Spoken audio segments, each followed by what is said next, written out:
honestly the world's biggest happy fanboy.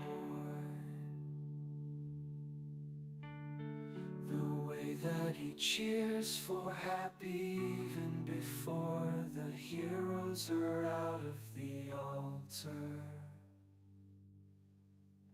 Even when happy does something completely trivial, like killing a grunt that has 100 HP left with death coil, Neo goes crazy. Happy, what a god! What a god! What a god! Fuck silver linings. Happy is such a god. Silver linings are for nerds. I fucking love happy.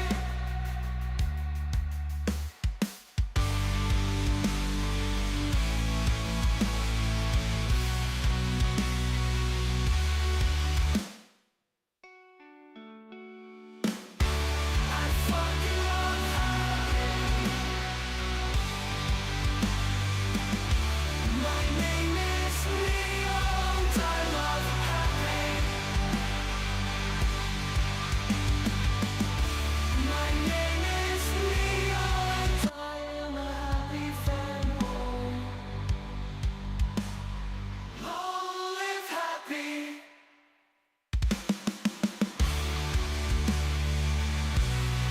Long live Warcraft 3.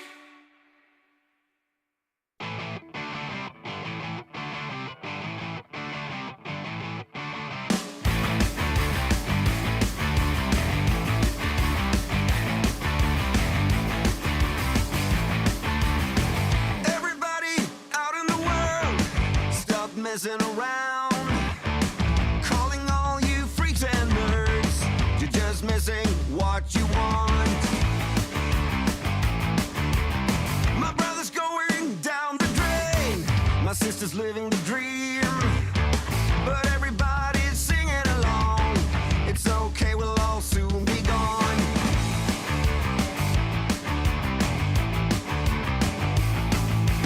Hey, what's the matter with the bright red lights? Hey, in the moment when the world went blind, but everything's alright. We don't give a damn this time.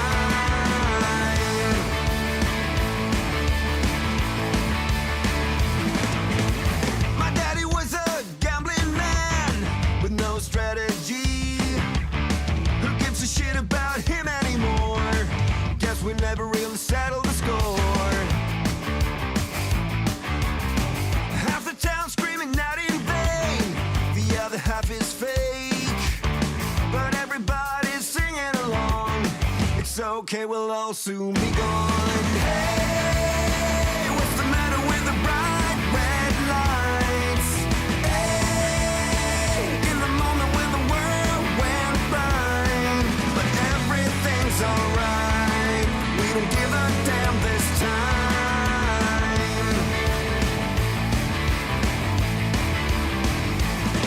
Yeah!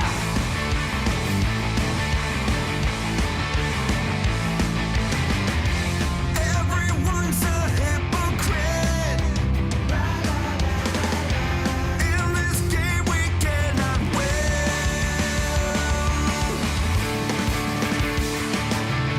Hey, what's the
so hype, got no life, only ladders so I can hear them cry. Get boned, noobs to pwn, wrecking these nerds with my skills up sideways. Oh, I'm told, cold, keeping me busy, smashing face like always. Staying hype, getting sniped, and I'm like, easy fight, you're free, and then more. Do you want some more? Eat this power spike. I'm so high, max supply. He sucks so bad, I'm like, why try? Get out, don't pout, out of my game. This is a click, baby. No doubt, it's around. Beating you up while I drink my coffee. Staying hype, getting sniped, and I'm like, easy fight, you're free, and then more. Do you want some more? Eat this power spike.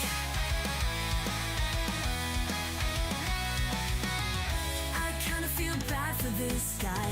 It's gonna be hard to say bye, but back to the lobby with you. I've got 20 more games to do. Staying hype, getting sniped, and I'm like, easy fight, you're free, and then more. Do you want some more? Eat this power spike. Staying hype, getting sniped, and I'm like, easy fight, you're free, and then more. Do you want some more? Eat this power spike.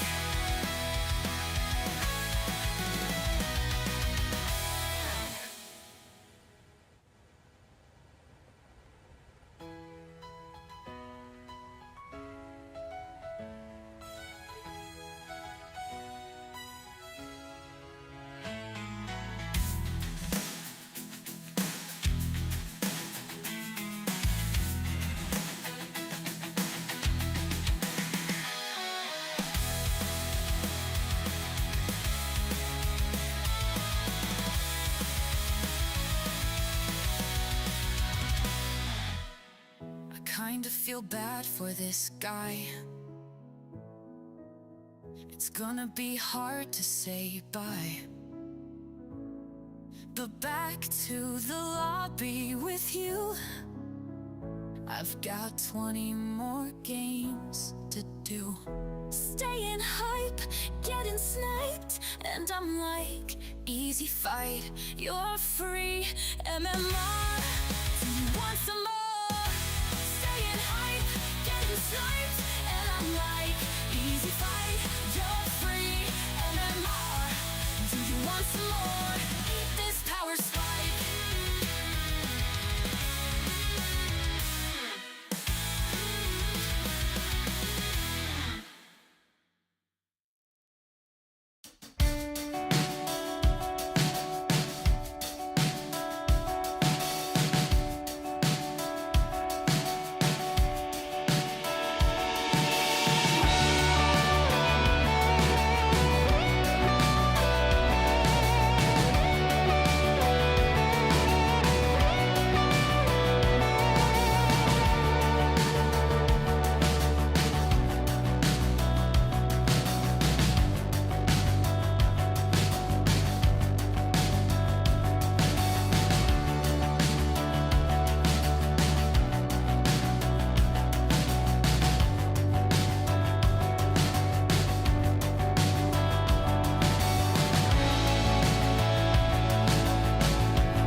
everybody, welcome to a wonderful Thursday here at the Back to Warcraft headquarters. We have consecutive streaming day 497 with the B Cup Final 4.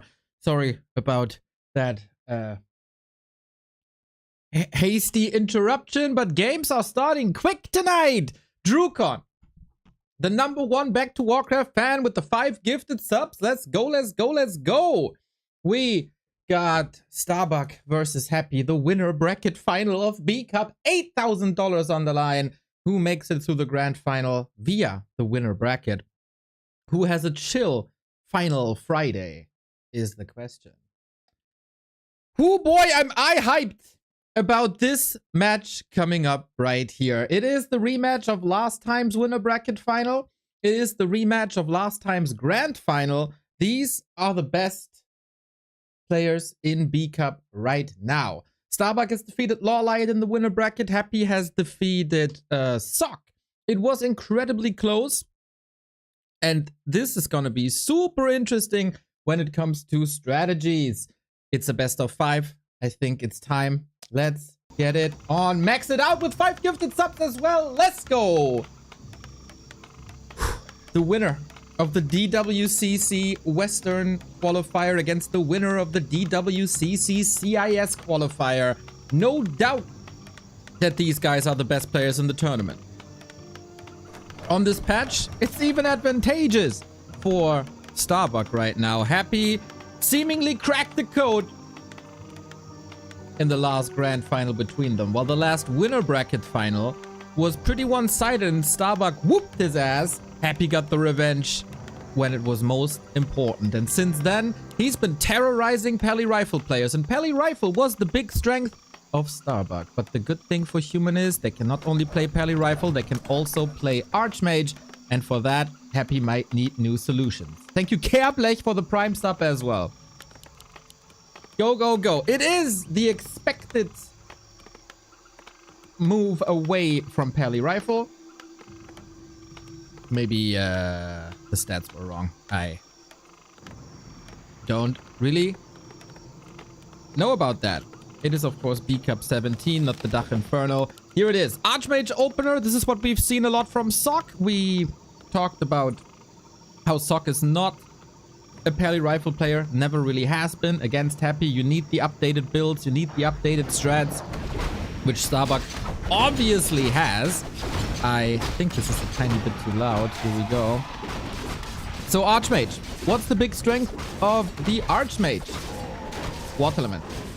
You can expand, you can creep a lot, you can get to level 3 fast, and you terrorize the ghouls with a lot of piercing damage. And then it's about expansions. Happy chooses the way on Tide Hunters, instant expansion for him. Not losing any time, try to get as much gold as possible. Starbuck on the other side, trying to make sure that he gets a little bit of extra HP. His aura is too important to just skip it. It's interesting.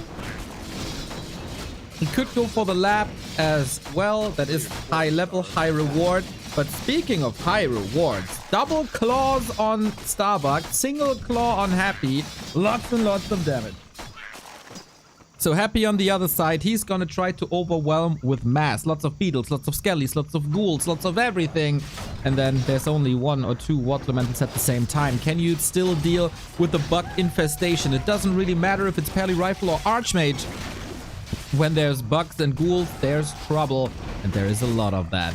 But due to the Archmage chip damage and water elementals, it's already down to 30%. Interesting situation. Oh, Starbuck gets workers stuck here. The crap is helping a little bit as well. Good saves by Happy across the board. I don't think there were many losses here. Sock has played this style as well, and when the expansion didn't really work out, he was moving towards attack super fast. Starbuck doubles down on that expansion. Is that the right call? Happy's expo is soon to be up. 1/8 of the production still left. Well, they're still harassed. Workers still hurt. Happy is looking for lumber, looking for gold. Then the tech. Starbuck trying to surround. Happy simply walking out of that. Ghouls would love to go into the gold mine. That ain't working for you, buddy. And that is, of course, the race to level 3 on.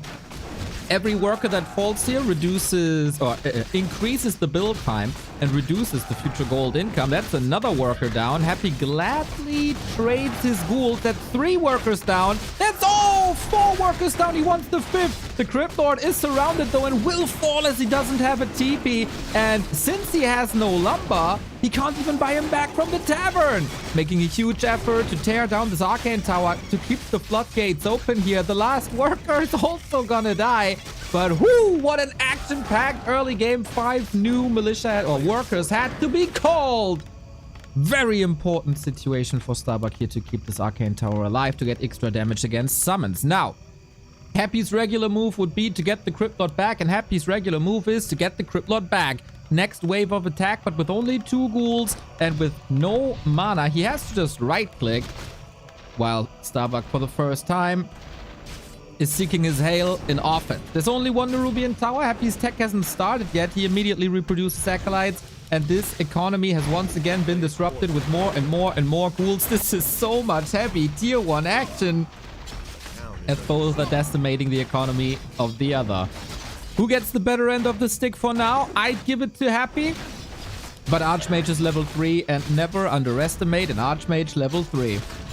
No surround possibilities, but since the Archmage was walking to the Narrow Tower, they can still catch up and do a lot of damage. Starbuck will surely need a shop, and he has the presence of mind to queue it right away. This Expo needs help. Happy needs no more than 4 ghouls to tear down a human expansion. More reinforcements could be intercepted quickly, but how's the stitch here? All workers dead as well. Crypt Lord will surely clean this up over time. Question is, how much time does he have to invest into this? Because all the time here is no time here, I say. And then there's another ghoul kill. An entire level ahead for the Archmage. So not only are Water Elementals really strong, they're also plentiful with Brilliance Aura level 2. Fireworks on Tidehunters. The first 7 minutes, nothing but fighting. Can Starbuck catch up? And who's the first to tech? Happy invested a lot of ghoul time. That's very little time for the economy then. And again, no worker to be seen here. Very different approach from Starbuck compared to Suck, and also pretty much compared to Fortitude. The 1 base tech timings, not his style. Next wave of aggression, both healed up. 1 with the Ritual Dagger, 1 with the Regent Scroll. And the tower. Tower was killed and once again is killed. So hard to keep track of all the developments. Happy is floating gold. That's rather rare to see. Oh, surround number 2. He has a telestaff this time. No boots on either side. Chasing. Who wins the melee battle? Looks like skeletons and beetles are doing a fine job as long as they're away from water elementals. So retreat on the right-hand side. Crypt Lord, skeletons, beetles back on the left-hand side. Where, yeah, when the water elementals are gone, the floodgates are open. Ironically, graveyard coming. Happy again with a late tech. That's a new development recently. Gets another surround here. 2 out of 3. But the telestaff will surely fix it. Happy realizes, hey, the Archmage is missing for quite some time. I should probably move back and help in the defense. Second crypt should be started soon, but it's only in Necropolis to finally be able to start this tech. Lots of stability for Happy. But is that the right call? Because Starbuck is teching for a while. And if the Undead has some catching up to do, that's never good for them. Necro down, Ziggurat down. Damage done. Oh, Happy turns around here, thinking he can win the fight against 4 footies. Questionable. Player's forces are under attack. Quite some unnecessary losses. Level 4 finally for the Crypt Lord. Gives him Impale level 2 on level 1. It can be nice as a little bit of control, but it's really not that meaningful, and it's heavy in mana. The mana costs don't change, of course, with level 2, but the effectiveness increases a lot. Happy with the tech finally. Builds the altar immediately to be able to tech to tier 3. Second crypt there as well to blast out some fiends or just even more ghouls. Next up, he needs a ritual dagger, or no, he has that ritual dagger. He needs some time for the ritual dagger as the water elemental footmen are terrorizing the workplace of these poor acolytes who probably did nothing wrong. Ooh, Archmage still no boots, but close to level 5. Water Torrent. They might not be getting the resistant skin as their brothers in flesh with probably the next iteration of Warcraft 3, but they're still mighty strong. Expo seems safe now. Happy doesn't find... Oh, denies here. Happy doesn't find angles to attack anymore. He's just responding. The water pressure too high.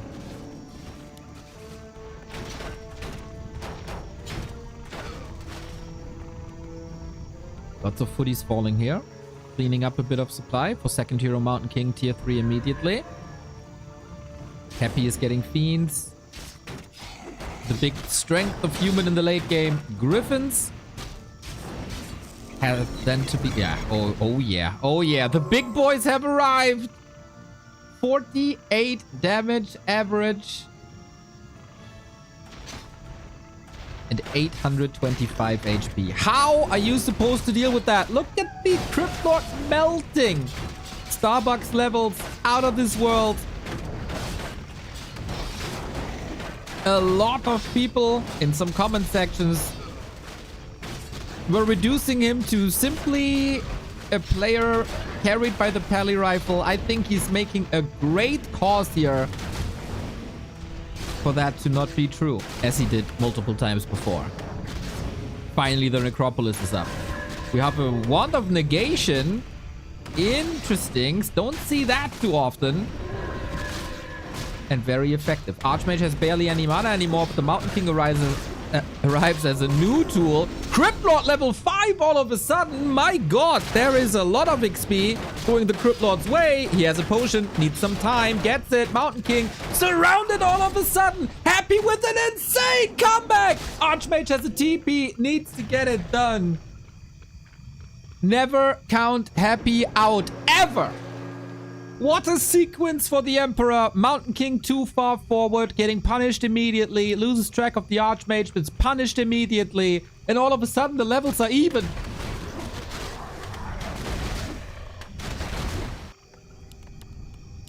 Double Slaughterhouse, tier 3 tech coming. DK out there as well. Thanks to Brilliant Sora, we have a lot more mana again. I threw my phone down because there's too much action.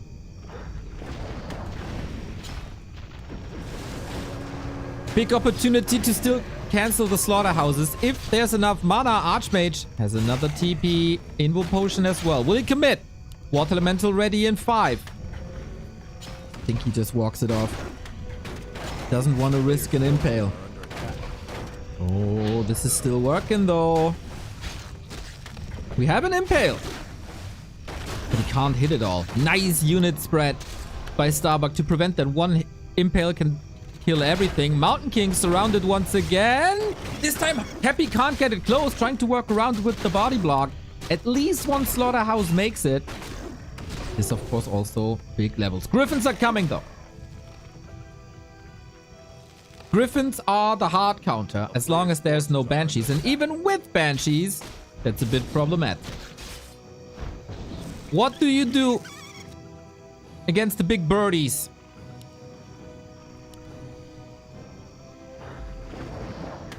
There's an ad coming in a few minutes that I can't stop. If you want an ad-free experience, please consider a sub.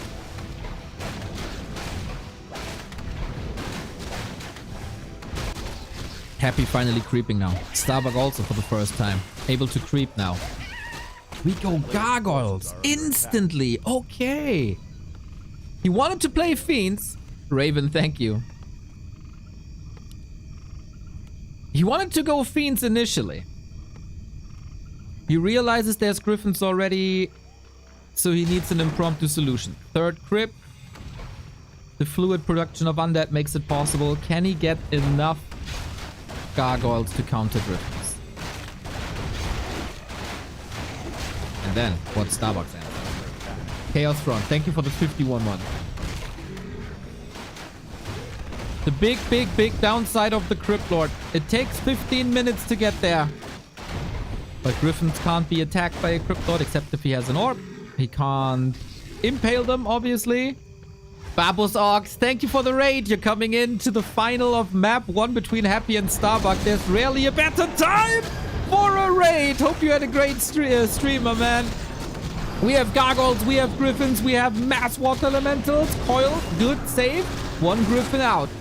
DK level 3. Happy is leveling quite fast. Lich is coming in as well. We have a big heal potion, which might be required for the next coil to keep the Crippy alive. Starbuck is bleeding griffins. Statue safe with 25 HP. The other one far forward goes down, but Starbuck, 64 food, 4 griffins left. This won't be too many after this fight, and some of them are occupied at the castle where they're healing. Reinforcements are coming in slowly but steady.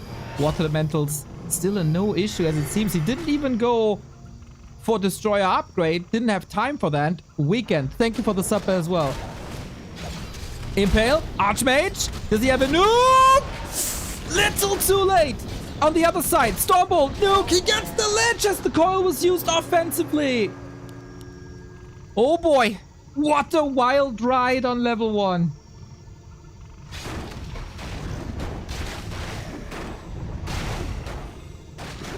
Now, who scales better?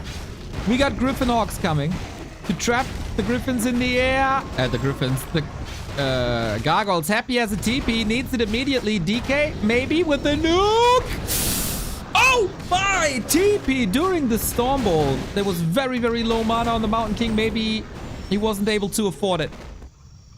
Happy now what? Shackles will be there. Reducing the amount of Gargoyles. You need them in masses. Lich back. Oh, does he need healing?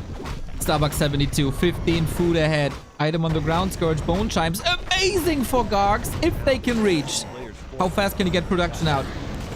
Starbuck finger on the trigger. Shackle in. No Dispel. No Dark Ranger. There's barely any Gargoyle free, and of course you have to focus on these Dragon Hawks. And that means free reign for the Griffins. DK deleted. Starbuck is very, very likely to win this match if there's not a miracle for Happy. He thought he cracked the code. He thought he can't control the humans again, but Starbuck says, no, my friend, I got something new for you. Dragonhawk with Shackle one more time. These will be deleted, but damage is done already. Shackles them over the water elementals so they can contribute the damage. Same for the Griffins. And now what?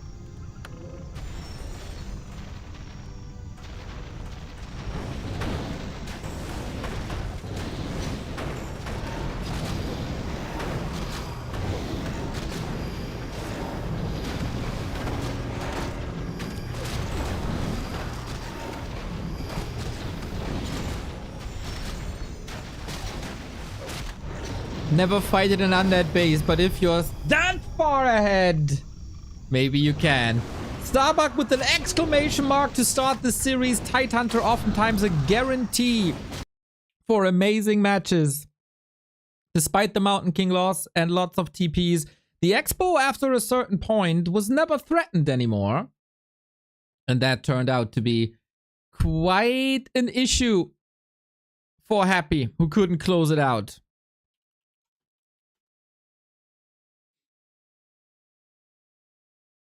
Very well done. Very well done on both sides. Highest level of undead versus human right here. Peli rifle player, my ass. He can do it all with the human race.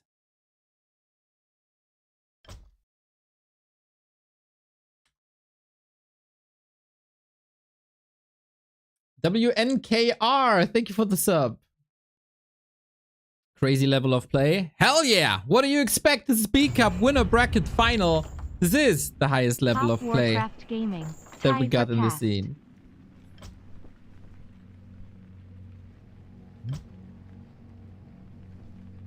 I don't think the next game is up.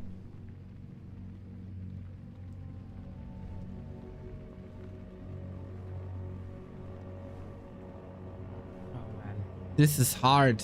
This is hard to react to now for Happy.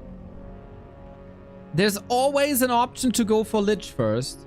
But if you gamble and there's reverse psychology by Starbuck and he feels that Happy is going for Lich first and then goes Pally Rifle, this Lich will just be deleted.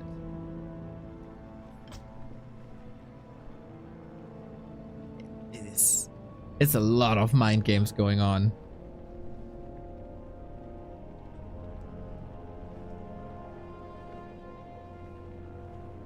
I'm gonna tweet real quick.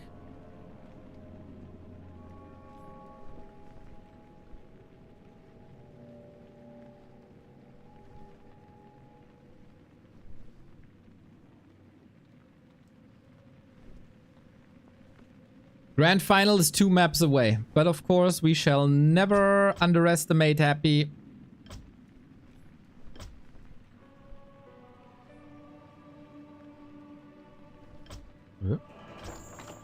When it comes to comebacks in Warcraft 3. I got a very poor connection to the Flow servers as it seems, so hopefully everything is working out fine. Worst case, we use FoTV. Very, very, very good to see that not only the Pally Rifle can be played to perfection by Starbuck, but also this necessary style on some expansion maps. You need, if you want to reach the highest level of Warcraft, you absolutely need a strong Archmage game as well. And this is not always just about micro execution, it's a lot about decision making. When can I move forward? When can I attack Ghouls, Acolytes? If I kill a Ziggurat, is that meaningful or is it just a backup? On the other side as well, how many Ghouls can I spare to attack, to throw him back, because that will delay my tech. In an RTS, man, you have so many decisions to do at the highest level.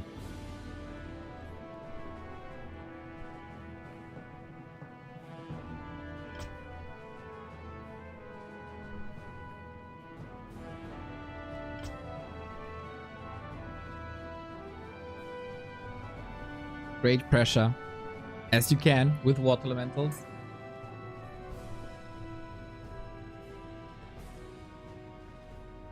The level 4 I think was crucial. It oftentimes is in these matchups, more than in almost every other matchup, I feel.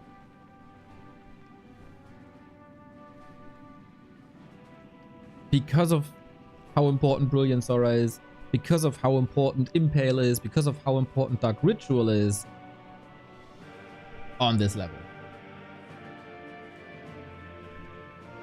Tidehunters was the neutral map. Last time, in B-Cup 16, the winner bracket was Starbucks. The loser bracket, the grand final and the loser bracket then went to Happy.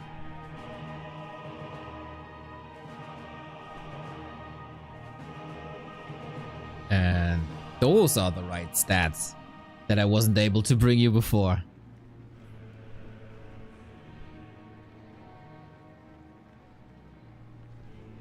I think good call by Happy to go for Gargs at that stage. Fiends were too fragile already. You needed the mass. Destroyers don't do that much at that stage of the game. But it just wasn't enough. Wasn't fast enough. The quantity was lacking as well. Thank you, Professor, for the sub as well. Either you go Fiends Banshees, if you have the time and resources.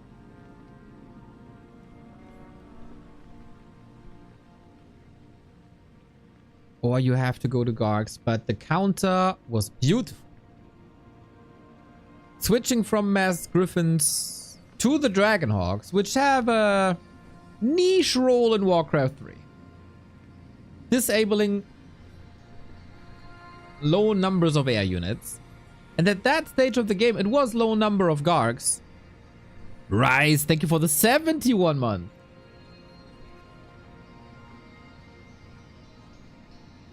And then it was the right number of Dragonhawks with the shackles above the water elementals. So much damage from Water Torrent. And then you just win.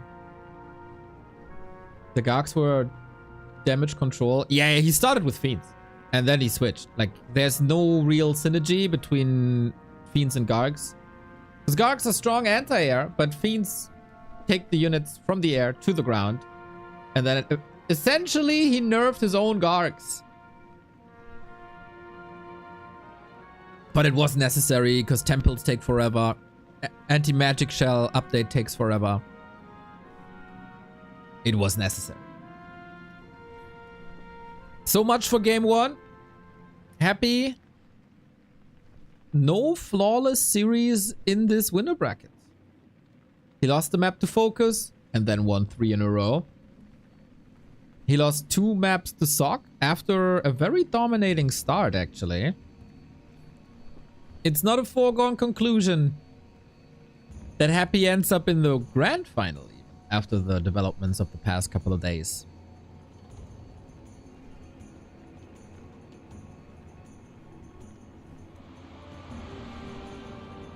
And of course, shout out to both players.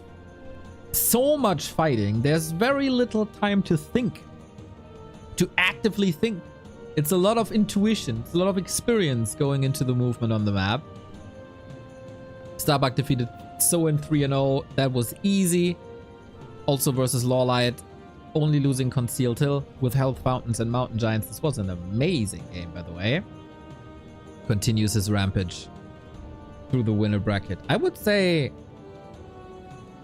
Starbuck for sure the most dominant player so far in this entire tournament. Last B Cup was the first time he reached a final of such an international tournament. He had a lot of 4th places, 3rd places, but never was able to reach the grand final.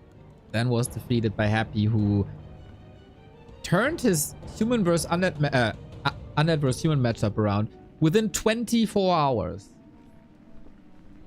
That was really impressive and shows what he's capable of.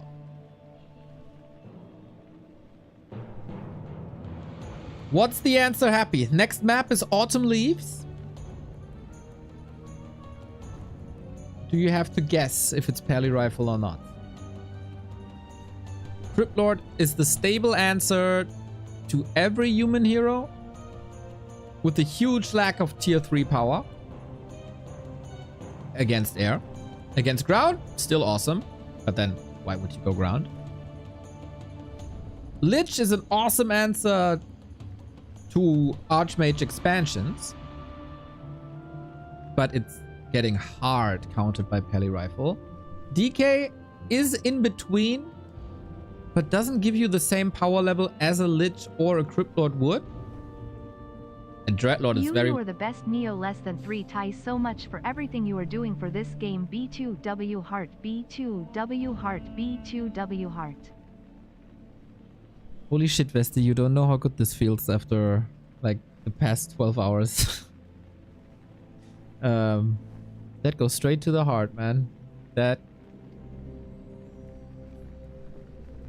I've felt that comment. Thank you.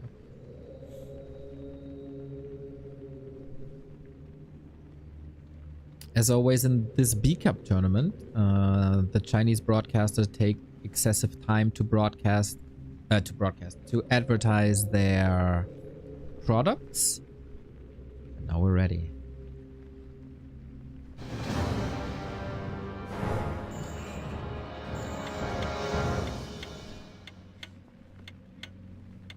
Oh, Bestie, I want to hug you right now. Anyway, game 2. Starbuck 1-0.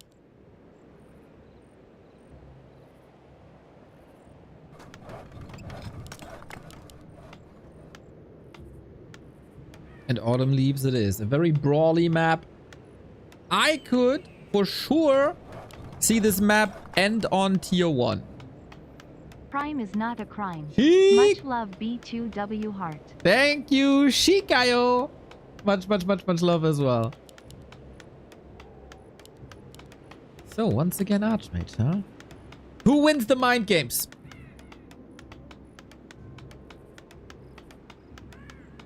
In no matchup, but Undead Human, our first hero choices that impactful.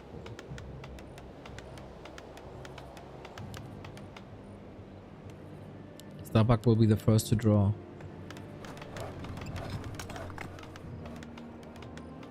Both have had slight slip-ups through this winner bracket. Starbuck messing up his build order a couple of times.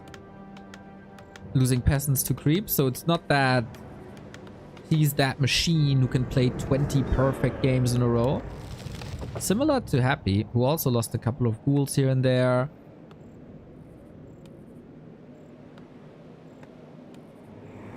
It's good to see that they're all human. We have a Criplord once again, so nothing's changing. Happy versus Sock. Also played Criplord pretty much all the way. Except on the last map, which was Echo Isles, which can be a solid Peli Rifle map. That was risky against Sock at least. But he was successful with that approach. When will you surprise us with the Lich? You gotta be super sure that it's not Peli Rifle.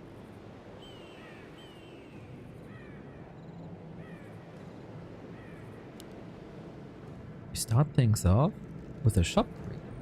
A little bit greedier than the camp in front of your base. But Starbuck is sure that Happy is going for an expo, so he does have the time, will not be harassed. There's no Tet Fiends after all.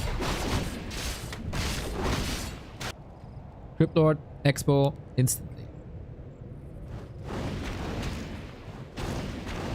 Starbuck, of course, has the choice to go for an expansion as well, as he did on Tidehunters. He also has the choice to go the Fortitude Sock way with a targeted tier 2 1 base attack. And Sock even showed the way of a tier 2 tech into expansions. Isn't it fascinating? Yeah, Chad says it as well. Nobody's scouting. They must be so sure what the other is doing. Level 2 on both sides. Circlet, nice. Happy loves them. Lando Boots, thank you for the sub. Again, I have no charges anymore for my snooze ad button. If you want an ad-free experience, the sub is the best way. A player's forces are under attack.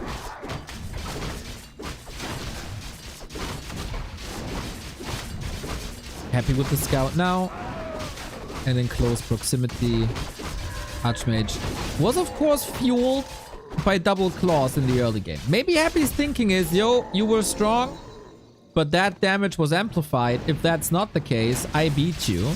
In this game, it's a more tanky Archmage. Not that he doesn't get damage. He got the circlet from the shop with a few expenses as well. A player's forces are under And here attack. comes the Cryptlord. Here come the rest of the ghouls. A little bit risky to go too close to the doodads here. Might be trapped immediately, but it feels like he wants to surround this Archmage. Hell yeah, with Impale. Both first heroes are surrounded, and Happy always goes for the town, sells the town portal. Who dies first? It's obviously Happy, because Starbuck still had his TP. Huge XP boost. But Happy doesn't really care. Level 2 Tavern Revive. A player's forces But only one footman can harass the expansion. Sacrifices hero progress for economy. This takes a long time. Now he's back. But of course, no mana.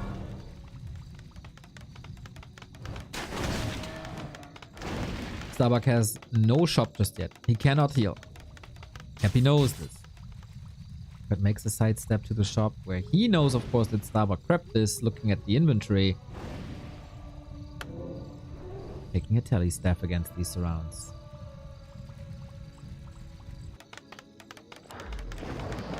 But so far, this is huge expenses for Happy. Tavern revives are incredibly expensive. And remember, last game, everything was different, right? So many peasants fell, so many ghouls, so many acolytes. Oh, Starbuck abusing the resource bug. I think. Well, whatever it takes, I guess. This made the expansion a little cheaper. Arcane Tower down, ghouls ravaging, Crypt Lord level 3, damage done, don't want to overstep, and off we go. Archmage 3.4, happy with the denies. There is a way to power build without spending additional resources.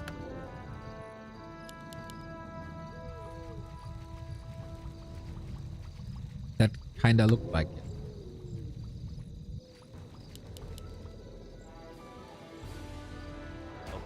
Next round of ghouls. Happy has the pretty much perfect amount of ghouls at the ready. Of lumber at the ready for the tech.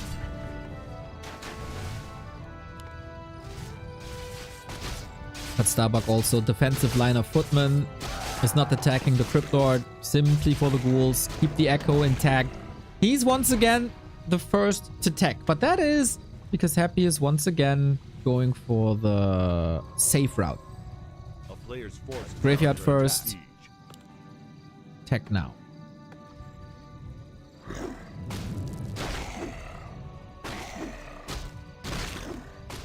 We also have ghouls and... oh my god, this is so many fires. Happy the arsonist in Starbuck's bases. He's starting to find cracks in the defense. Starbuck can't be at two places at once as it seems, and this Archmage, be careful. But both have a staff. Can of course be cancelled by an Impale. Currently we don't have the mana for that. Starbuck should be safe, especially with new beetles being summoned. But I worry about Starbuck's economy. An undead expansion untouched is very, very scary. Tech only at 60%. Can't buy heal potions on tier 1. It's the clarity, it's a regen scroll, and then moving away from the Crippy. Alright, ghouls hurt, but not fed into the Archmage. That there's no tower is a huge issue for Starbuck. I don't see a second crypt just yet. A defensive shot for maybe again the Wand of Negation to have additional dispel early on. Because here comes the counterattack. Ghouls are hurt, but thanks to Blight regeneration, they should be fine. Happy's building placement with the graveyard that creates this little safety pocket for ghouls is unlike any other. It's a detail. It's a very meaningful one. For a second, things slowed down a little bit. Happy has the double crypt. I must have been blind when I checked this the last time. Sorry about that. Defensive tower, aggressive hero, even splits the beetles and denies the beetle with another beetle. This is what it's all about. Another deny. Because everybody knows how important these level 4s are in this matchup.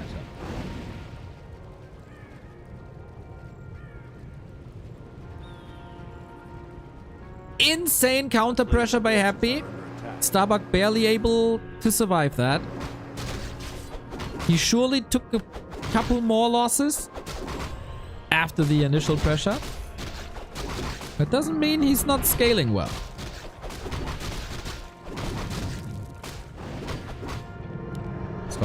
Again, we try the Fiend route. And with the economy this game, and the earlier level 4 of this game, it surely looks a lot better. But Starbuck is on the way to tier 3, outpacing Happy in that regard. Sacrificing no tier 2 buildings yet. We have lots of towers, draining some resources of course. Necropolis is up, so losing Acolyte here will hurt a little bit, but not too much. First fully down, Fiend, gotta be careful. Crypt Lord kind of surrounded here. He doesn't have a staff, he only has boots. He might get surrounded at his own tower. Is there enough damage though? Can he? I don't think he can reach the shop. All of a sudden, this is somewhat risky, but the DK is coming in with coil support. He will be able to fight out. And all of a sudden, the Mountain King is blocked. Oh, how things can change. And Starbuck realizes you are too far ahead. You built Fort Knox. And as amazing as game 1 was, as one-sided was map 2. Steady advantages.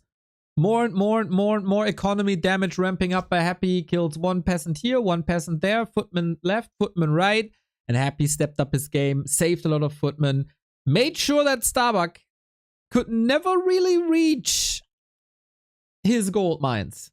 And as I said, somewhat across the map, if you are not able to do damage to the undead economy, you're in trouble.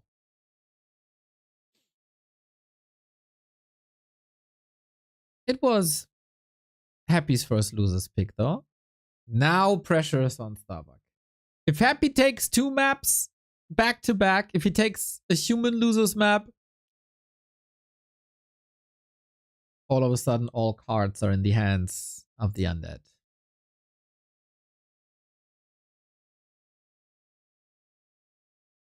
Expo was harassed again. Lots of peasant went down.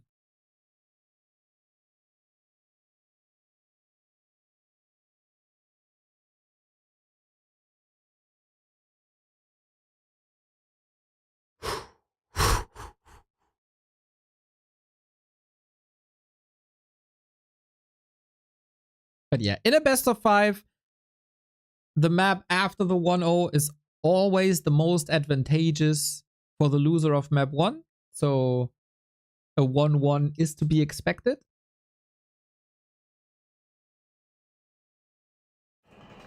And then why waste energy? I can only imagine the first map was really draining. And it's a best of 5. If the other maps are as energy consuming as map 1 was, better save your energy then if the early game isn't too good. I don't hate that.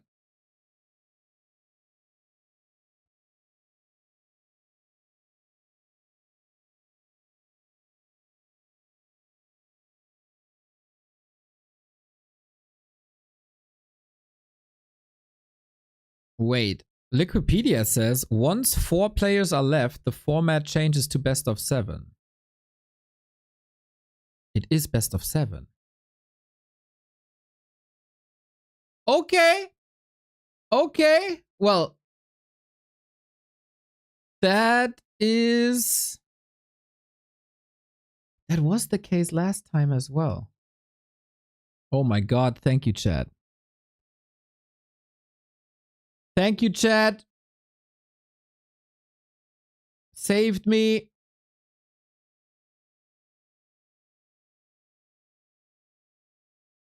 True, it's best of 7. Oh my god.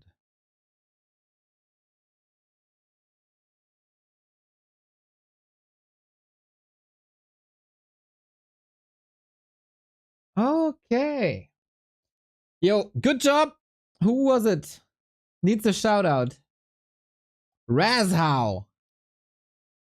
You saved the broadcast. Thank you. Well, then it's even more extreme, right? Then it's even more extreme. Yeah, of course. It was the same last time. Yeah. It was 4-1.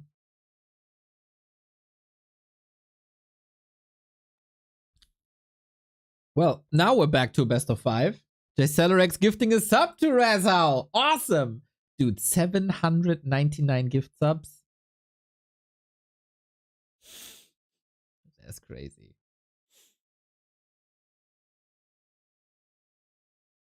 Later tonight, probably since the lower bracket semifinal is also best of 7, probably exactly after this, we have a PTR tournament at 7 p.m. with Don't turn on me.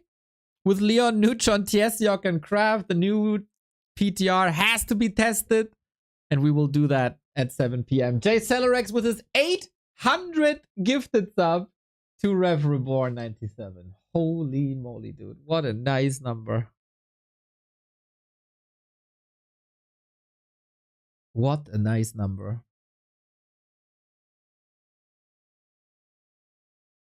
Crazy, dude. Crazy.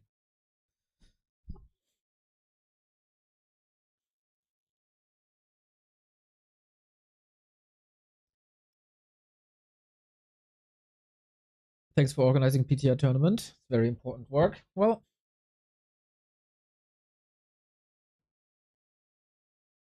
we'll see. I'm curious though. These folks can bring some good games. It's gonna be good. Gonna be some sweet Thursday evening entertainment. And Carson is casting, so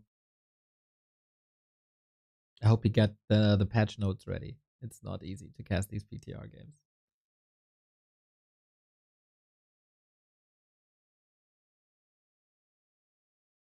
But yeah, this is a $200 evening that we are able to afford thanks to your contributions. We had a lot of gifted subs when Twitch had the discount, and yeah, that makes it so that we can afford it.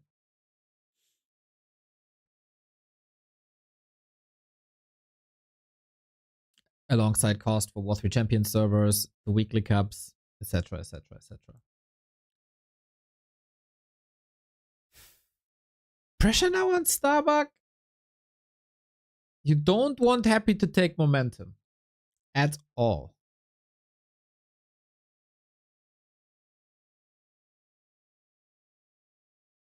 Next map is Hammerfall. We'll see if that changes stuff. Surely a map with 2 expansion positions instead of 1. Golem can be manipulated.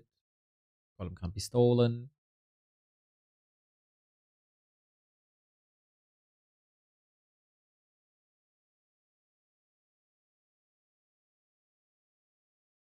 And according to the admin, game is supposed to start soon. They said 3 minutes. Now it's 5 already. So I guess we're starting any minute now. Any second. Yeah, not everybody is made for a best of 7. Some people thrive with a best of 3. But then the longer the series goes, the weaker they get. Some people, they don't care, man. They can play a best of 69, no problem. Hey, Godfather, what's up? Guten Tag, handsome young chat muffin. Ah, that feels good.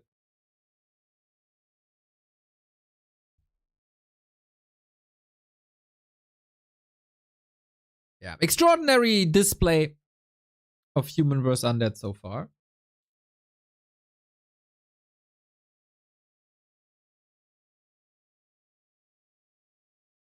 In the best of 7, I think it is really good to take these breaks.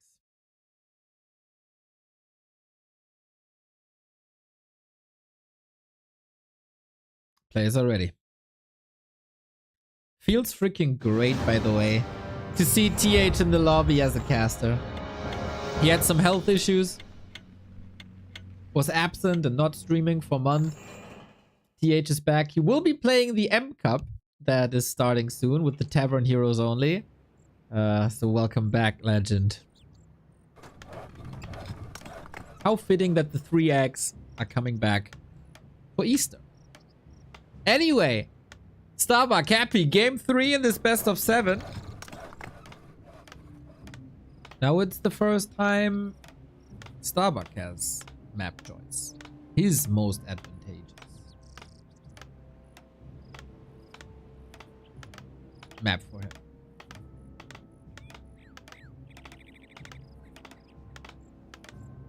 Yo, not my day. My pleasure, mate. Feels good to read appreciation. Starbuck upper left, happy bottom right.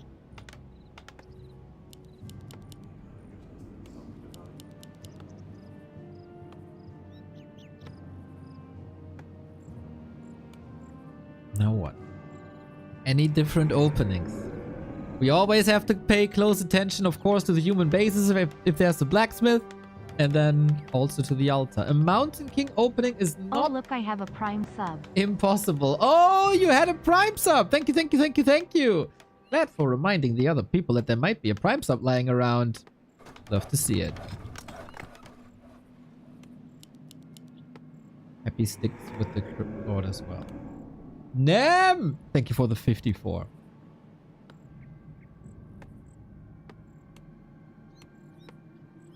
So, some people might be surprised that Starbuck, who's quite synonymous with the Pally Rifle, is not going for Pally Rifle. It's oftentimes map dependent. And he got his ass whooped in the grand final of B Cup 16. No chance Players' against forces Happy's are Crypt under Lord attack. Floods. Oh my, more subs coming in. Blue Mitten with 6 months and Mean Bob with the Prime. Oh shit, dude! Gem with Nem, who's a gem, with the 10 gifties. Love it, mate. Holy, so much money. 139 gift subs. Let's go, let's go, let's go. What a community service. Freeing 10 people from the inbound ad. A player's forces are under attack. We go towards the Rock Golem. Ring of Regeneration, since we've seen so much fighting in the early games before. Having more natural health regen is very advantageous.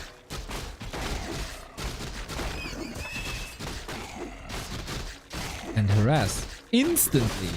Ooh, this is a lot faster. This is an important last hit. Happy gets it. Whew. That's a lot of pressure right now. Water Elemental being surrounded. But what can you do? Nothing.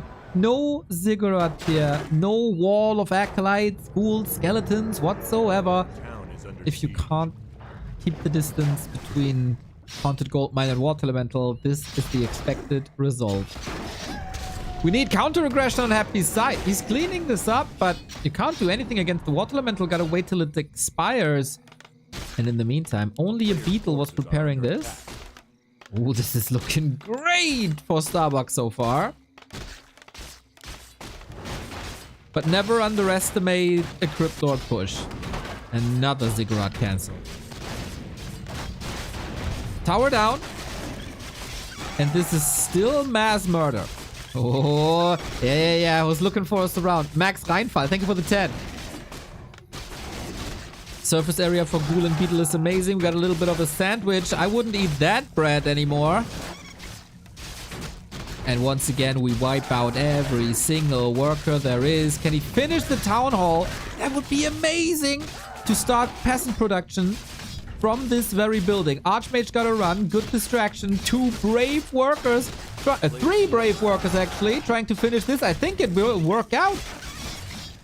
Oh, little bit of time.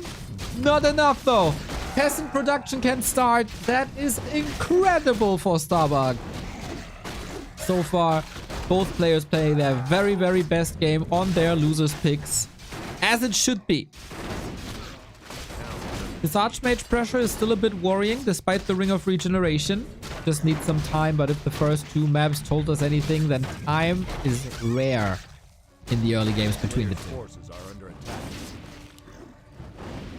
Happy on the other side. Might be getting this expo up, but it's only 50%. Focus on defense though. Next Warcraft. It's only level 1. Starbuck never crept to level 3. Never got the necessary kills for level 3. And is very short on gold. Only 50 HP. Is Happy satisfied with this? I don't think so. Dude, the constant ghoul rotation and the mana management on the Crypt Lord make it so that... And of course the lacking levels on the Water Elemental. Making so that Happy is in way more trouble than he thought. Is this annoying or what? Nibble after nibble. Further towards the expansion and some time and peace to level up the main building. But while it looked rather dicey for the Town Hall for a second, more stability in Starbucks play. Happy's pressure is unreal. How's the counter pressure gonna look like? 7 footies still up. Peasant production is starting now. Lumber number. Very low. We finally get level 3. Oh, that's the milestone. Big milestone. But he can never get the towers up. Arcane Tower Against the Cryptid at the moment, not that impactful. Against the Beetles, it would be insane, of course. Footies hurt, but in position with that Water Elemental. New rounds of ghouls. Like, it's relentless. Wave after wave of Footy harass. Cryptid now, though. This is the first game where he won't fall early. Made the trip to the shop, got the staff, gets out, goes to the ghouls. Pressure still up. Grog Slammer, thank you for the prime.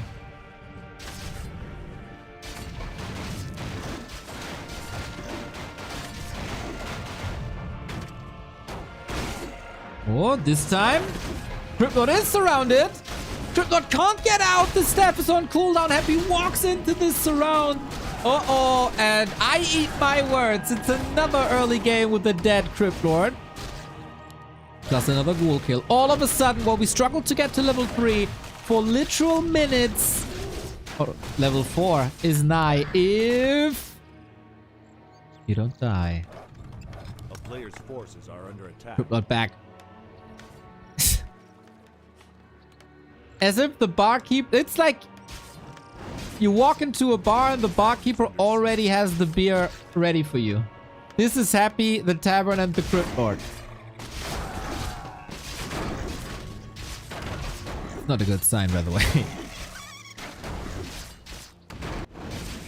Archmage with the level up. The Ring of Regeneration also putting in so much work. Little sloppy Cryptlord positioning by Happy. Wanted to get the damage in, gets punished immediately, and now we got a game. Tech running.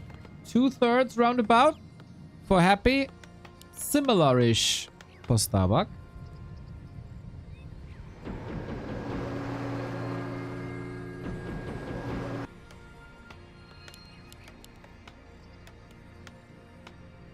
Blacksmith counterattack. The Necropolis is not up yet. Acolyte kills are very meaningful during the tech.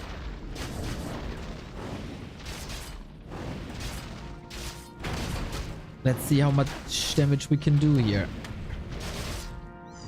Happy expecting this push. 2 towers. And the Necropolis cannot be cancelled. So similar to Starbuck when his Town Hall was up. Important moment for Happy.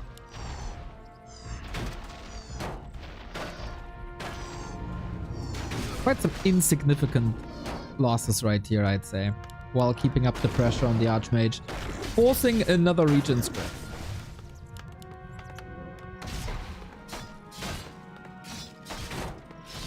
Is this the most even game so far?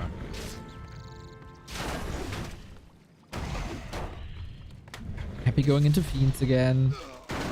Double kill. Level 4. A player's forces are under attack. Hero levels super even, supply numbers even, economy even, tech timings even. I'd say yes.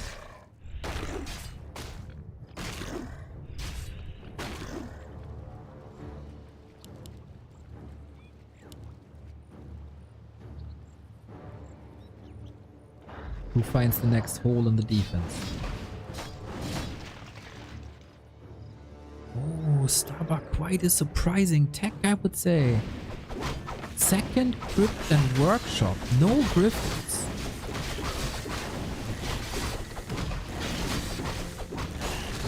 Oh, last hit. Who got it? Oh, must have been Archmage, right? Item on the ground. Starbuck gets it with an Invo Potion, flies away with the Zeppelin, nicely salvaging the situation. So will Happy read this correctly? It will surely come as a surprise that it's not Griffins. What's the reason to not play Griffins? We have a Zeppelin drop. Sweet. Would love to see a Gargoyle then against it. Or Web. But it's a new layer to this game. We haven't seen Zeppelin so far.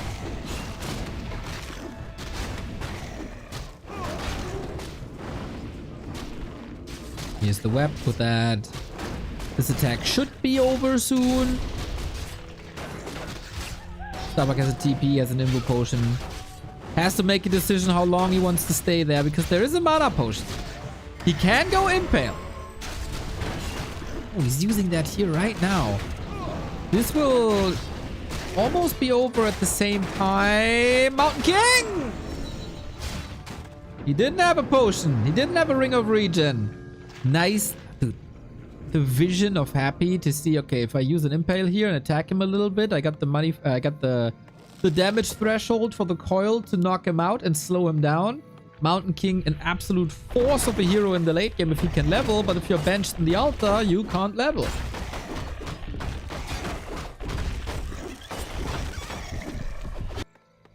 $30 on the bench plus the revive cost and the town portal. And the Acolyte saves, like, yeah, they're all still up. I don't think this did much. This also cost the big invul. This was super expensive and an incredible defense by Happy.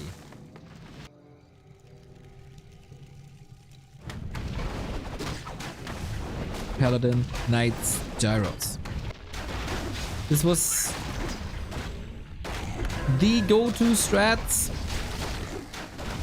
for a long time. This time Happy goes for destroyers. Has the web ready. Oh. Maybe some lags. Happy usually not the one to pause for other reasons.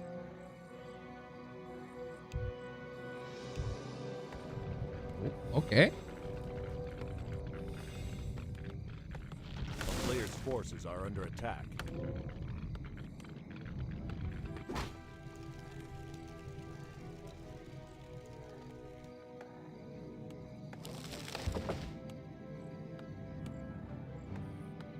TP is paused, please.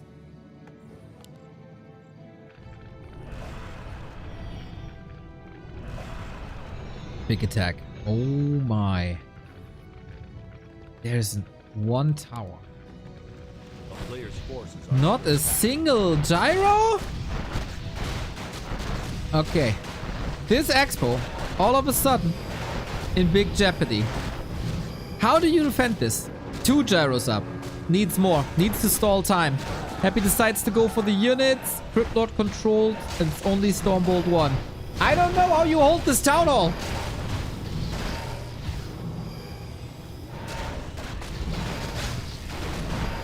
Ghouls with the normal damage. Little wrecking bolts against buildings. And these militia, they will suffer. When do you have the necessary amount of gyros is the question. Is it now? Web is ready. Focus fire is insane. 1, 2, down. Oh, Fiend saved. Nice impale. Hits 3 knights. Takes a lot of damage away. But that engagement was enough to scare Happy back. On the cost of a... No! Not on the cost of a knight. Gets the Holy Light in. Needs a coil, but the damage of knights against medium armor is absurd. Trades now. More gyros. The production by Starbuck seems to be on point. Super low on resources. Happy currently staying at 17. Not producing. Focus fire by destroyers.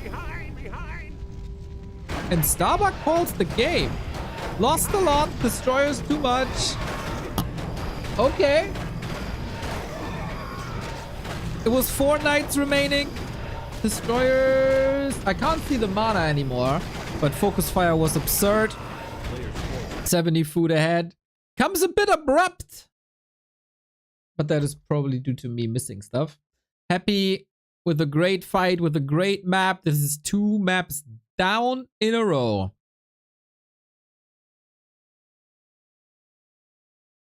I thought the sustain might keep it in there a little bit. But this was all the gyros taken out. Very, very, very quickly. Not enough gyros at all in the air. And no towers. Like, you gotta have one of both. Either a lot of towers or a lot of gyros. He had neither. Happy's pressure was absurd the entire game. The ghoul rotations, the Crypt Lord presence, the availability of a staff, the defense against the Zeppelin, chef kiss execution. And yeah, that bottom right, that hurt a lot. At the time of GG was 20 food ahead. I thought, like, gyro production is rather fast and they were fighting closer to Starbuck's base. But yeah, 4 destroyers. If they had mana, which I don't remember, he's gonna knock out every single unit. Even without Banshees. Where did this game fall apart so much? There were 2 Expo cancels early. That bought some time. It was an expensive town hall, but they got it up eventually.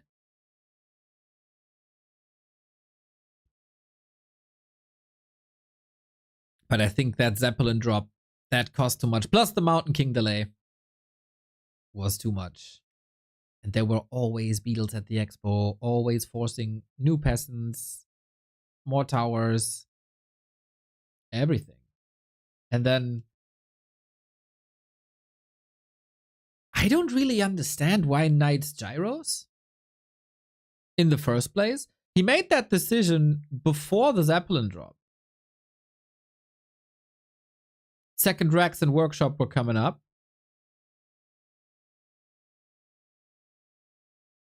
And then you do have the hard counter with Crypt Lord Destros.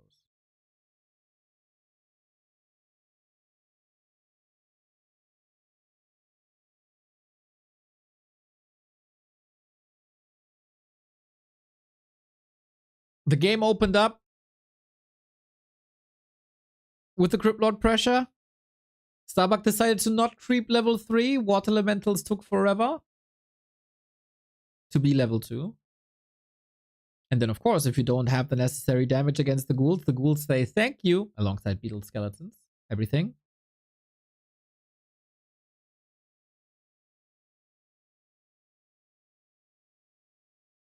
Starbuck in trouble. Back-to-back losses. Is there an upside to Knight's Gyros that I miss?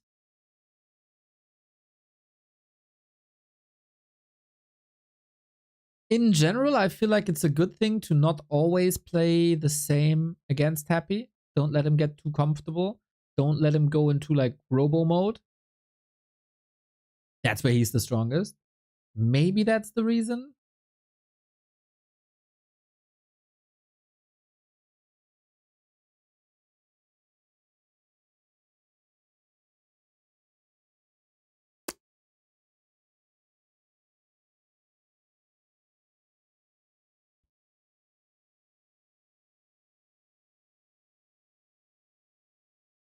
Knight's Gyros is good, but you need good tri-level heroes with it.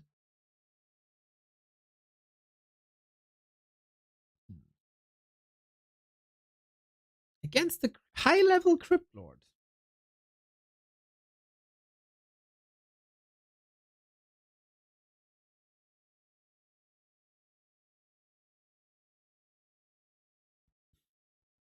There's still 2 strategies. Oh, wait. Pabu. Thank you for the sub. 3 different strategies, actually, that Starbuck can play if he wants to. Parry rifle, of course. 1 base rifle push. And tier 2 rifle expansion. Those are the viable strategies.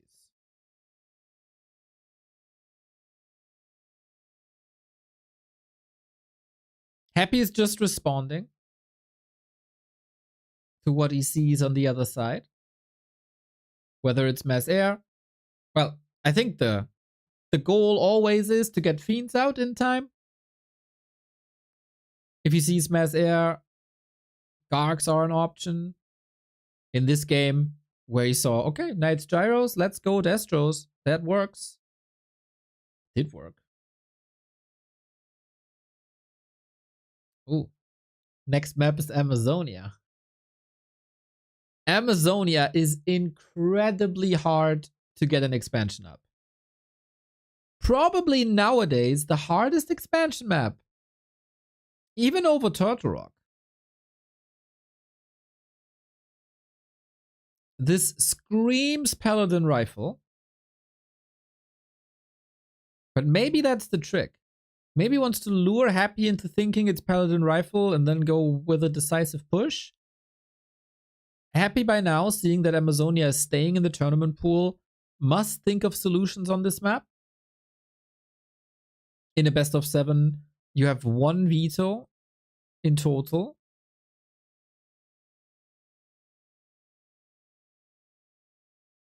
And it wasn't Amazonia. That must have been Turbo.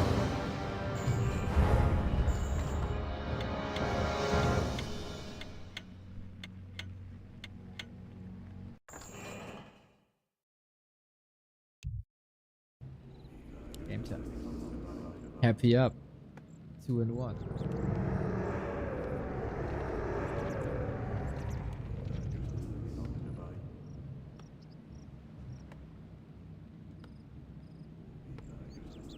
What will Amazonia bring?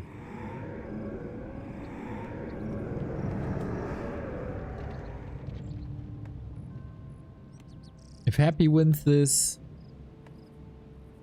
it's mission impossible for Starbuck. 3 maps in a row versus Happy in this meta? Seems impossible. Game 1 Tidehunters was incredible. Happy making some adjustments. Start zoning. And here they are. A whole different game is coming for us. Pally Rifle have arrived. Game 4 is where we see the Pally, the Rifles, and the Blonde Devil. If Happy goes Lich now, the game is almost over. But he's not falling into that trap. How good can Happy play against one base? He found the solution to the Pally Rifle first. Crypt Lord, Mass Ghouls, Run-bys. And Amazonia, the rush distance is really short from base to base. Can creep some stuff on the way. The rush distance from main to expansion is super short.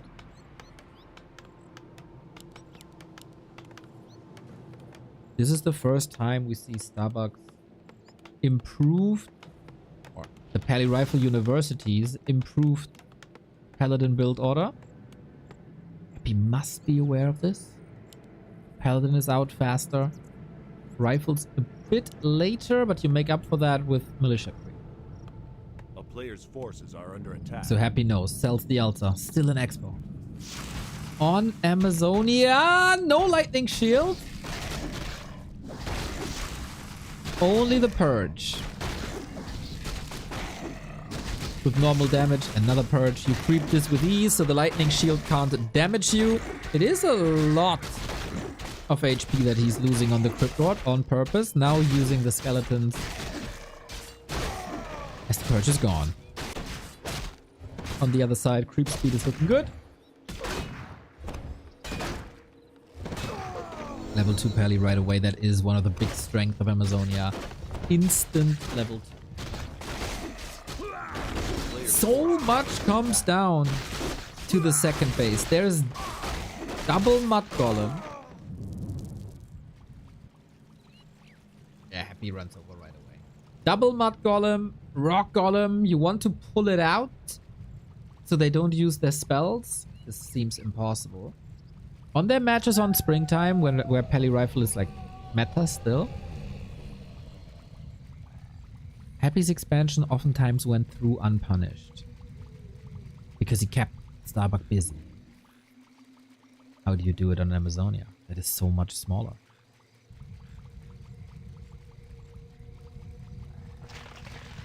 There was a lot of hate towards Amazonia for many years. I think in this meta it can produce some great games again. The map for a long time was rather boring, as both players crept their side of the map, and then there was one fight, and then it was over, with very few exceptions. Happy has to abandon this, but it's a backup plan.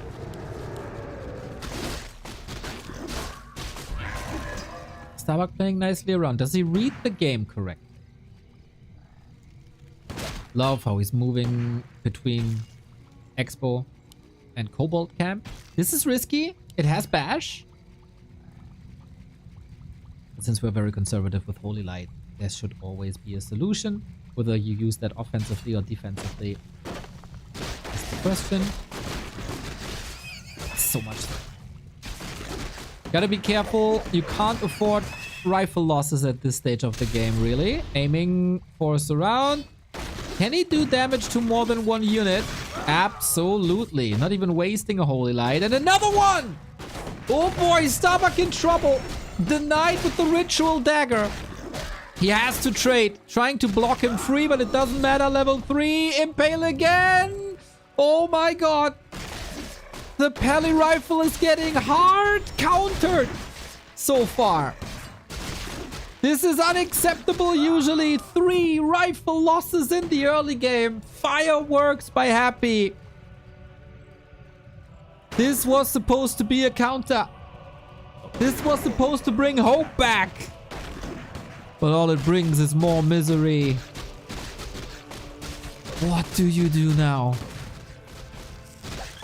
We have seen incredible comebacks of Pally rifle players. We need one of those.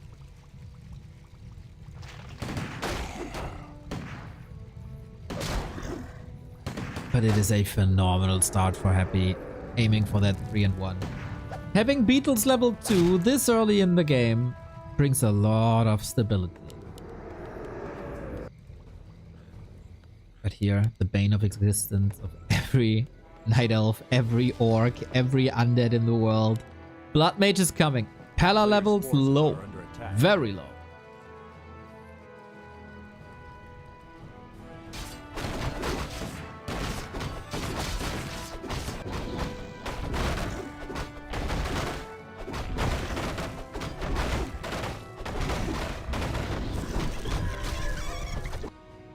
Happy's tier 3 tech fast. Big mana potion. Small mana potion.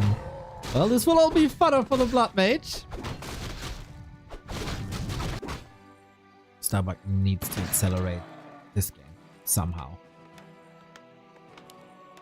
We're going for towers in the base, something that wasn't present for a long time since Happy had no chance to punish this.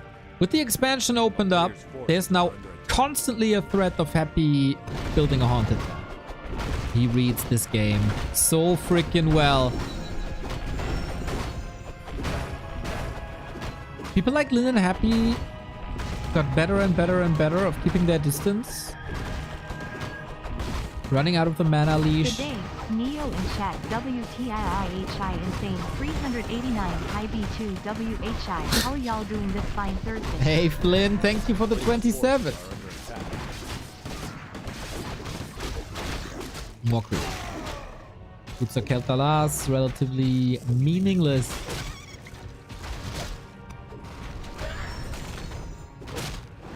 Tier 3 around the corner.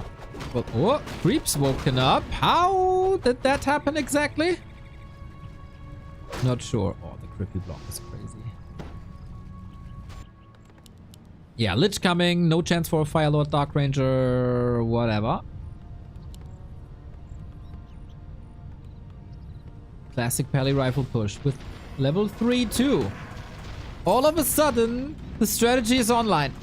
All of a sudden, the strategy is scary again. We have only, quote-unquote, 8 goals. The statue falls. Big. Lich is only at 50%. It's not that easy.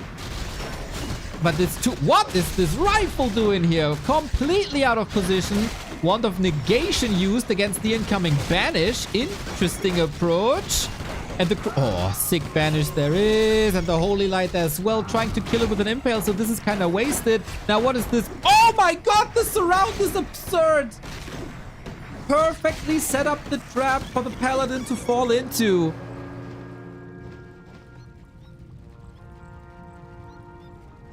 And that's the defense. But we have an Expo. Pally Rifle Expo.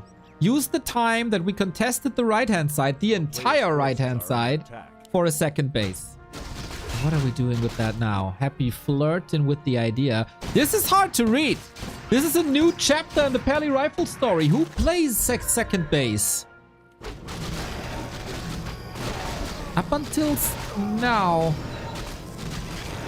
Pally Rifle was a one-base strategy.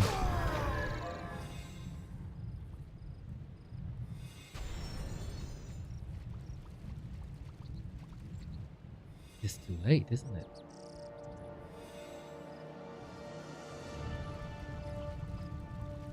A player's forces are under attack.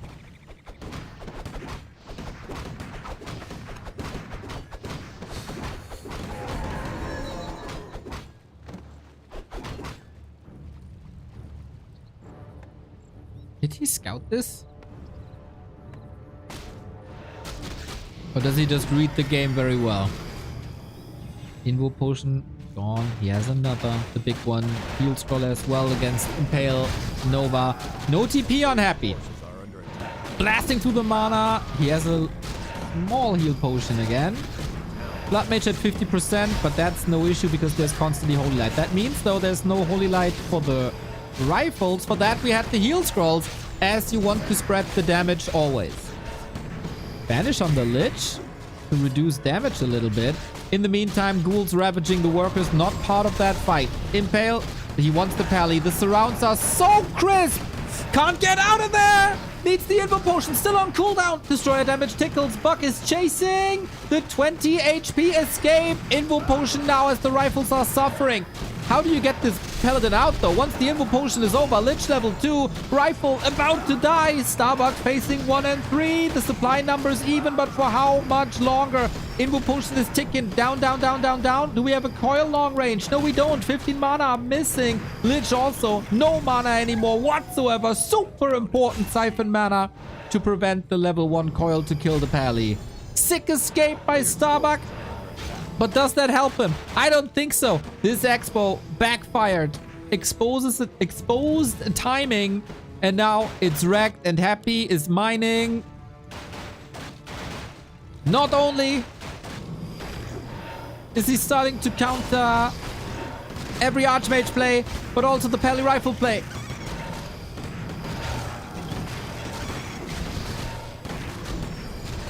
We are one coil away from GG. One Nova away, one Impale away.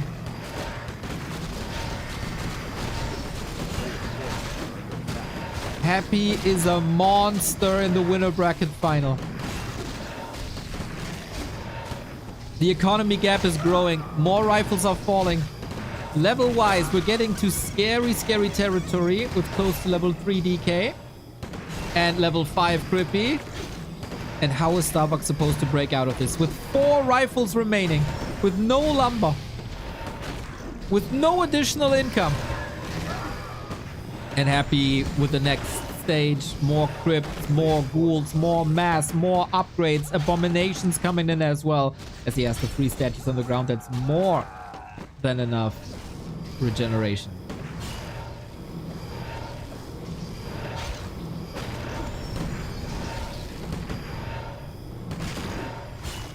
Any nukes?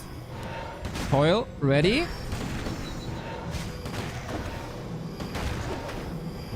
Too late.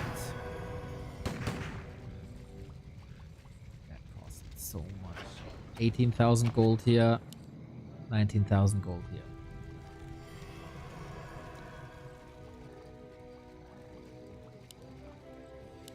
But Starbuck is alive. And his expo is alive.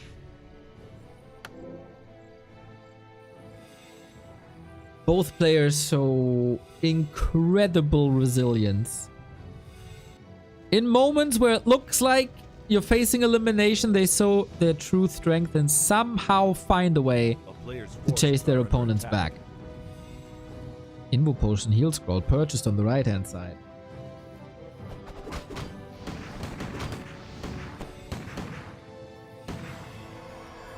But it's the next wave. And I don't know if Starbuck is ready for this. No resources to repair, no time for repair. We have an A-bomb in the mix. We have Disease Cloud in the mix. We got the level 2 DK in the mix. Double heal potion for whenever he needs the spells. Nova used before the mana is dry. I think Happy has too many solutions. The banish on the Crypt Lord rather meaningless. Finds a 3-rifle impale with the last bit of mana. The Abomination comes from the top with an instant killing blow. More and more rifles surrounded, killed. We still got a nuke. You can't even drain all the mana that's available. And now everything is affected by Disease Cloud, and Starbuck's going down 3-1.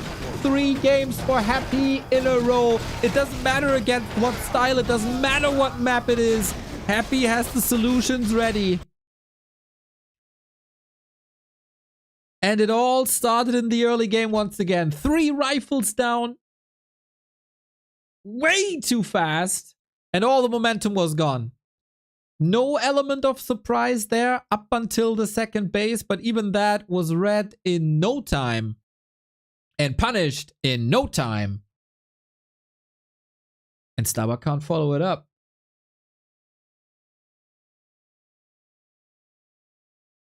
Nice recovery attempt.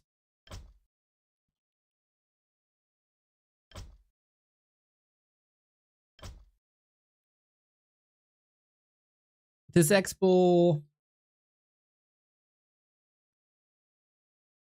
felt like a bit of a Hail Mary. It was surprising how fast that one was up.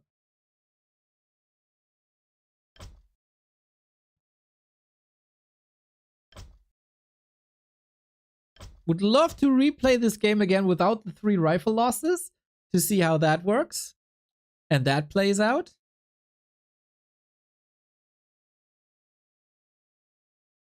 But now what? Starbuck tried. Starbuck tried a lot.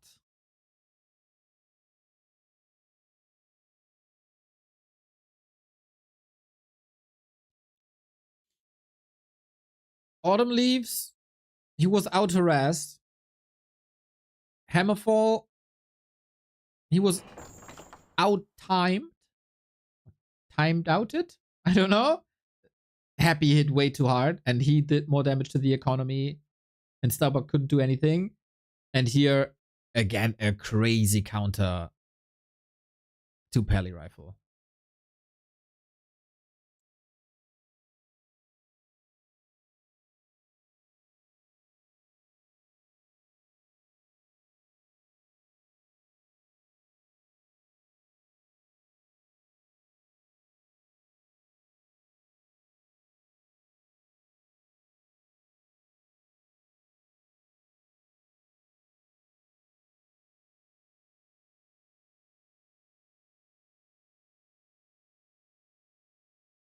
What's left in the tank?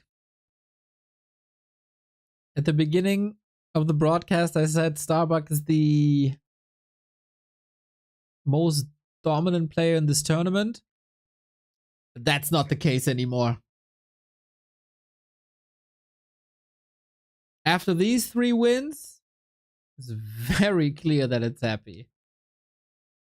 He just flipped the switch and put himself into overdrive. Starbuck can't follow this up. Not at all.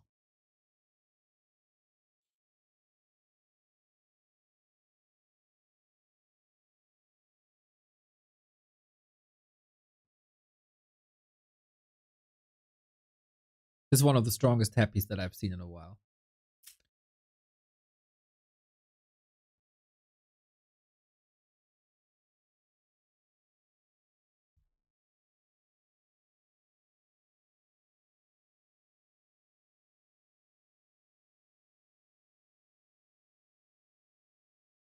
Fascinating that in a matchup that depends so much on the early strategies and also creep routes and hero choices, etc., both players go without scouting. Lots of intuition. Lots of gambling as well.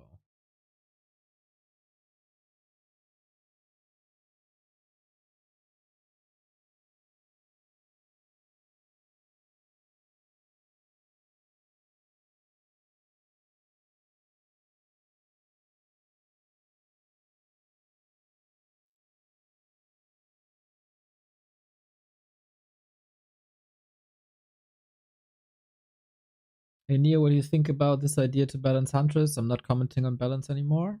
I said everything yesterday.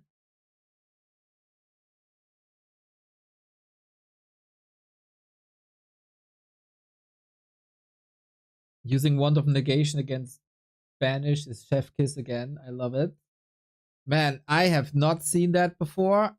And I didn't think that this would be affordable because you're spending so much gold on ghouls already.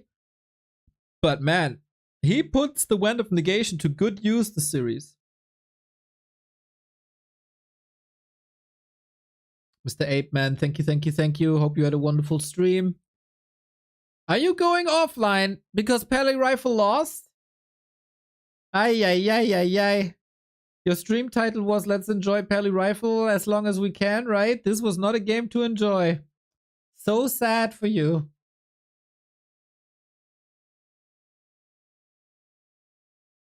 Custom icons are in the works. Hopefully we get them ready for tomorrow. For Warcraft III Champions Finals.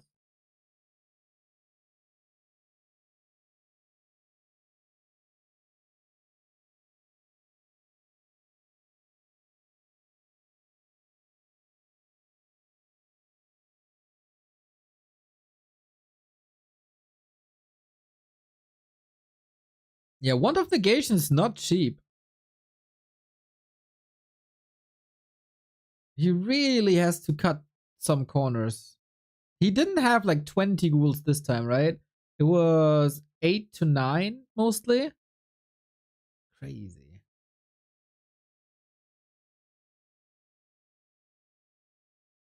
So sad, man. Oh no.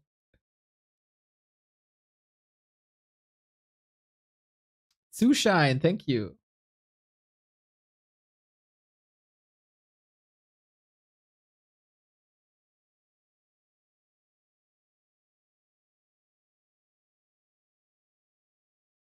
According to the Orga, games are about to start any minute.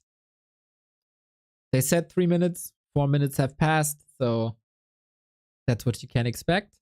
Afterwards,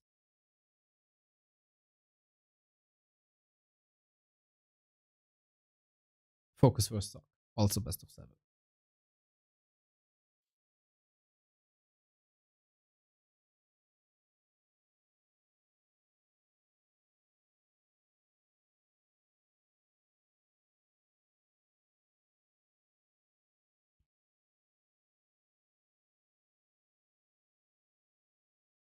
Later tonight, 7 p.m., the test server tournament coming up. Carson is gonna cast for you with Leon, with Neutron, with Kraft, and with Tiesyok. One player of each race represented. And they're gonna play round robin. Everybody gets some compensation for their invested time. So winning doesn't matter too much. It's about experimenting and showing the changes. So 7 p.m. tonight, test server tournament.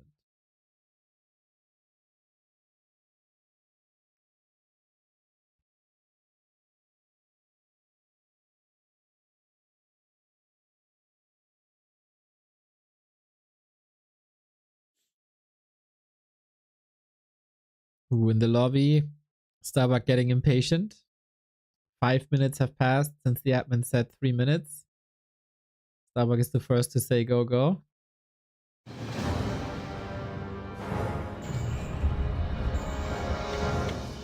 Time to get over this. Match points happy 3 in a row.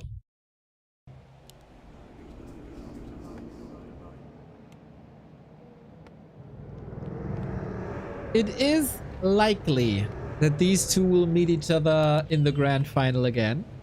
Sock stands in the way for the loser, or FoCuS. We will determine that, of course. And last time, the winner of the winner bracket final lost the grand final. But winning back-to-back series would be quite a statement for Happy, of course. I can only assume what incredible amount of work is going into Happy's adjustments. You gotta get ready for basically 2 different matchups here in Undead vs Human. And both need very specific answers. Springtime. Usually home turf of Pally Rifle. But that last game on AZ felt hopeless. Time for a different approach. Time for maybe a curveball. And Happy is again not falling for it. Goes with the Crippy. Maybe Lich reserved for game 5. Game 7. This is game 5. So yeah, it is Archmage. With that, we once again will have the battle for expansions. I don't think this changes too much for Happy. A little bit of the direction once he figures this out. Starbuck scouting. Where are you going? What hero you got? Did I fool you? Cryptlord is the answer to Pally Rifle, and it can be a staple here as well.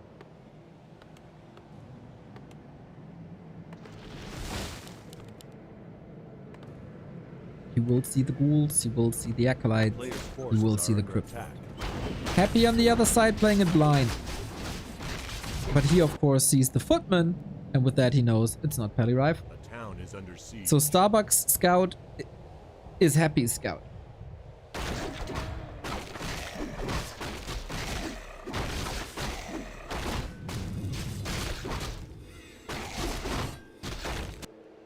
We still have Starbuck's option to go for a rifle push.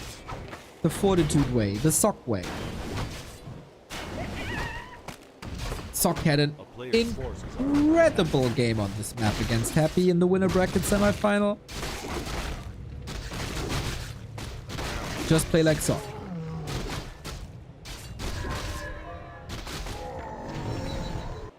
We have 4 farms. Unlike Hammerfall, we have once again an emphasis on level 3 for the Archmage.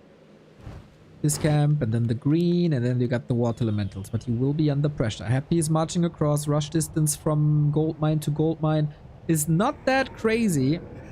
Only level 2. This camp is already taken. Creep routes have adjusted so much on this map in the past 2 months. Double ring of protection now. Unlike the first map that we've seen between them, no additional damage. Oh, Grande Impale! And he surrounds the entire army, including Archmage!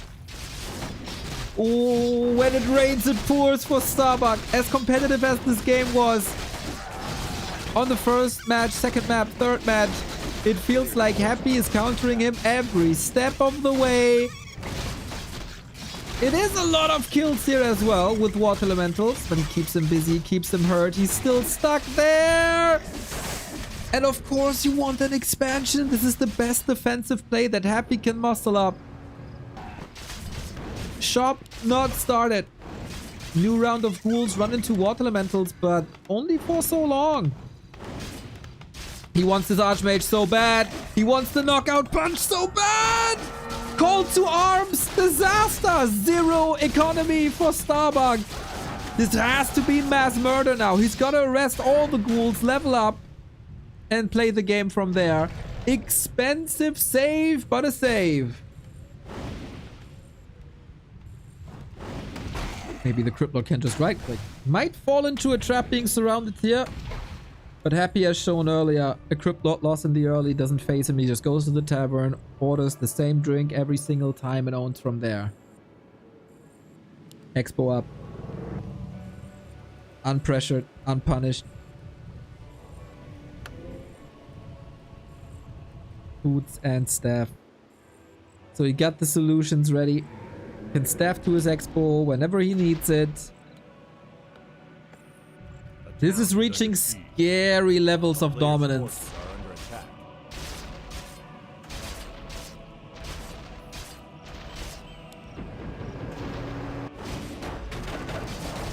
But Starbuck building a wall. Welcomes the ghouls with open water elementals. And defends that as well. There is some catching up to do, but it's not impossible. Archmage level is good. This is workable. Happy has to slip in the defense once, and all of a sudden we have a game. And there is currently not much mining from that second phase.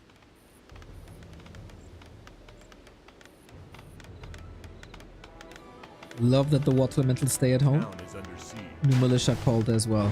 Both players know exactly what the other is doing, threatening us around. If that doesn't work, emphasis on acolytes. Fascinating how that Archmage recovered, and what an addition to the defense this Water Elemental is. Crazy.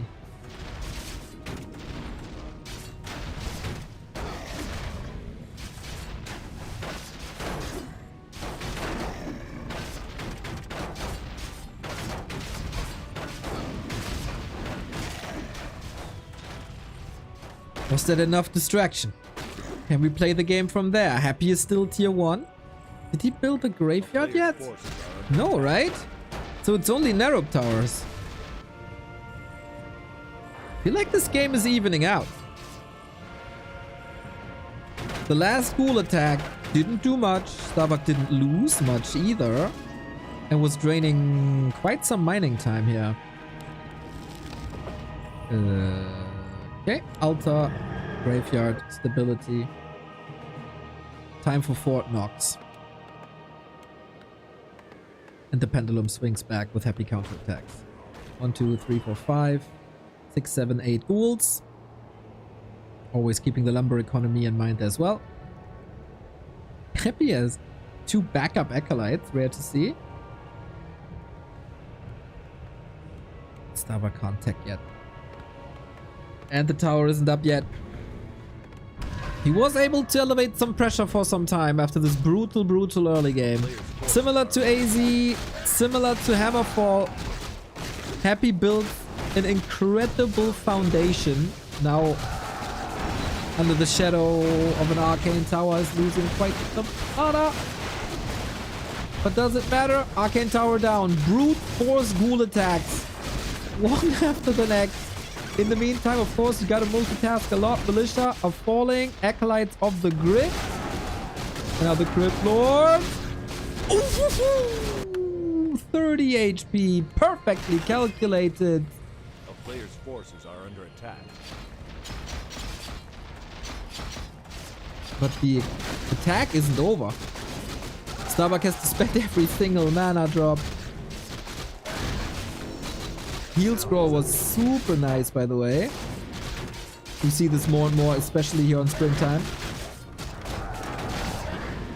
Cool uptime by Happy is phenomenal. But on the other side, Footmen do some damage as well. This is another Acolyte kill. Maybe Archmage has a staff ready.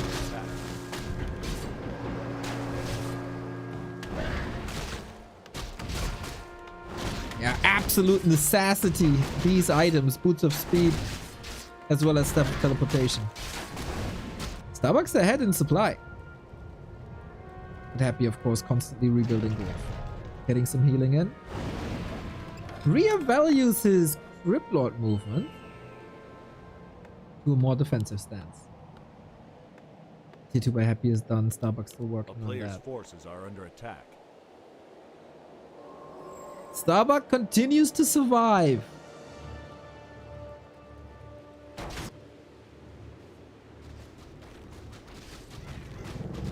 Happy is broke after building slaughterhouse halls and the tech. Town is under siege. That's cancel. That would probably be the best thing that could happen to Starbuck. Delay the statues.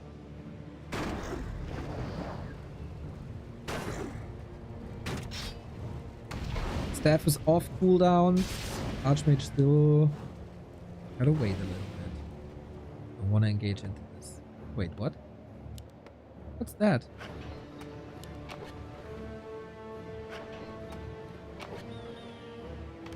Oh my. A player's forces are under attack. It's not mining from his main. Is that overwhelming? Surround attempt blocked by DK. Still blocked. He still has a telestep, of course. We have these mass melee fights that we've seen so many times. Did the ghoul attack? I don't see any corpses. Maybe he sent it to the for defense as militia, but I'm really not sure.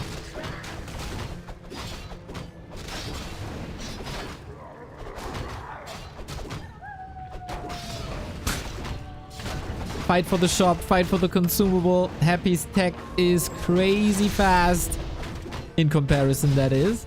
Blast out the mana. Archmage very fragile. Everybody wants the Magi. Who gets it? 4.5 on Starbuck. Got it. Item as well. Big mana potion. Huge steal. If the big mana potion goes to Happy, he has an impale at the ready. And might just kill this Archmage. Big moment in the game. Stormbolt. Surround. Got it locked in.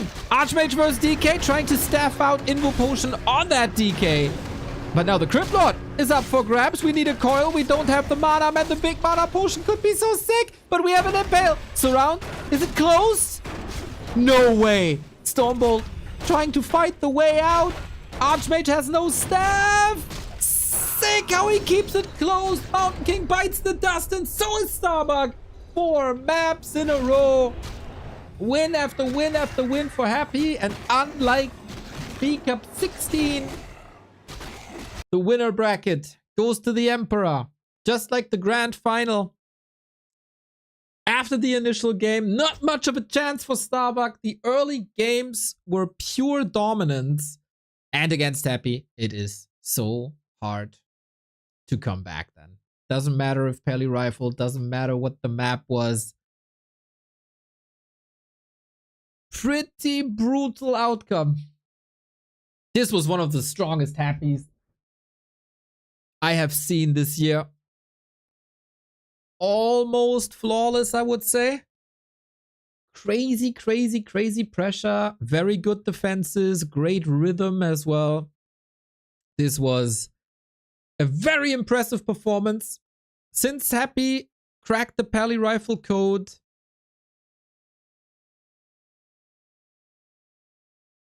Starbuck is in trouble again.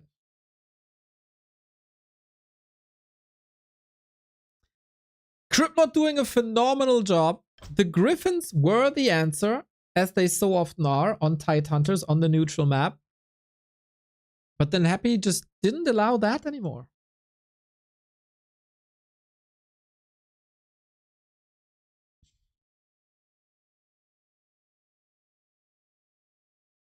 Too much economy harass on Autumn Leaves. What else we had? The Knight's Gyro decision. Not a huge fan of that, but I think damage was done there as well. Amazonia, 3 rifles in the early game. And also here on Springtime. No pressure towards an undead base. While getting quite wrecked at his own expansion. Starbuck lost all momentum on map 3, I think. Hammerfall is the deciding map of the series to me.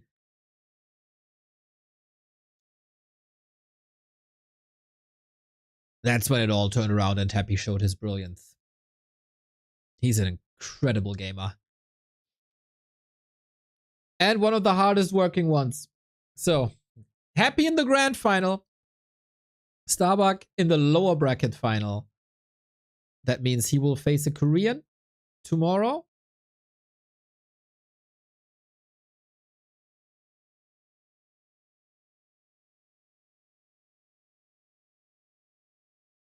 That means Starbuck has to prepare for 2 matchups then.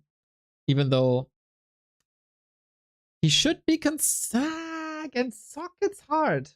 Against FoCuS, Starbuck is surely the favorite. Against Sock, I'm not too sure. Exact, thank you for the 35.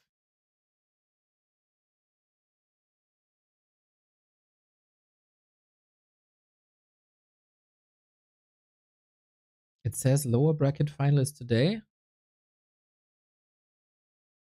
What?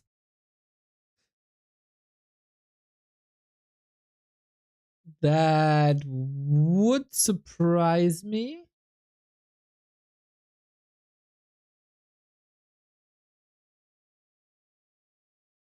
It should be on the Chinese broadcast. This is gonna be it's wrong. All right. Thank you, Stufka. Yep. Today, 2 best of 7s. With human versus orc, very likely to be without Peli Rifle.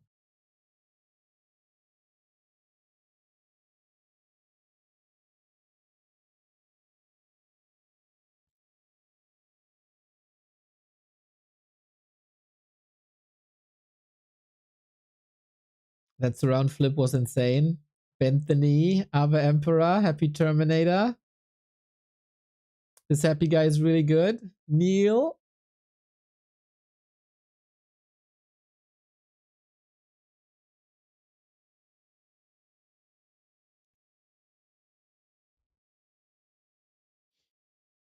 It was surely one of the great happy performances. I'm in the next game. In the lobby for the next game. This should start in a couple of minutes. I will throw you into a little break.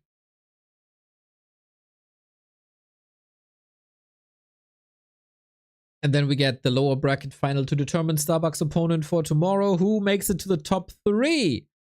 We'll be right back.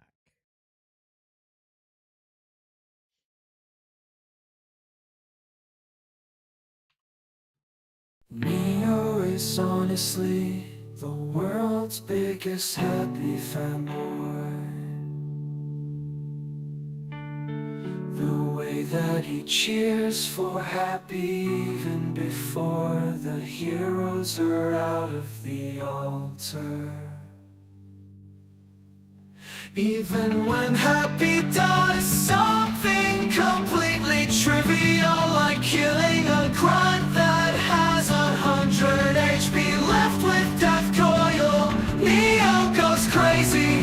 Happy, what a god! What a god! What a god! Fuck silver linings. Happy is such a god.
Back we are with B Cup 17. There's 3 matches left to be played in this tournament. Lower bracket semi-final coming up. Lower bracket final with Starbuck tomorrow. And the grand final with Happy afterwards.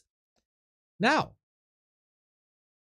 there's going to be a Korean in the mix. But who's it going to be? FoCuS and Sock have been playing some awesome Warcraft this tournament. Both have been thrown down to the lower bracket by Happy, and those are the only players that were able to beat them. Thank you, Dawn of War, for the 62. The lobby is still up. We're still waiting for the game to start.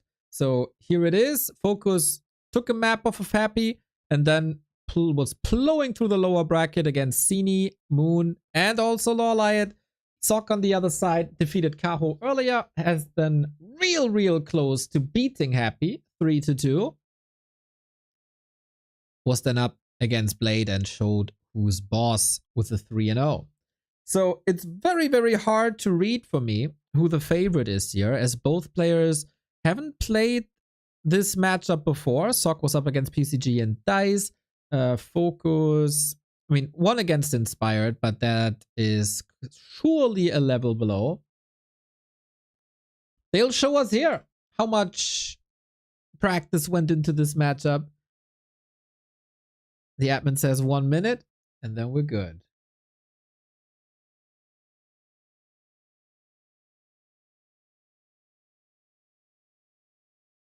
This could be incredibly explosive if they both play their A game. Sometimes a little shaky. Sometimes within a week, these guys have 2 different power levels. They gotta be on.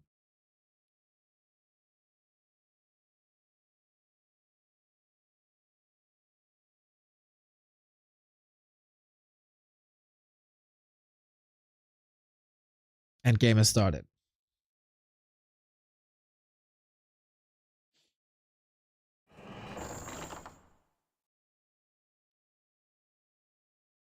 FoCuS against the B-Boy Sock.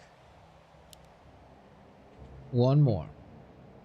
So it is clear that the lower bracket final will be human against orc. If Sock wins, Starbuck will be playing orc. If FoCuS wins, Starbuck will be playing human. Sock currently, and for a long time, second best human there is, if you don't count Starbuck as an Infi as human. But multi-race players, FoCuS for quite some time, the orc to look for, as Lin is on a little bit on a break. Now, I'm a bit confused, but here we go. Sock on springtime, upper left-hand side. FoCuS, bottom right-hand side. It is Pally Rifle. That is quite surprising to me. I think I haven't seen this. I haven't seen this a lot, that's for sure. He was surely experimenting with it, as everybody was. But is his Pally Rifle build up to snuff? And what's FoCuS playing against it? Sowin was completely destroyed by the Pally Rifle by Starbuck in the winner bracket. Hopefully Sock is copying that build and that execution, because Infi showed that if Pally Rifle is executed badly, it can be hard countered quite a bit. And that was also the case within this tournament. So Sock, what can you show the world today? Pally coming out. On the other side, FoCuS. With Farseer, with Headhunter, he has shown that he was clearly influenced by Grubby a little bit. That was visible after seeing Demolishers versus Night Elf in spectacular fashion. Is he following in Grubby's footsteps in this matchup as well? That would mean second barracks, Headhunter grunts, ultra high pressure at the tier 2 stages. This is already not the updated Pally Rifle build. Otherwise, its paladin out before the rifle. And that makes this build quite a bit weaker.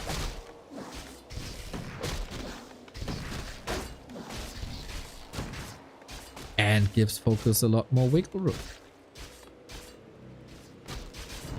There's no tower. It's militia called already. Tech delayed.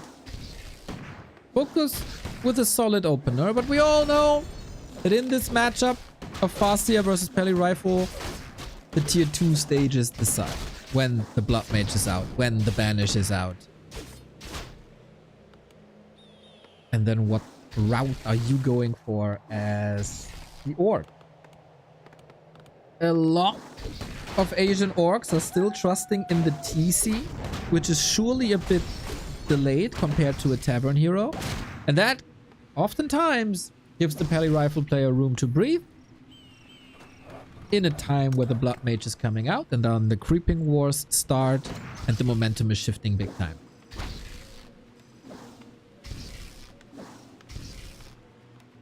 This is again another best of 7, so the first to win 4 maps is the winner.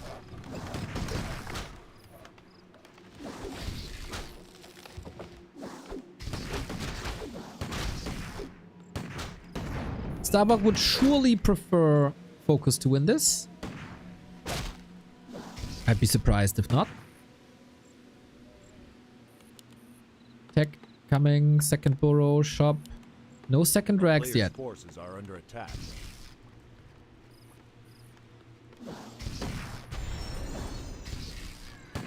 Second hero will determine a lot for FoCuS of where this game is going.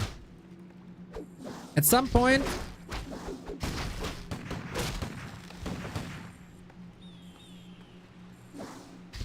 someone got so frustrated that he's played Human Mirror instead.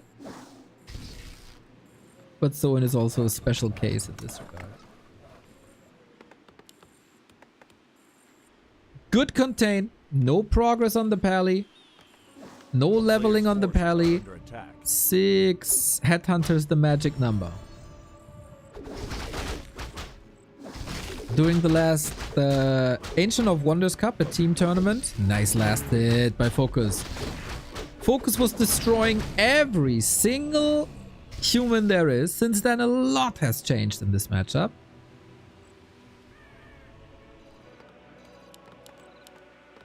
We pull back. We get the panda. FoCuS did the homework. A player's forces are under attack. Now, per textbook, the Fastia should roam around and keep on harassing. Maybe he prepares level 2 for Chain Lightning to cancel some healing.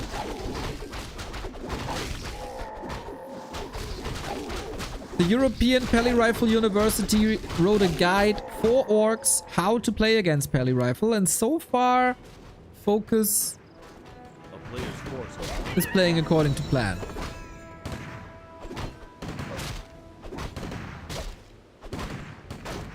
Why is Panda good?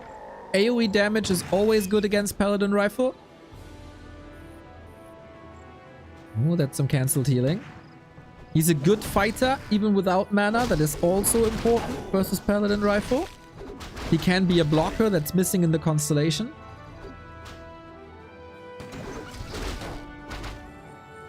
Constellation? Composition? Both? But yeah, spit the fire. Keep on creeping. The Blood Mage will change a lot of momentum. Haze debuff, also true.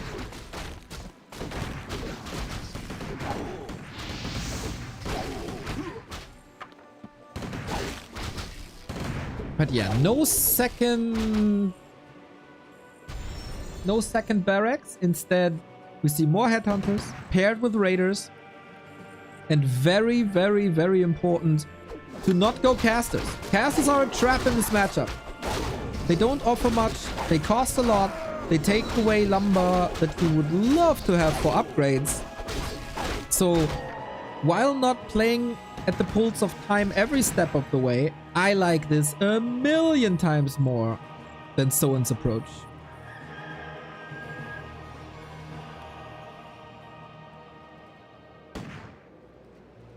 So far, both players very stable.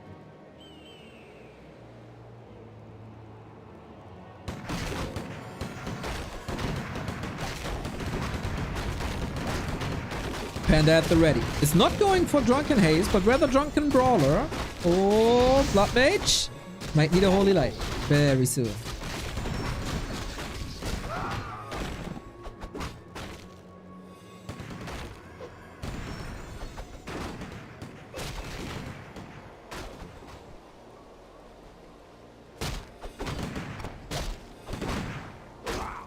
A player's forces are under attack.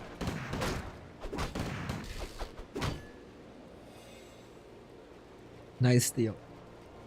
Close to level 3. I'd still love to see a roaming Farseer, but I can understand that Wolves and Chain Lightning are gonna be quite incredible as well. Blood Mage, no progress, no banish just yet. Raiders mostly there to interrupt the Siphon if you're quick. Can he own the fight though? Now, no Raider in position. And Snare on the rifle instead. Okay, the Siphon was off anyway. And that's the next kill. Holy Light at the ready. Uses it. Almost a 1-for-1 trade. Spell for unit. Raiders are falling. Oh, there's a Sobi Mask on the Panda, which is a little bit more fuel actually. On the Blood Mage. Now Militia coming in. Paladin has suffered quite a bit.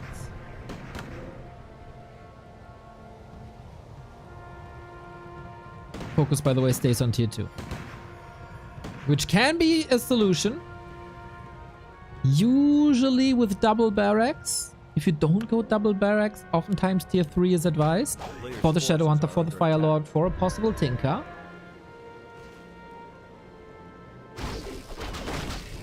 And Berserker upgrades, etc, etc, etc.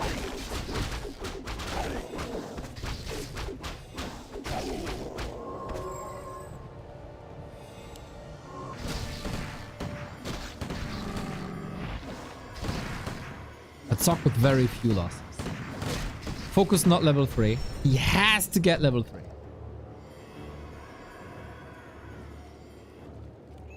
But where? Maybe the green would have been a lot better. Maybe we're preparing for base races. Because there is cement. He might give up a shot for that. Militia already in position to arrest the Raiders. But there's only one player being arrested here. Can we play hit and run without speed scroll? That's rough, but FoCuS nicely splitting his units and running away very early.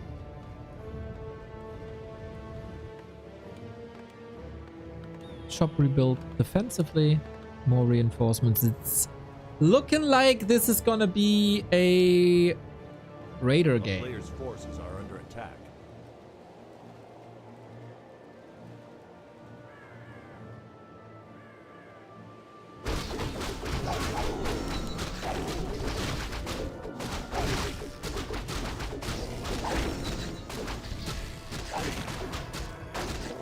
Now we got level 3. Tanky, tanky, tanky Panda. Love the Zeppelin actually. For drops. With Breath of Fire into the main. Also to save units from Banish and Siphon. Lem is in the chat. FoCuS went for Panda. I can't believe it. I was shocked too. FoCuS the one orc catching up. Optimizing his economy here with the 50 food.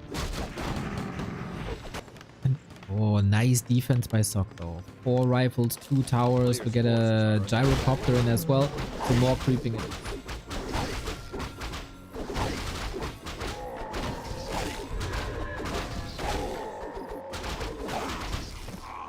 Holy, he has 17 armor and evasion.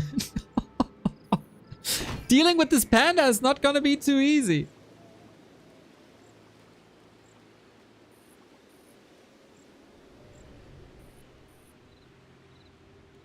A player's forces are under attack.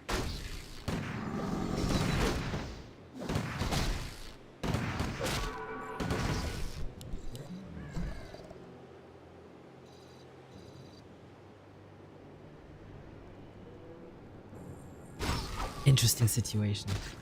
So much closer than expected.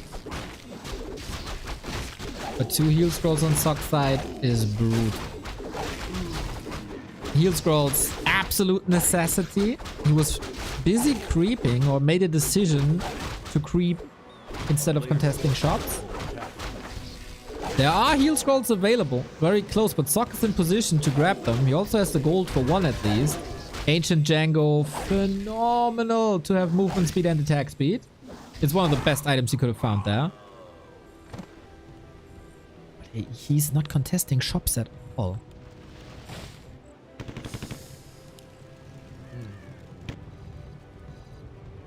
Yep, now it's gonna be rough. All right, Panda, what can you do? Spread some fire. He disengages.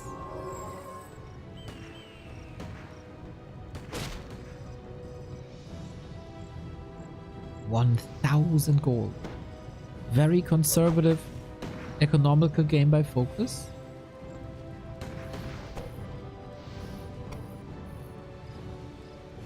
I didn't think that Sock would be preparing Pally Rifle for this match. I didn't think that FoCuS would be as prepared.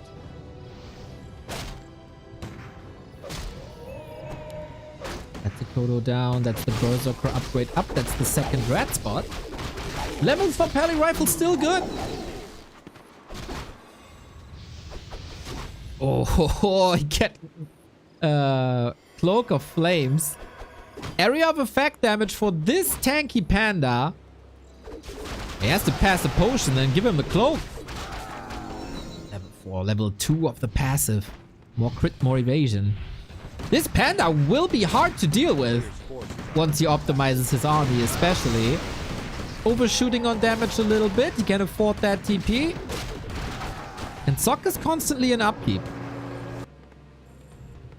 Getting a heal scroll despite getting a rifle kill. Despite Holy Light. He's selling all the rings. Keeps the Sobi mask. A player's forces are under attack. I don't know if I agree with this. I don't know if I agree with this.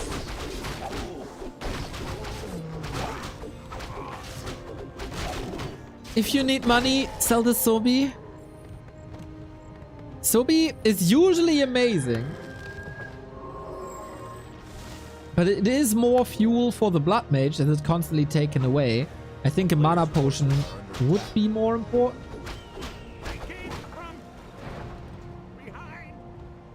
And especially like Cloak of Flames on the far side. I do not understand one bit. That makes no sense.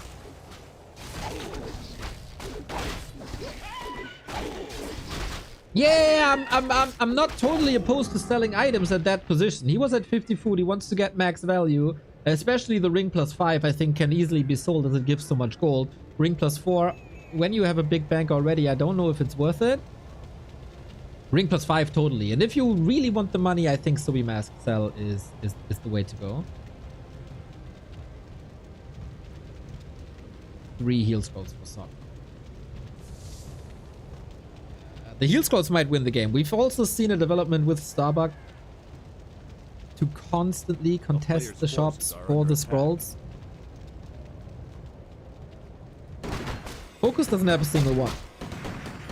Army value is a long line.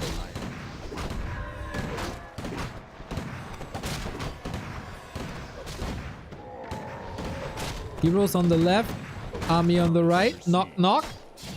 We do have pillage. We have 3 attack upgrades. That's big value on the headhunters. Slowest available on the human side. Ooh, fake a staff. Cheeky, cheeky. Level 2 devotion aura is crazy strong, by the way. Okay, now we transferred the expo up. Casters. Ooh, huge chance to do some damage. But a very careful FoCuS. Realizes you're coming to me, boy. Okay, let's trade these bases. You have a town portal, use it. Player's forces He will not be fooled by the stab. Instead of doing damage to the castle, he's rather going for the economy while attacking buildings himself. Peons falling. Boom, boom, boom, boom, boom. The tiny Great Hall was expensive. Is it worth it? Town portal on both sides. Game of chicken. At the moment, no essential damage done, but that might change. Heroes far in the back. It's mostly due to the raiders. Now the floodgates are open. The blocker buildings are gone. We are committing quite a bit. We're committing hard. Sock comes in. Interesting position. Breath of fire. He needs to get this keep. He does it. TP out immediately. Raider trap, but it is worth it. So worth it. 15 food ahead. A base ahead. No potions no more. And Sock is also super broke. Very good commitment, very good assessment, decision making by FoCuS on point.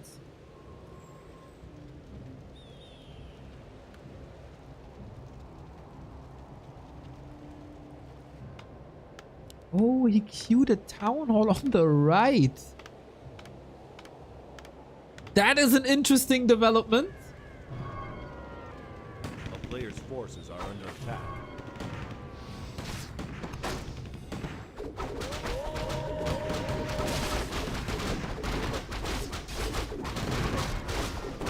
And then away we go. Raiders attacking the Blood Mage. Well, they're close to the end snare. No end snare. There we go. Heal scrolls must disappear. He has 2 more to work with. Fastia repositioned. Blood Mage full mana. Paladin a bit hurt. Now the Siphon interrupted pretty much instantly. And FoCuS, oh, would you love to have a heal scroll now in this situation. Blonde Devil suffering, but the Holy Light is at the ready. Goes for Devotion Aura 3. 6 extra armor on all these rifles. Panda has the potion, needs it, gets it. Drunken Brawler, pretty good. Next heal scroll used. That was the last one! That was the last one! Huge opportunity for FoCuS! The Holy Light was ready, but under the end snare, Blood Mage falls. And with that kill, everything should fall together like a house of cards. If you keep the hero safe. So many kills potentially. And now the Sovi Mask makes so much sense as well with the Blood Mage dead. Spits fire. Level 5 on the Fastia. Gets another spell. Sock is getting demolished in this fight. GG. It is FoCuS playing a fine anti-pally rifle game. He is once again, and he is for a while, the orc in Asia that brings the innovation versus human. Very specifically versus human.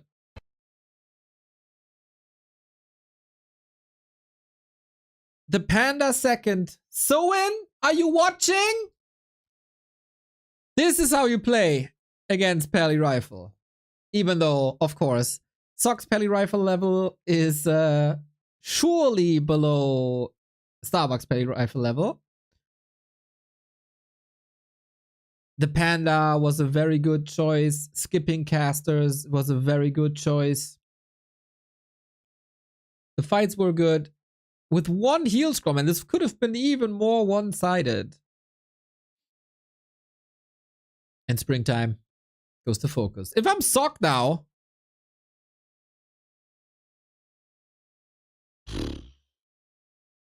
would I dare to play Pally Rifle again?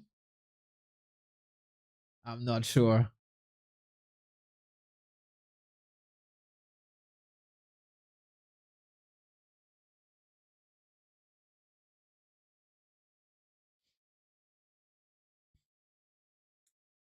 It was a bit risky going for that tiny, but that was a good decoy.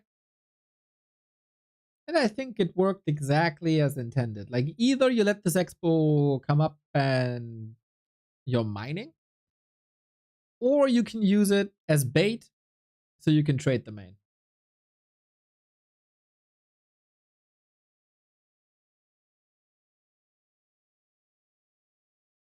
FoCuS was also able to bank a lot on 50. And kind of a giga break. Carson influencing the scene.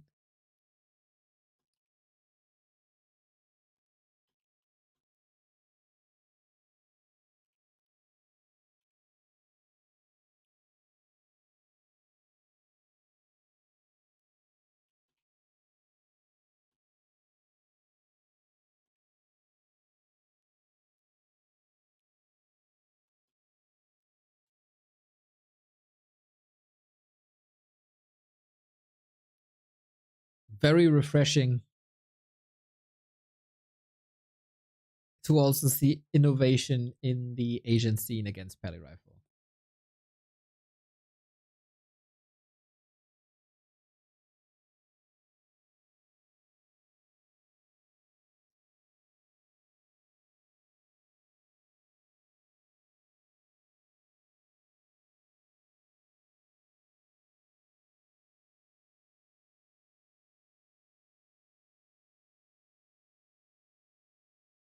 FoCuS prioritizing creep camps over shop. I think there's still a lot of room for improvement on both sides. On both sides. But FoCuS is surely on the right way.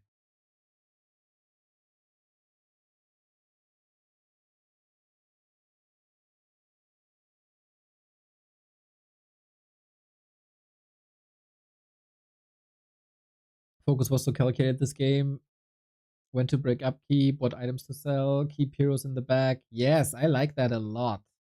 Lin kind of showed the way of positioning.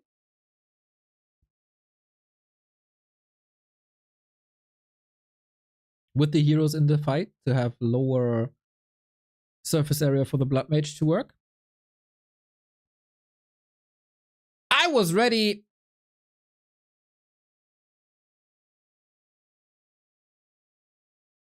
I was ready to rant again. How the Asian orcs are not playing correctly against Pally Rifle. Good to see I don't have to.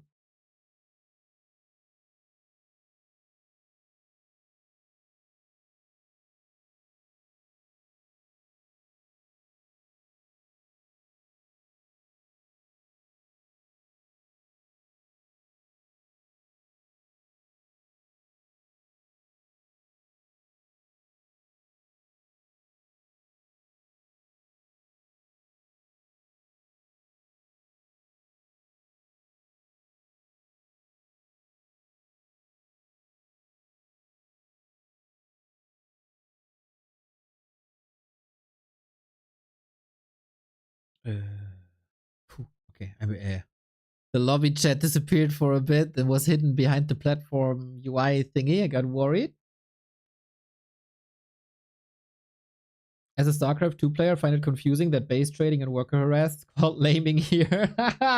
Oh man, did I say that again? I wanted to make an effort to reduce that. But yeah, it is surely seen as an unhonorable way of playing Warcraft. We like to see the armies and heroes fighting against each other. Economy harass has always been part of the game, especially for orcs. But yeah, the quote unquote, in the eyes of the community, honorable way is fighting with your armies.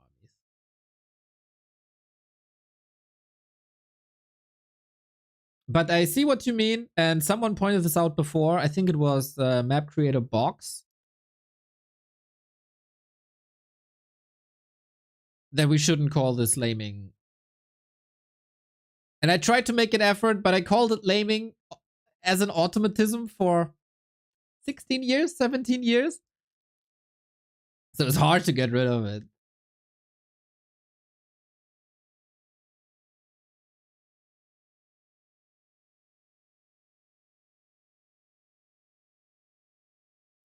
Who created that term? Bro. That was used in radio casts in 2003. I got no clue.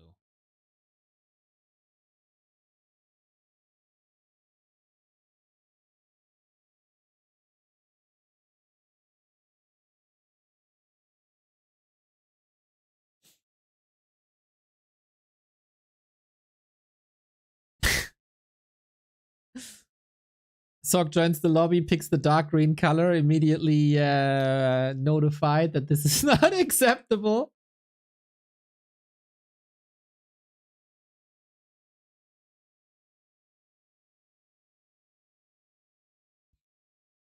Players are ready. We're on Tight Hunters, oftentimes coined as not the greatest Pally Rifle map.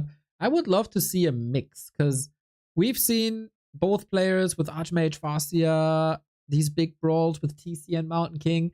They can be awesome.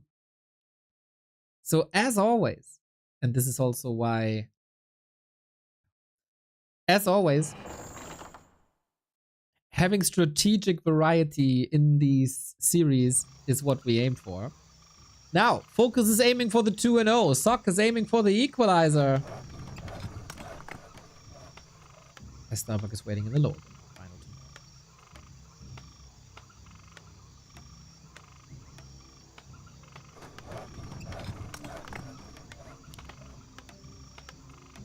Let players pick their colors already. My god.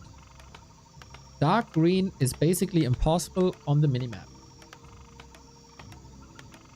And they would pick it similar to how they would pick pole or brown or the other blue that looks exactly like this blue.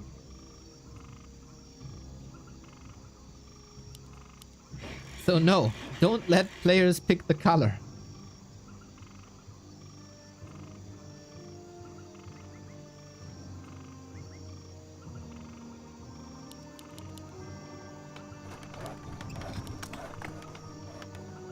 Or give the observer mode the option to select the color. Then I don't care. Farsia Headhunter should be the stable opener for any opener that Sock is going for, but since the Pally Rifle crashed a little bit on game 1 and since we're on Tide Hunters, it is the old opener of Archmage foot.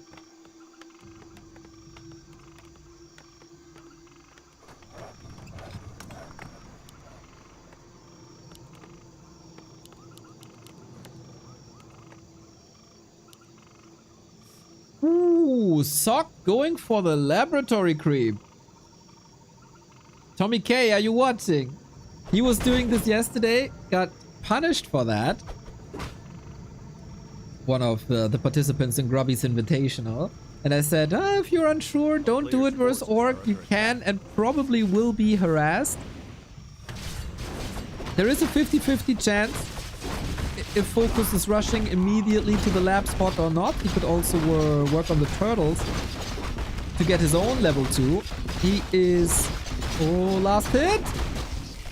Too early. 1.9. Sobi Mask for the Farsia! Amazing! Attempt of a surround. This will probably cost the town portal. Oh my, that was close. Yeah, this will cost the town portal, but it also cost half of the Archmage HP plus the Sobi Mask. How this could have been a game-winning item for Sock.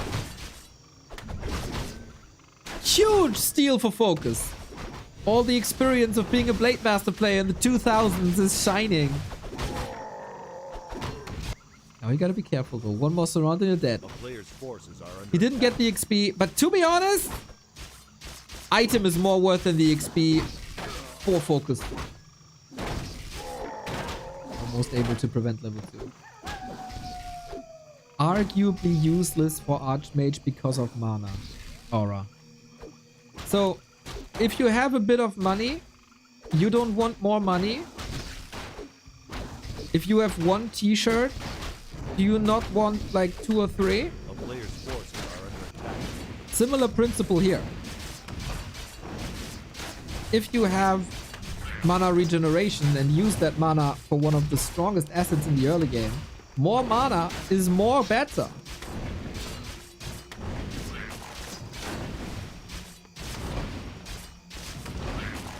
As it stacks. If you're against having more money, back to warcraft.com/support. We gladly take it. There's links to donations, memberships, merch shop.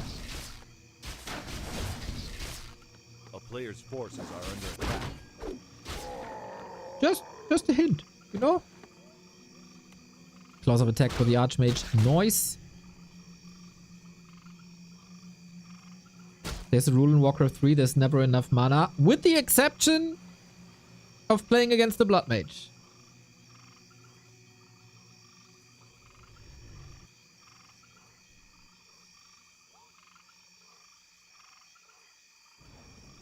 player's forces are under attack.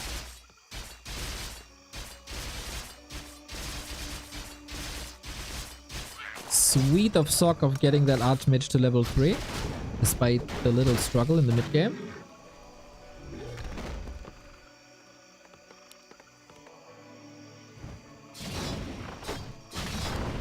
Sweet timing at the arrival of tier 2. No chance for FoCuS at the moment to get any tier 2 buildings up. No cement, no spikes. Player's forces are under attack.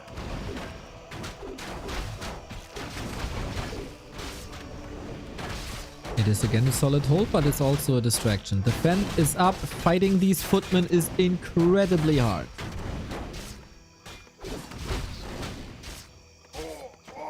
No, oh, Grunt is falling. No shop rebuild. The Lodge on the left-hand side. Sock might be a bit blind towards that.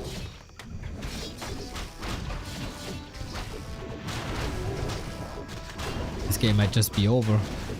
FoCuS, yep, loses the Fastia, loses the Lodge. This game is done. Despite the Sobi steal. Pure early tier 2 rampage. Kinda lucky for FoCuS to not be level 3, otherwise it's 30 seconds more. Yep, this, oh my god. FoCuS completely fell apart against this attack. Holy smokes. Good luck, he's not tapping out early. It's usually not what he does. Yesterday we've seen a very unusual early tap out within 4 minutes.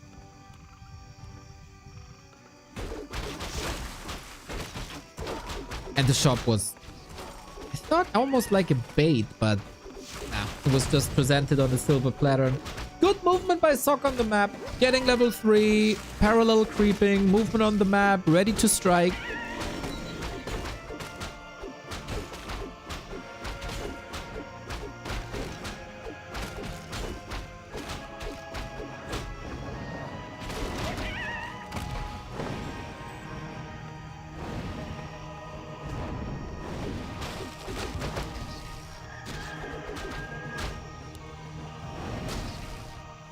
Mountain King coming.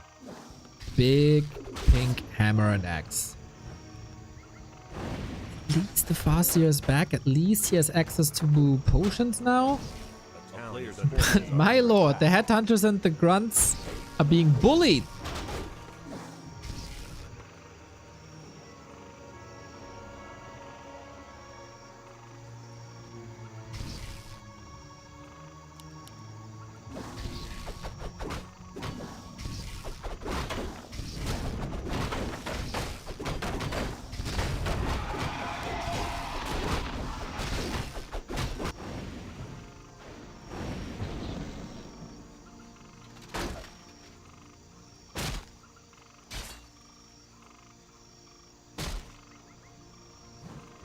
Forces are under attack.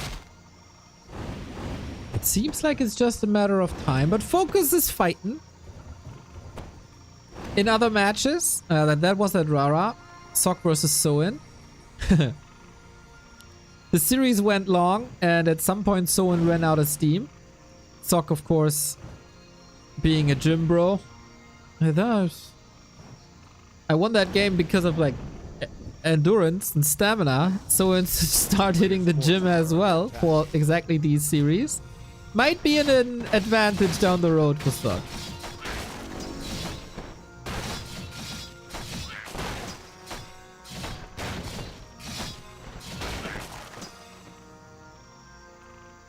But yeah, he can play the game from here, and he has a little fetish for like tier 3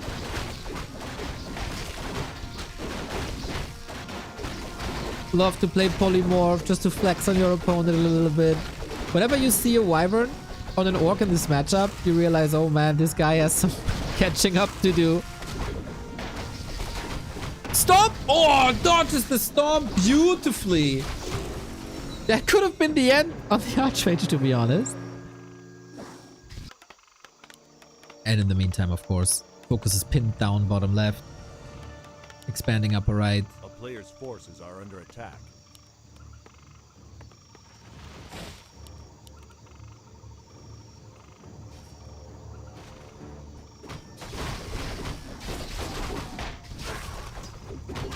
Well, now FoCuS has endurance aura, so... Lemes, your humor is reaching Baron levels. Never go Baron levels of humor. Archmage still under pressure, man. Army is low, but heroes are powerful. A player's forces are under attack.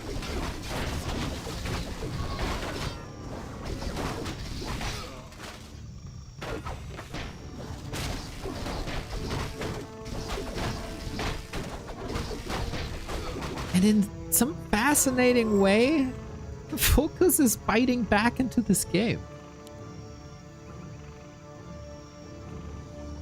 So I must assume that there's an extra. But I feel very, very, very little tempo in this human army, which will change, of course.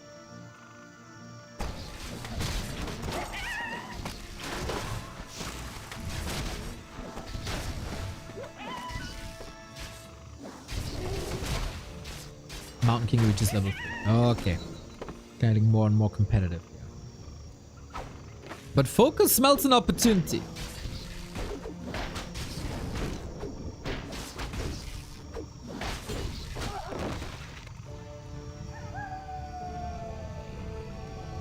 Did the Wyvern lose half the HP by just attacking Defend Footman?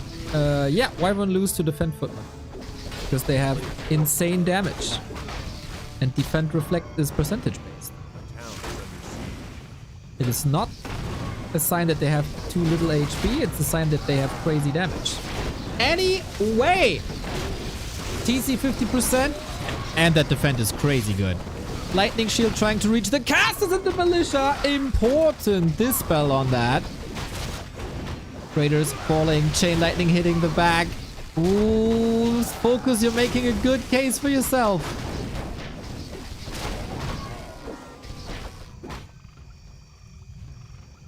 But now, the downside of an orc fight. Sustain is always better on the human side. Mountain King chasing. Speed scroll to engage instead of disengage. He wanted that level 4, huh? For the endurance aura. Oh my god. Sock was so far ahead after that tier 2 push. Expo's up. And that engagement was the right call. FoCuS with very good decision making.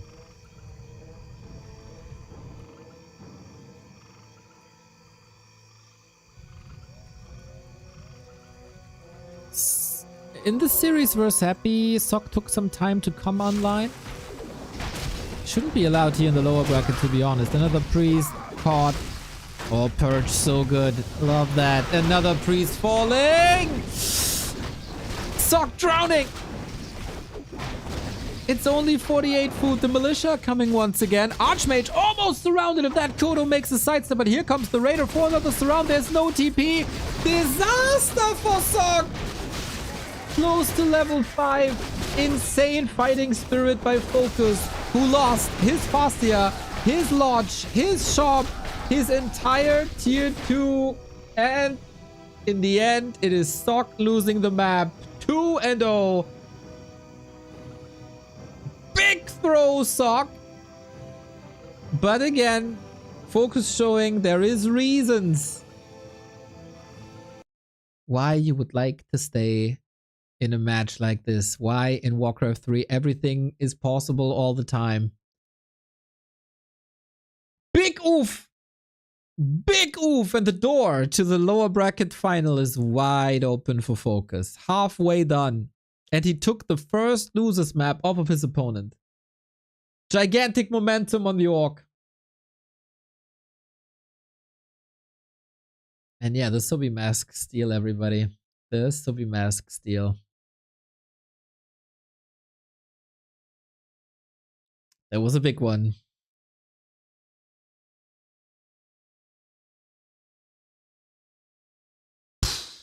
Tough situation for Sock now.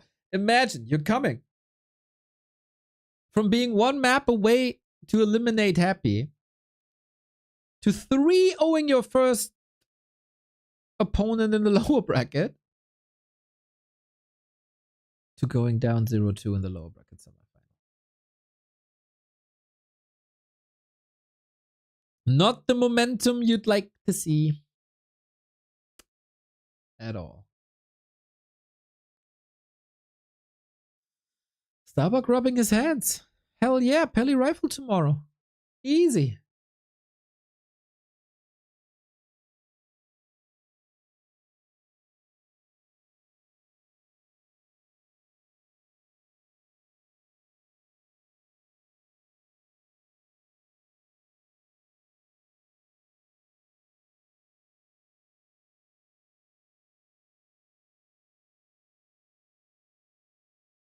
Kansai, Kaiseru. Arigato.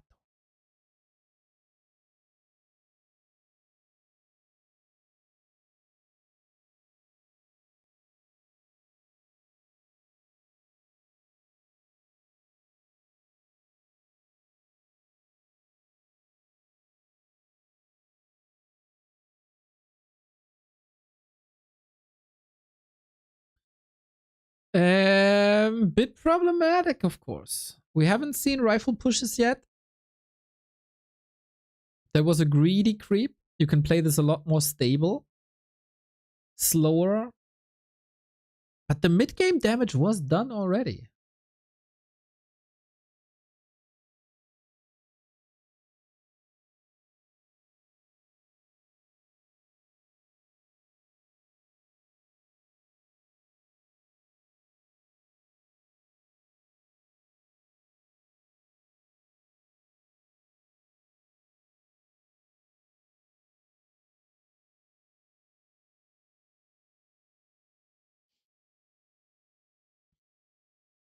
Still, of course, all the chances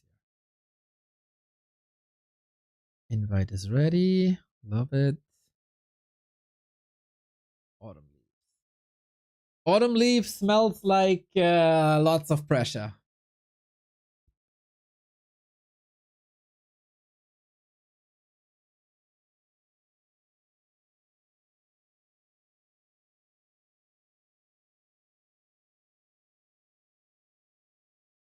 Okay. And another 3-minute ad break here. For the Chinese broadcasts. Later tonight, PTR tournament. Leon, Neutron, Tiesiok, Kraft, some of the finest players, one of each race that we have in the scene, will play a round robin. Everybody plays the other ones. And then we're going to have the perfect analysis, the undoubted perfect analysis of the new PTR, all the effects of the proposed changes. And Carson is going to break that down for you.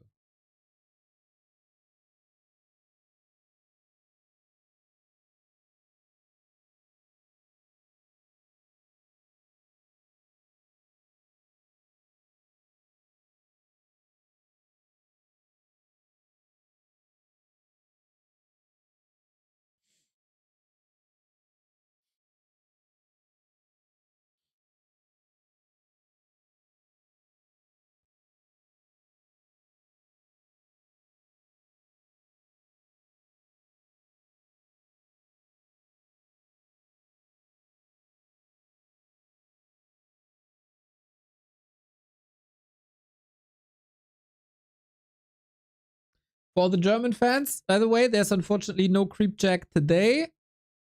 As I'm busy here and also I need a break. I need an evening off.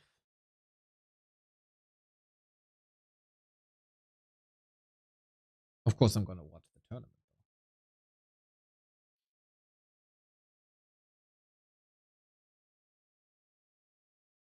Hope they're going to be playing all the new stuff though. Well, we don't give an incentive for winning. Everybody gets compensated for their time. So that's why the last PTR tournaments were quite a disaster. Everybody just went for the winning strategies, no experimentation, no showcase. It was horrible. So now everybody gets compensated, and then hopefully they show some of these changes. Otherwise, yeah, I don't know what to do with these PTR thingies that we pay from our own pocket. Last time, I'm going to be honest with you, the last PTR test, doesn't matter if show match or tournaments, absolute waste of money. And time.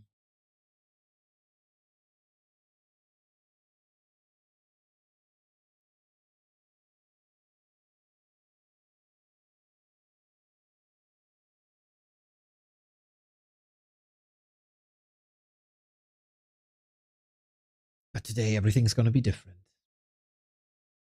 Shout out to Carson stepping up and organizing this within basically like half an hour. It was really cool.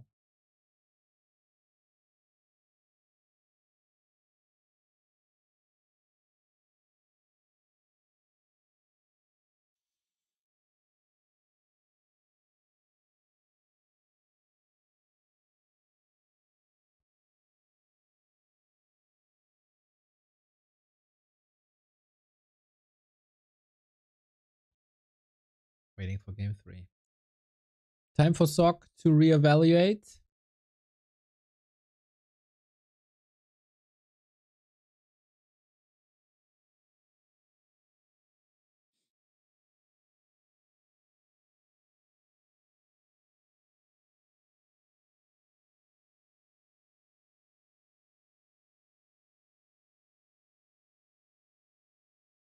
Come on, guys, let's go. We're all hungry. I know you're selling mangoes and beef jerky and all, but we're hungry for Warcraft. Give Warcraft. This weekend, by the way, Warcraft III Champions finals are starting. We came up with a rather new approach. We got a wildcard qualifier tomorrow where a lot of people are invited that made it high up on the list. 2 of these guys will qualify tomorrow for the close qualifier that will then be our broadcast material for Saturday and Sunday. The winner of that will go into the main event the weekend after. Have you ever touched a mango? I have a mango in my fridge.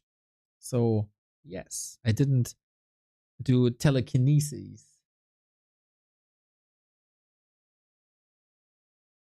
I'm cooking with mango quite often. I like it. Curry with mango, chicken rice mango. Mango chicken is awesome.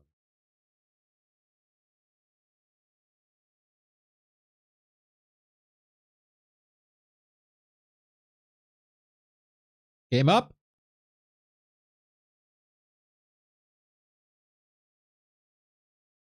Is that a euphemism that I'm not aware of?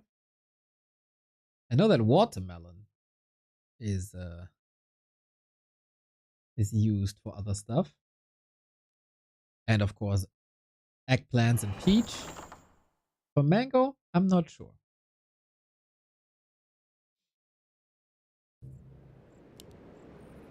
Game up. 2-0 for FoCuS.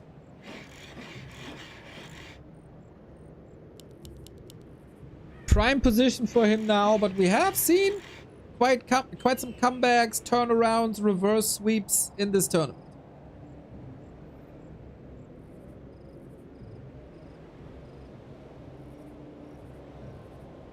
For FoCuS, there's no real reason to change anything, right? His games were good. Even when he was far behind, he was able to make a comeback. He also played well when he was ahead after the early game. Oh, and look at this. There's no barracks, no farm just yet. Sock is bringing the Pally rifle back.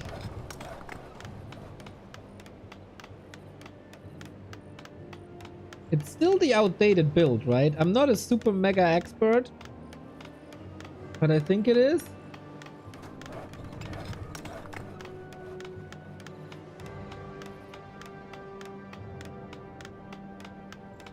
And FoCuS was always good against Pally Rifle on Autumn Leaves, I would think. Even when it was like a fresh strategy half a year ago. Oftentimes with base attacks. That fizzled out a little bit as the counters became stronger. Especially with like towering up and swords.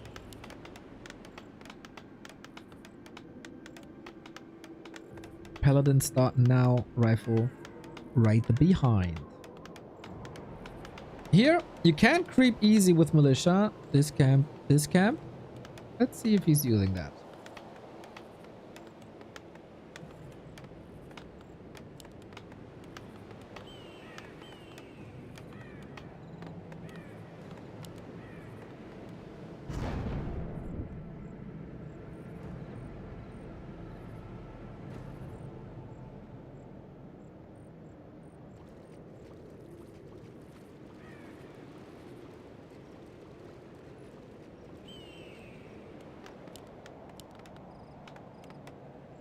FoCuS showed Asia what's possible with Orc against the stock Pally rifle. Who, yes, again is playing an outdated build. So not only are the Asian Orcs far behind the curve, also the Asian Pally rifle players are far behind the curve. The innovation of Warcraft 3 is played in Europe.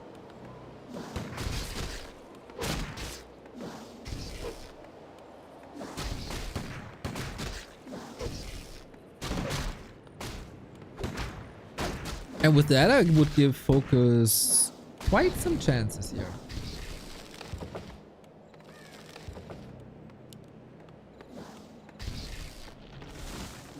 There's no creeping whatsoever because of the build order. Ooh, he texted 2 rifles. Ah, that's the third, I see. I'm really curious. Like, it must be that Asia is completely ignoring everything on Warcraft 3 Champions these days. That's mental.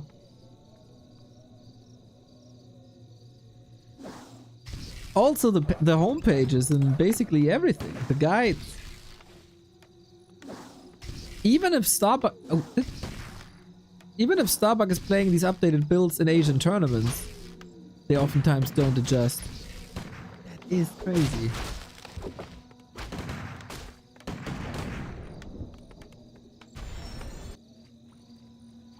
Headhunter streaming in. We're taking to tier 2. Once again, we gotta look if there's a second Rex, but nope.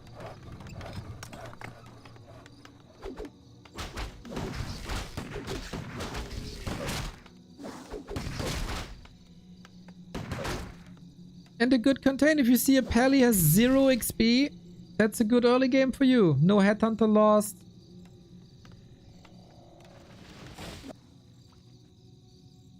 No wolves fed away.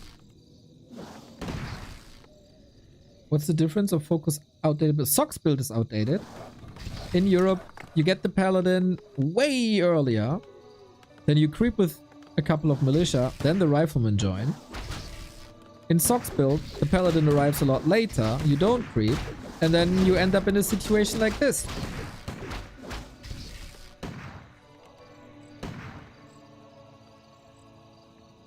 Lemes, do you have a timestamp of when you guys invented the early Pally rifle? Is it 3 weeks? 4 weeks? I sound like a broken record every time I see an Asian Pally rifle game.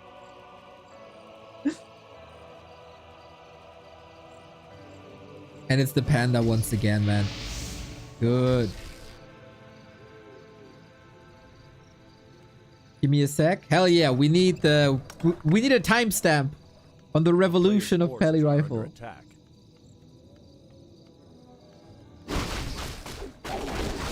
And with the panda out, this is exactly why a panda is better than a TC. I do value the existence of endurance aura, movement speed, attack speed, great, but you'd have to wait a long time before the TC is out. With panda, you get instant map control. Pally rifle Sock is able to get the rest of the camp, which is kind of fine. The first experience for him. But it's good multitasking. We see double beastry, and this is what I've seen from FoCuS for a long time. Mass rifle, never fight, attack the base. It worked well on springtime, right? It's not something you see every day anymore. Warcraft 3 is back, baby. Hell yeah, it is. I don't see what that... Oh, Cartoon V! Thank you for the 10 euros, mate. Much love you, dude. Much love. You actually did it, man. I didn't want to guilt trip you into this dodo. That was just a joke. But this is awesome, dude. Freaking awesome. Thank you.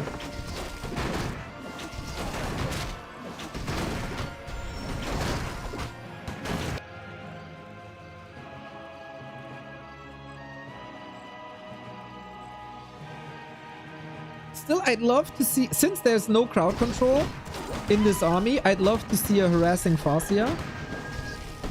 It was invented 3rd of March. Ha! I was pretty good with my 3 to 4 weeks. Nice. Thank you, Lemes.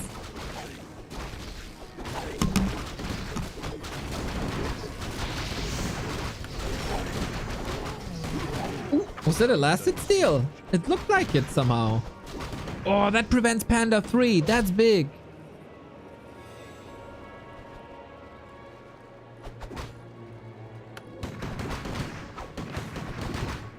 One month is insane, man.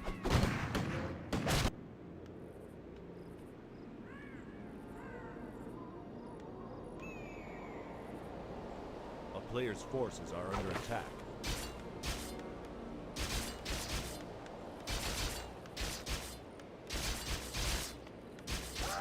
Didn't Helpstone invent it 1 year ago? Well, he didn't popularize it. But yeah, it's kind of... this is also the lore that I know. So, we have raiders attacking. Pillage is up. We're attacking the blacksmith. That would mean no more rifles. And it would also mean a bit of surface area. There is no guard tower. Only one arcane tower that does nothing. At least we got the Sorks ready and we have the tele step. That's good. Forces are under attack.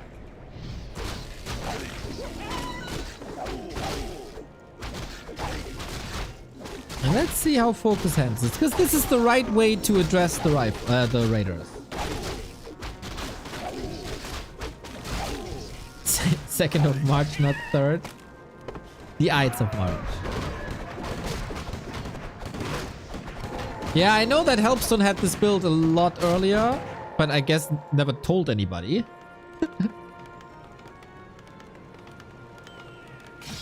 And here we go, hit and run. A lot of hit. And every strike is more gold for FoCuS. He will be caught every now and then, as there is no speed scroll counter.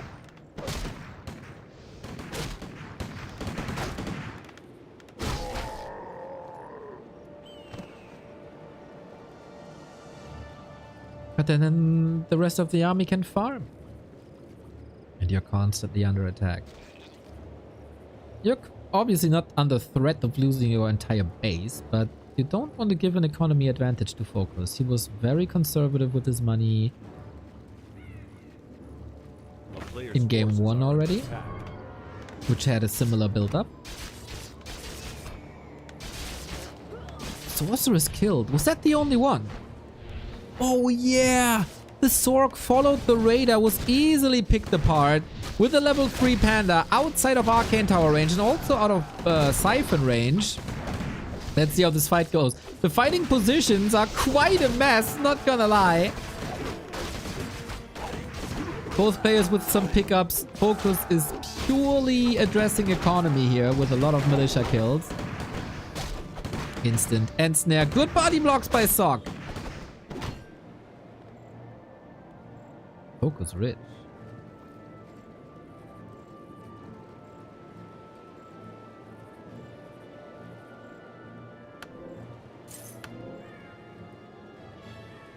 Sock only has 5 lumber peasants left. This will be problematic. A player's forces are under attack.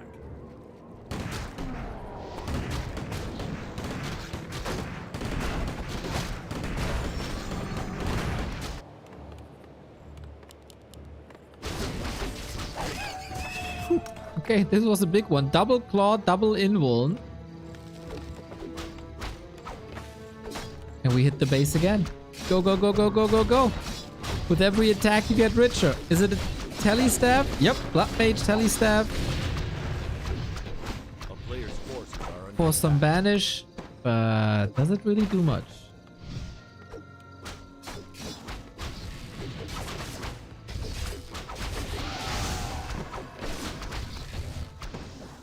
economy is hit hard. Finally level 3. 1200 gold. Sock got the red spot. Level 4 and level 3. But is that really worth so much when it's only the paladin? And there is no fights? Level 4 is amazing for fights. More armor. But look at the confidence by FoCuS. I'm just gonna storm into your base, bro. He can TP out. Damage is done. This attack paid for itself. Militia, hold, surface area. Oh, okay, loses the radar. That was a bit unnecessary. But he's playing Sock like a fiddle. This is the FoCuS versus human that we've seen in the Ancient of Wonders Cup.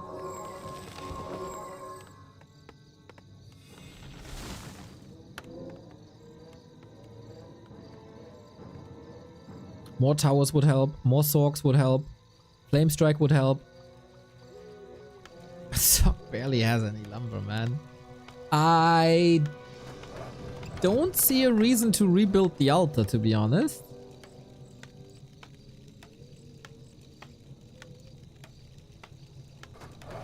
A player's forces are He's under walling attack. off. Alright. More and more and more. Banishes crowd control. It's a little bit on the block. Oh my, he's getting blocked by an ethereal radar.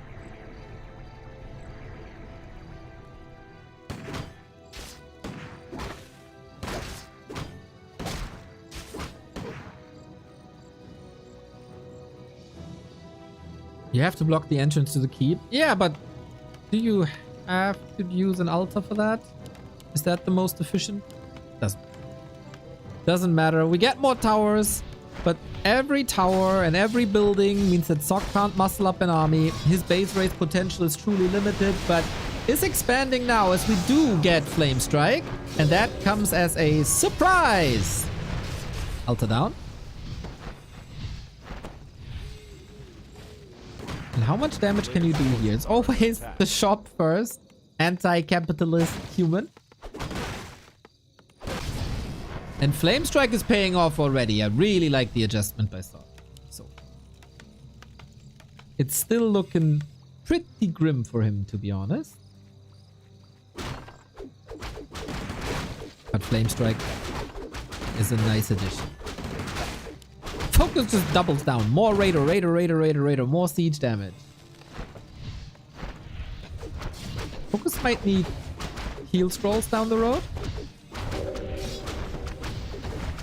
But as long as he's not... Oh, there's a lot of damage. He gets the Arcane Tower. That's important. Also the shop. No more breakers, no more clarities. He is just going for the Blood Mage. Is that the right call? Paladin, can he reach the crit? Sick! Close! Holy Light! Not in range! Disaster! And this... Okay, one Raider falls. Oh, that was unlucky. I think the Pally was blocked by the rifles surrounding him. Ouch. Big ouch. Super close. Probably the right call, but maybe a little bit too late.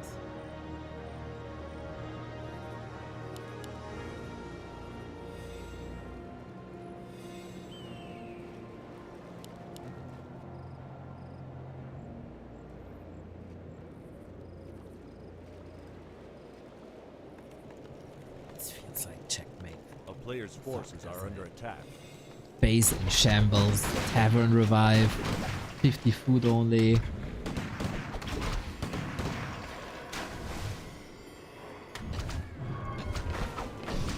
I love when FoCuS plays like this. He has a finesse to it. A lot of people call it laming. End snare before the flame strike goes off. Noise. But he has a lot of damage. He was trying to trade TPs, I guess.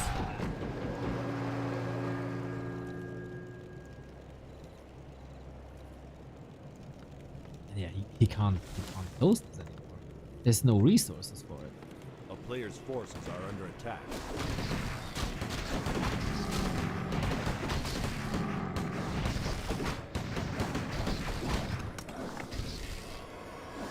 Feels like Sock is doing quite some things quite right. with the towers, with the wall off, with the staffs, with the flame strike. But everything is too late. A player's forces are under attack. FoCuS didn't hit much in this last attack. Good point. His bank is gone. We're at the 17-minute mark. There's still some mining to do. Surely level 4 for the wolves. Panda level 5. Close-ish.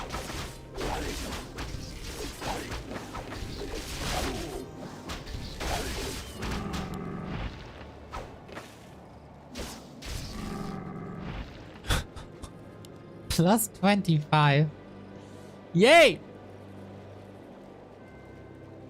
That Farseer hits hard.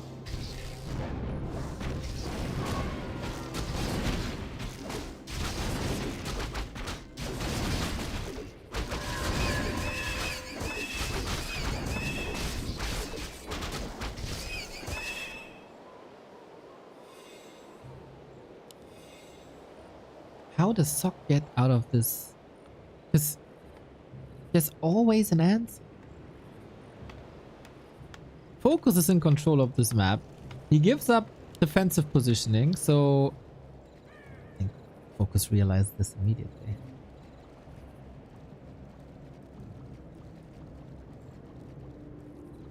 Put claws on the Panda for crit. I don't think the Panda will actually fight until his mana is empty. And Farseer can attack from range. So I think it is it is more damage on the Farseer. Heroes are not part of this attack. Interesting position for both now. Defense is by Sock getting better.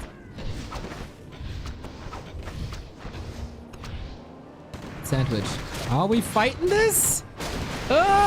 Not too sure. It's only Raiders, man. The heroes got to carry and they're not level 5.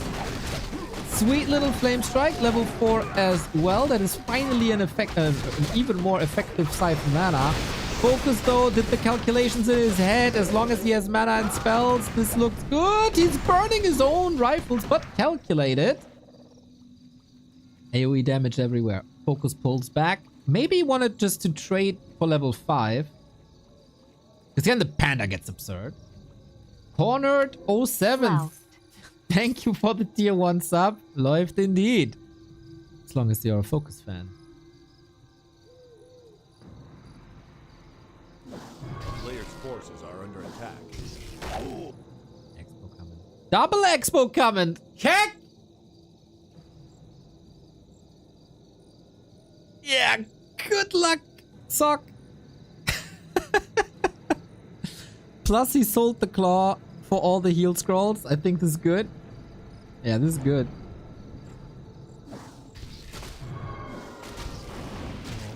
Oh, so much pressure on Sock. This is not pretty.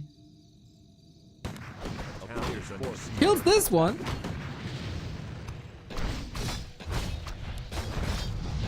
He can stay here for a while. And not just for listening.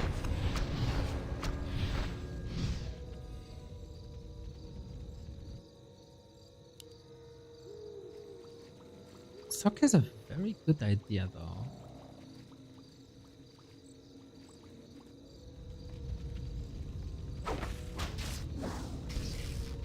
Alright, that's another cancel. Damage too high. Players' forces are under siege.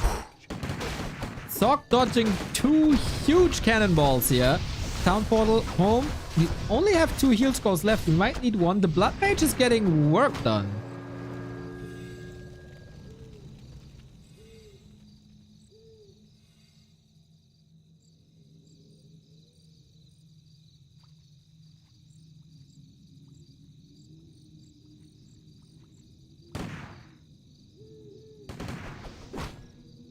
The economy advantage currently is on Sock with 2 heal scrolls as well. This ain't over. We're trying this again. The double thread.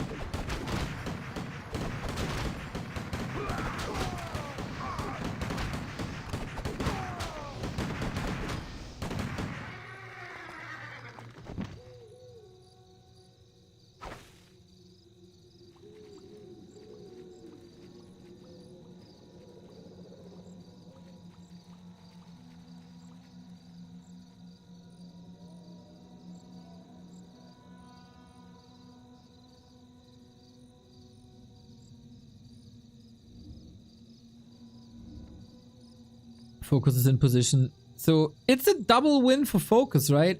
Either the expos go up. One is scouted, by the way. Both are scouted. Either these go up or the base is exposed. Clever. Clever. Panda's level 5. One heal scroll left, alright. The player's forces are under attack. Town is under siege. Oh, the end snares are good.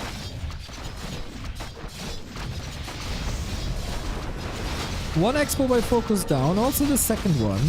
Call to arms used. The main base for SOC is empty. Same for FoCuS actually. Who's running out of steam first? Oh, what a sweet timing by SOC. Is this enough though? The flame strike actually goes off. Little bit of an oversight. Panda's getting the mana drained quickly. He wants to keep, but is that worth it? I don't think so. Speed scroll available. Uses it. There's not many reinforcements here. Panda with the breath gets another kill.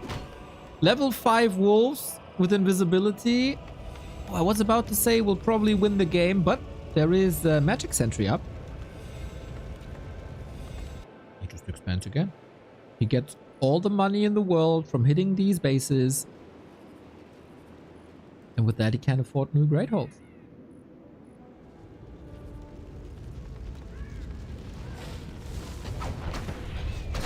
He's getting sick. The player's forces are under Heal scroll. There's no heal scroll. Ay, is that really necessary?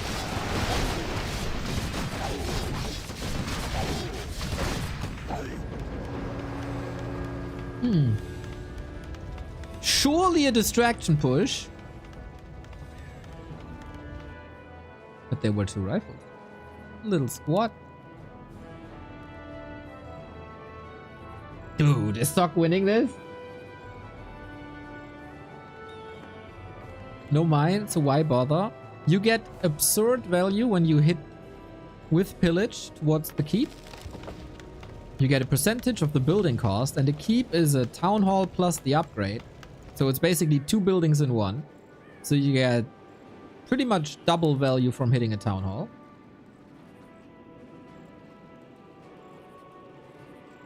Pretty impressed by the counterplay by SOC. I didn't think it's possible.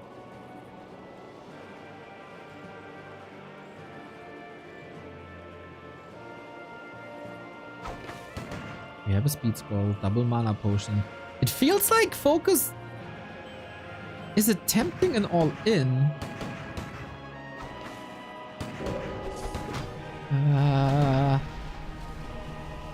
This is a split. One rifle surely gonna fall.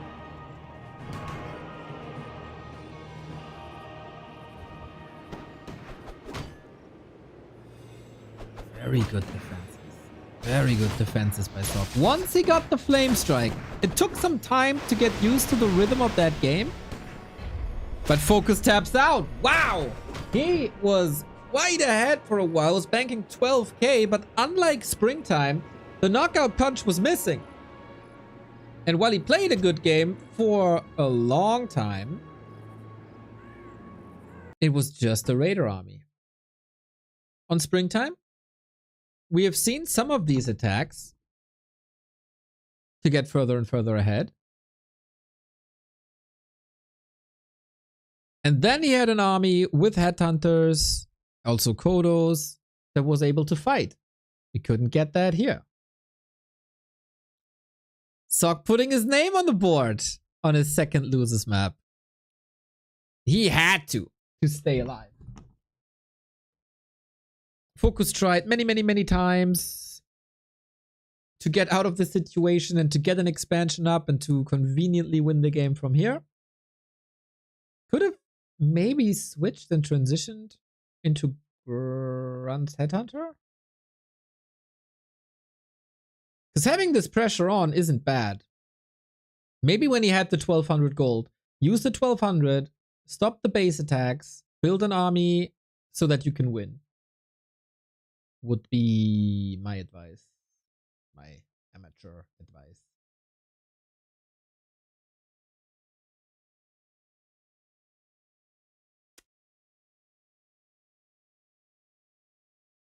But good for us, more games. We just have to finish in 2.5 hours. Otherwise, everything's fine.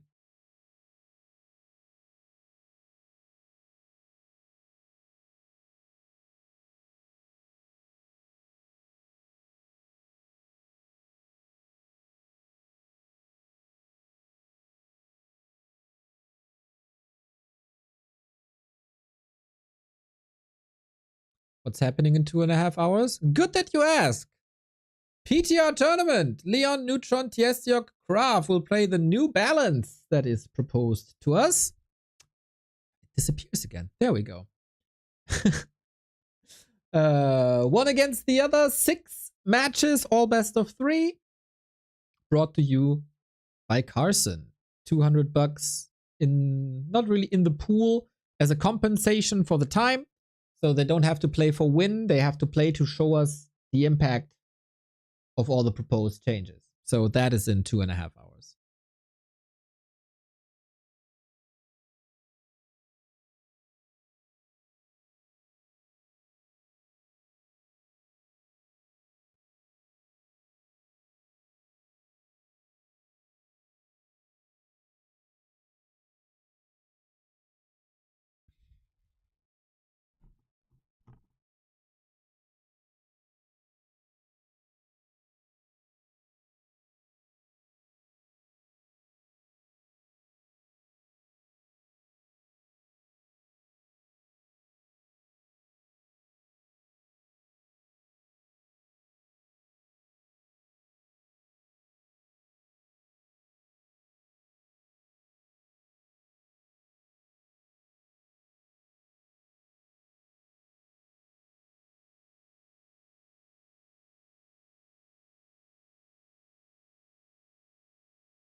Right, we still hold on to the 3 to 5 minute break in between each map.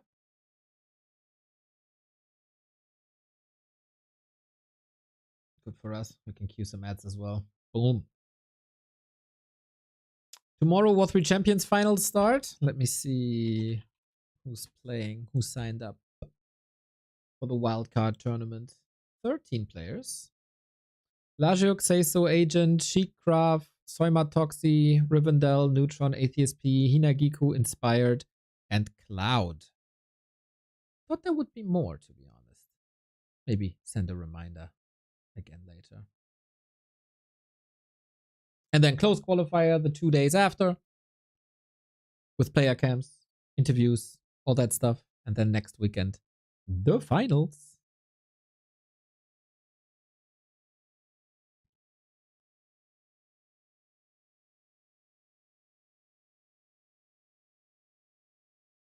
Casting for the first time ever the triumvirate of Carson and Soul 8man and Neo. That's gonna be quite something. That's gonna be fun. Soul 8man on the big stage. For the big tournaments, we bring him in. Like the Rara Land. Like the... Was it the B Cup winner bracket final? The B Cup grand final.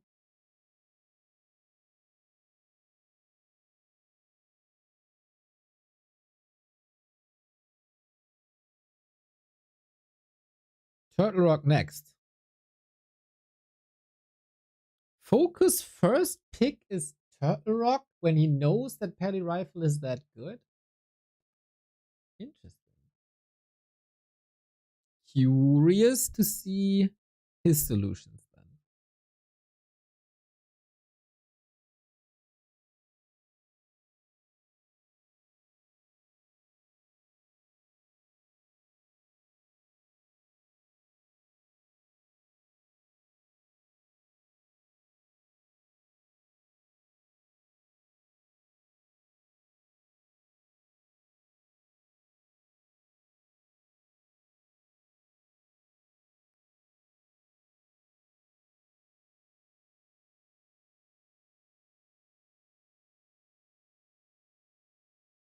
Sanolan, thank you for the Salap E-Team let it ape.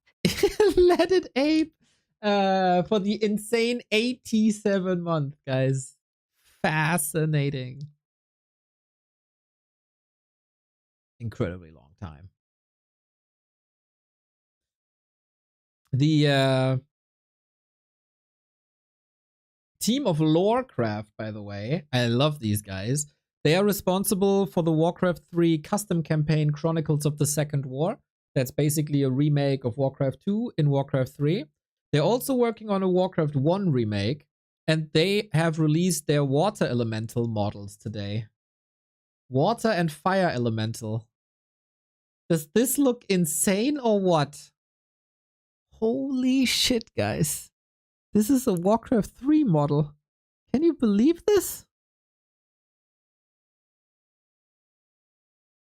Can you believe this?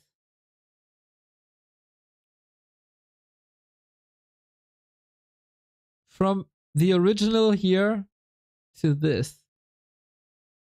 I think this is outstanding. Kenshin, when this is live, we need this.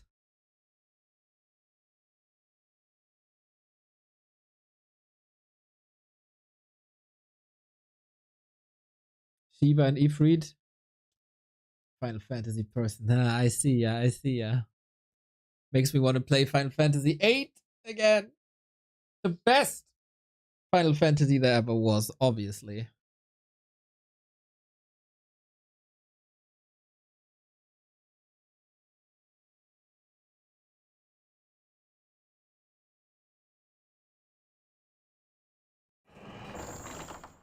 Ten was obviously. Go play Blitzball, bitch. I'm gonna be playing Triple Triad a million times better. We got Turtle Rock, everybody. Let's effing go! Sock vs FoCuS. FoCuS can claim match point here. Hopefully he's not losing momentum after that one drop. We've seen momentum shifting in these long series in this tournament quite a bit.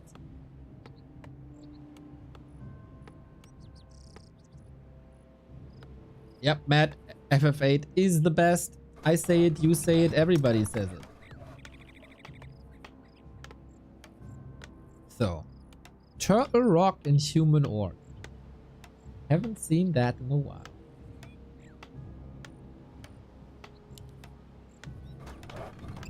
But of course, since it is a tough map for Archmage, and especially for expansions, play the one-base style Peli Rifle.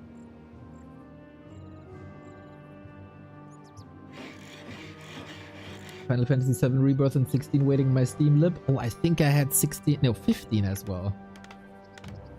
Not wealthy enough to get all the Final Fantasy titles. I even played the MMO for a while. That was fun. And then I realized you need a lot of time for MMOs.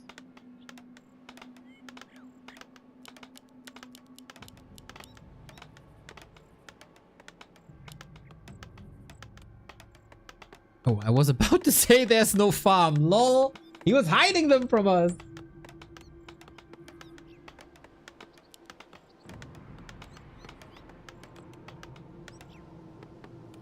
Link. You lovely, lovely. Hello, soul. 55. Hello, 55. Whatever the 55 is for. Oh, 55 months. Of course, of course, of course.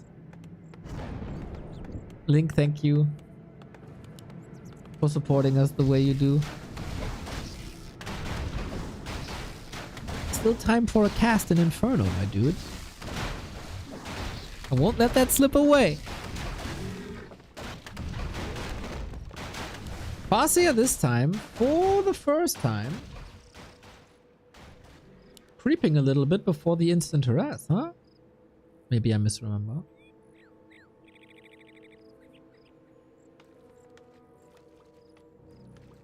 Paladin creeping now with Militia and the first rifle. Dude, I just want to say that I'm miscasting with this. I don't want to put on pressure.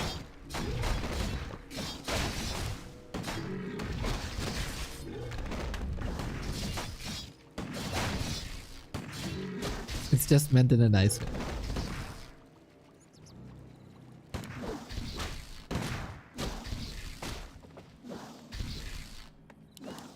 base is wide open, interestingly. Curious.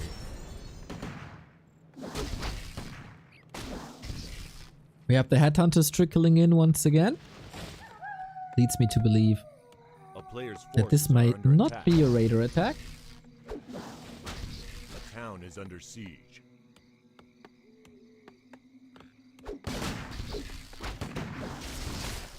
But rather the fighting style that we've seen before. Lots of consumable items here. Lots to creep.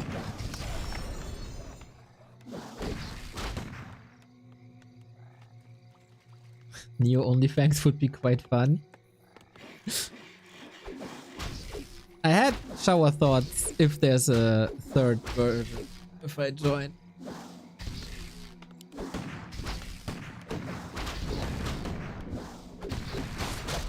Or if I stream Elden Ring or something, but then I realized there's a month of Warcraft coming up.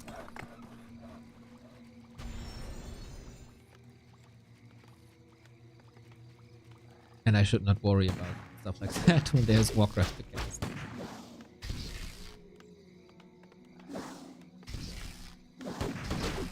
Town is under siege. Solid pressure so far. Wolves on economy also sought keeping the herd rifles back to lure the headhunters a bit further forward. Every time you see militia, it's kind of a little bit of a win for FoCuS, especially when one goes down. I really like the way FoCuS is playing this in terms of what unit he's targeting.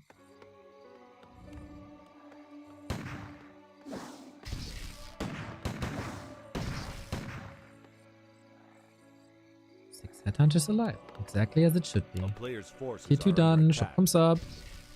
Panda? Yeah, have one on the house.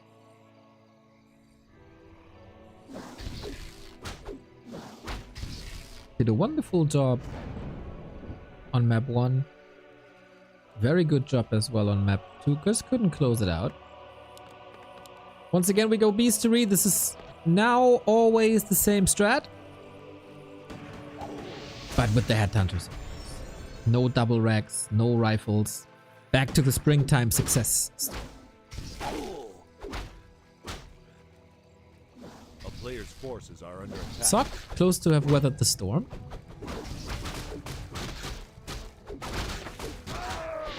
I really like, so far, that FoCuS is not pulling back entirely. He's creeping into Sock's face, does a lot of damage. The Breath of Fire, you see the impact immediately. And there might be another Breath of Fire relatively soon. No chance to steal any of this. Panda far forward. Oh, surround. Hey! The cloak. And that's a watch award right here for FoCuS for the entire game. KK has not fixed this. I think this is a very healthy, intact army for FoCuS with solid levels. And this needs some healing right now.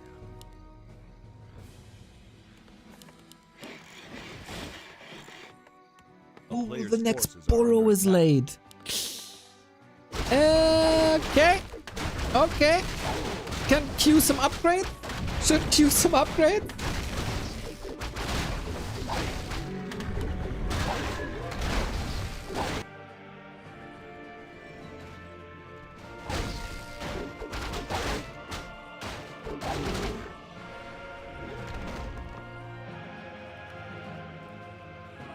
And Sock with the first push of the game.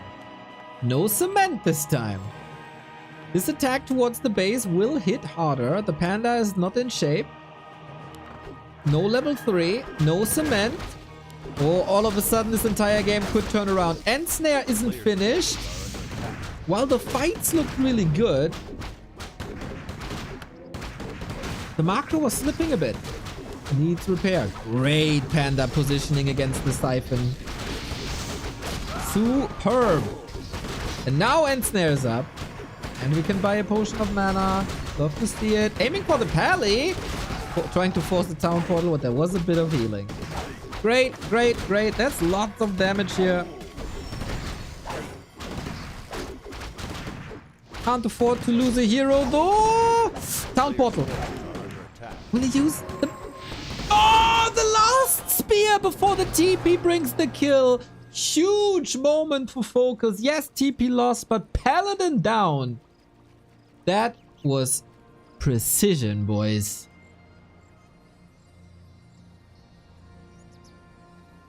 He doesn't... Oh, he has the resources for a Tavern Revive.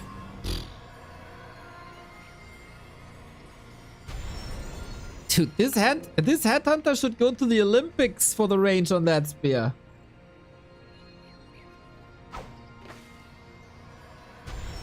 Now what? Now what?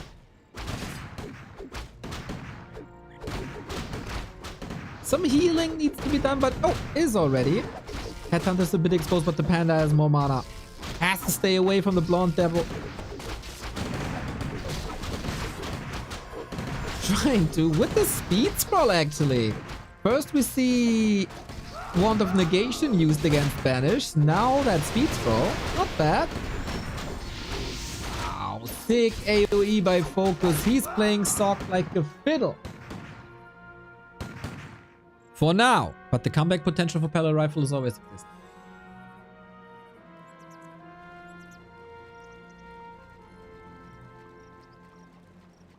Players' forces are under attack.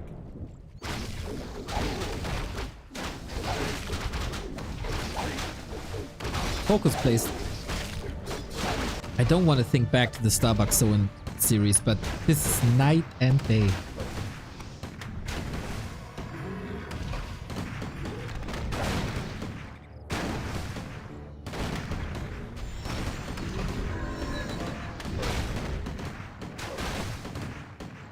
Sick levels on FoCuS. Good army on FoCuS. Upgrades kicking in for FoCuS.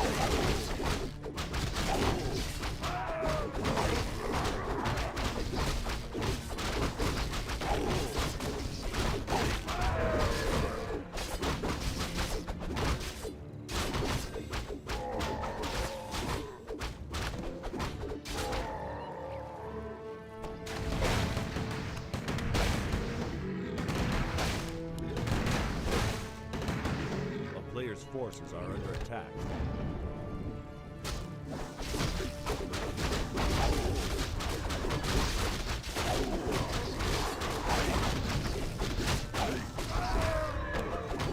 We have a TP, more XP, more HP and armor as well. Panda gets the heal scroll that he really wanted to save on heal selves. Nicely done.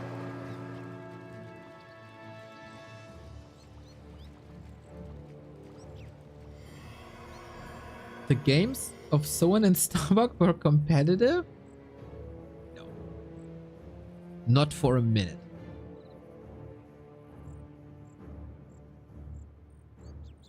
I don't... So, no disrespect, but no.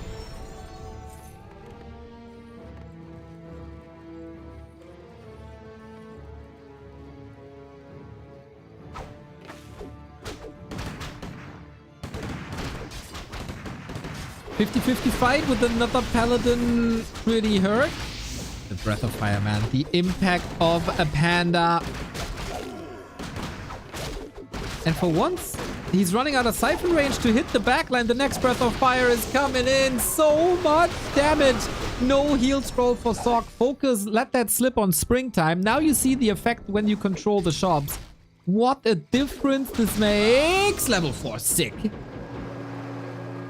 This is probably the best Asian anti-Pella rifle game that I've seen so far.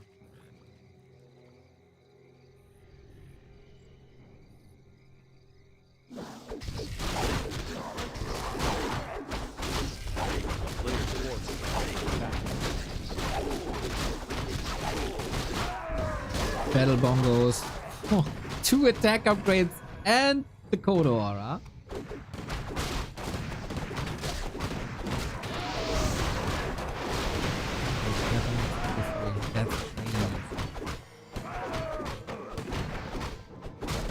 Love how FoCuS always has a mana potion for that Breath of Fire.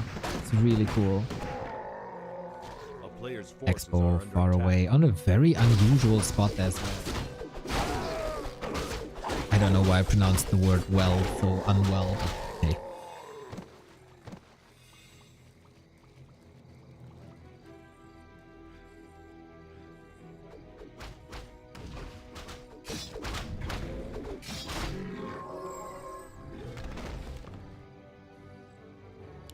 Good intuition by Sock. Easy knockdown. A player's forces are under attack. So far, FoCuS was always staying at 50. Be greedy, but he's preparing a big push now. Sock knows he needs levels. Level 2 devotion aura. Please, something.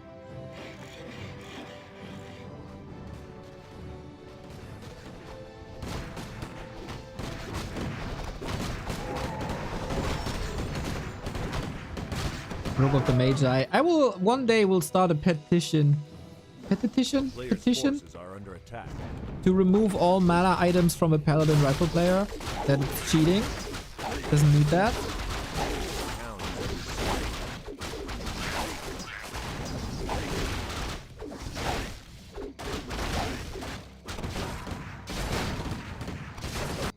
siege. We play whack-a-mole, or FoCuS is playing whack-a-mole. Raider squad, Sock seems a bit overwhelmed. All the militia. I love how he sets this up. With Ensnare, militia still fighting. What an invite. It's a barbecue. Yo! And the rifle on top. Jesus! Pentakill on the workers. A player's forces are under attack. And keeps the headhunter safe as well.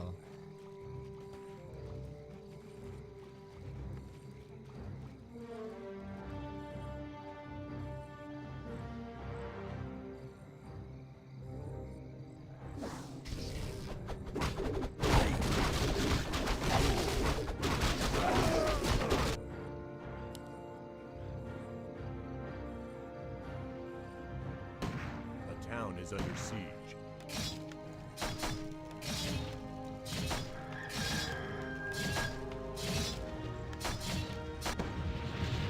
Sock, similar to Autumn Leaves, Forces are under attack.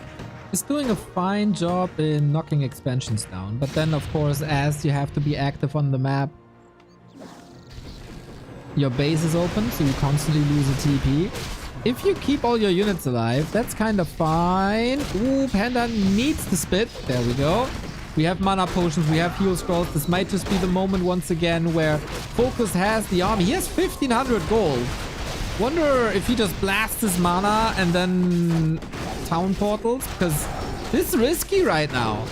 If you start a fight at 50-50, maybe spend your mana before, but he realizes now, get more... I was about to say exit kills, but not just yet. Base in shambles again. Plus the level 5s.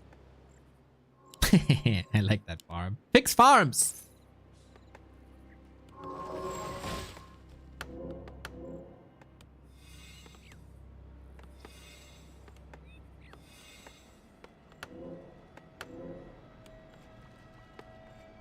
A player's forces are under attack.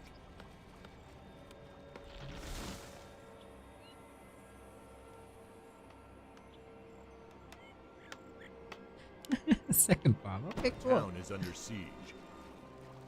Turtle Rock almost empty. Gives Sock good information of what FoCuS is doing. Is this the fight now? 60 food? 60 food versus 40? Is that enough to beat Pally Rifle? A player's forces are under attack. Might look like it. Instant end snares. Super sweet rhythm.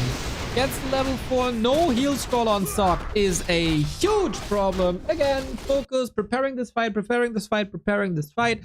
Builds a fighting army. Banks a lot of gold. Explodes into 60. It's like how you slap meat when you prepare a schnitzel. That's the style. The schnitzel answer to Pally Rifle.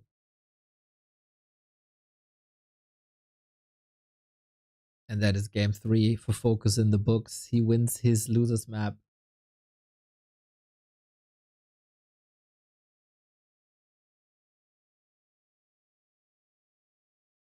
It's not bad. It's not bad. Korean Buddha on the way to game 3. FoCuS continues to be a menace against human. He might fight a different beast tomorrow, to be honest. But yeah, there is a reason why FoCuS is up in the top 4 of the ELO ranking again.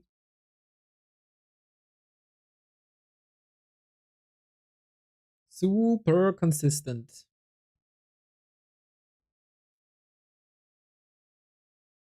Last time, Sok defeated him actually in decisive battle at Guangming Peak. But before that, lots of wins for FoCuS. Only against Fortitude. And FoCuS for like 10 years has some issues with Fortitude. Quite fascinating.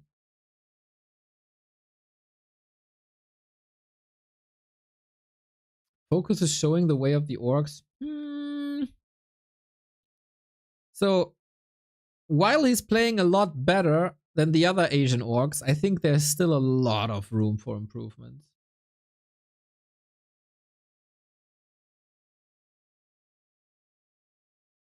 You'll probably see it tomorrow. When he faces Starbuck's Pelly Rifle.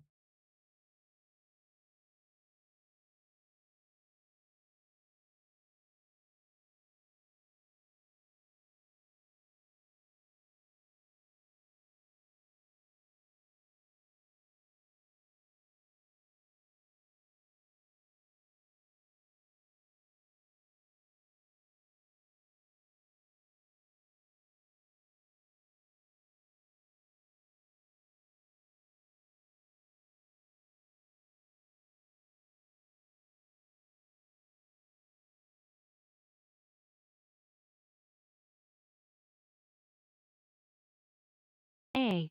Do you watch Disney Plus, Netflix or HBO? B. Back to Warcraft A. Wa. B. Back to Warcraft. Ash, that is lovely, mate. Yeah, I think we do offer surely some quantity. That's right. That's right. Maybe not necessarily the production value of these platforms, but hey, we're also a lot cheaper than them, aren't we? Thank you, mate. That was fun.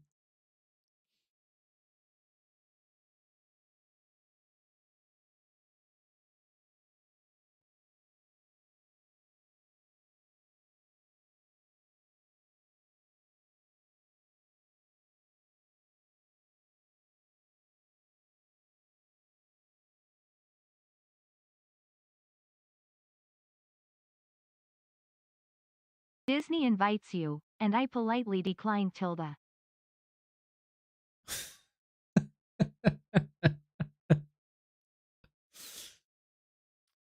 The old Disney movies are good.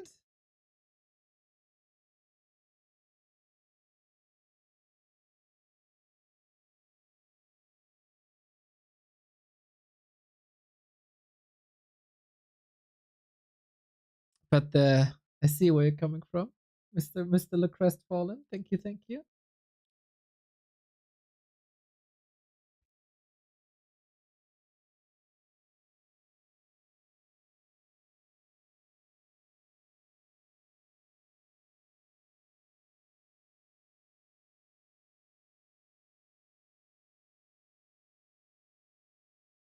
I mean, the live actions are obviously shit. We knew this from the Jungle Book. Anybody who pays attention to that after Jungle Book, what are you doing with your life? The second people had the chance to see King Louis in the live action Jungle Book, everybody should have left the cinema and never watch a Disney live action ever again. And now, 8 years later, they're so surprised.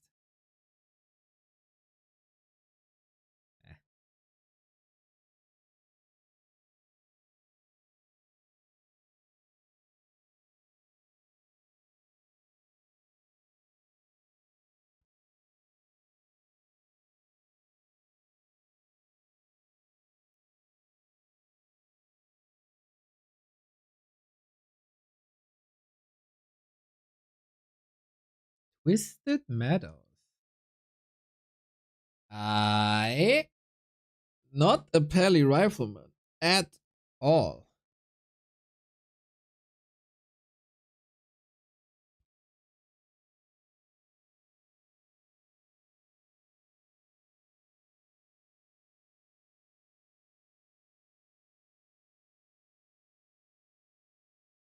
Oh, we got a rehost.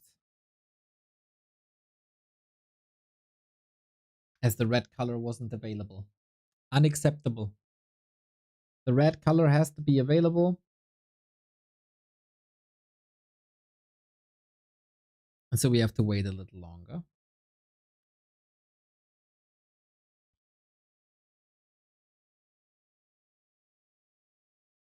Monkey Bomb, are you defending Jungle Book live action? Hey Neo smiley face. What's up, Woody? Mr. Reza, would I ever do a mistake in terms of how long a series is? Would that ever happen to me? Yes, it is best of 7, and thankfully the chat helped us with that.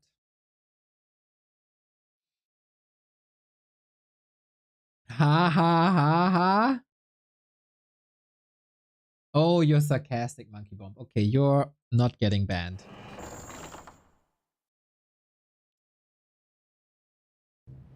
Yesterday, Toxie accuses me of not paying attention in-game. Now you are accusing me of not being able to read if it's best of 3 or best of 5 or best of 7. I love that you all have so much faith in my craft. Wonderful. Wonderful. Here's game 5.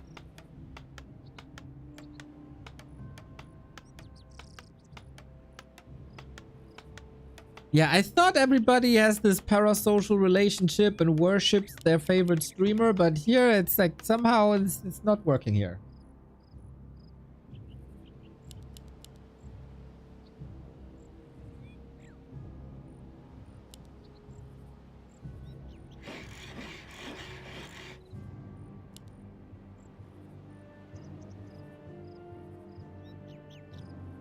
Last time I doubted your math, you made fun of me. Now I never doubt you and blindly follow. That's the way.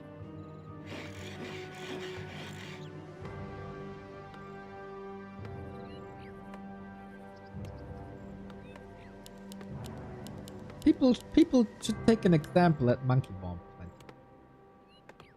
You're the amaranth of the Warcraft scene. Ay, ay, ay, ay, ay, ay, ay. Please don't. No. I think my takes are a bit better than hers. I hope so. Otherwise, I should find a tree. And lay low for it. Anyway, Farsia Headhunter. And it is an Archmage. Yes, on the big map like Twisted. Pally Rifle, not great. Archmage can be great. We've seen insane bangers on this map for quite a while. A player's force If we go long, attack. breakers are involved. Etc.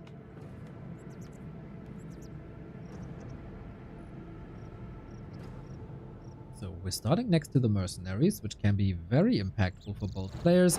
Sock is preparing this well by luring out the creeps, get the Shadow Priest against the wolves. FoCuS not doing that. He's gonna run into this spell.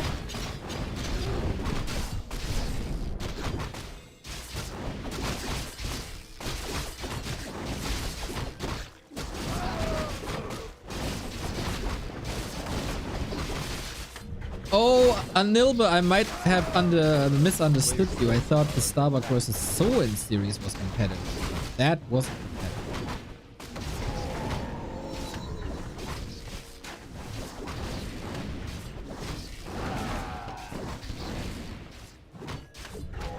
Wait, Mr. Bo Zipper, what are you talking about?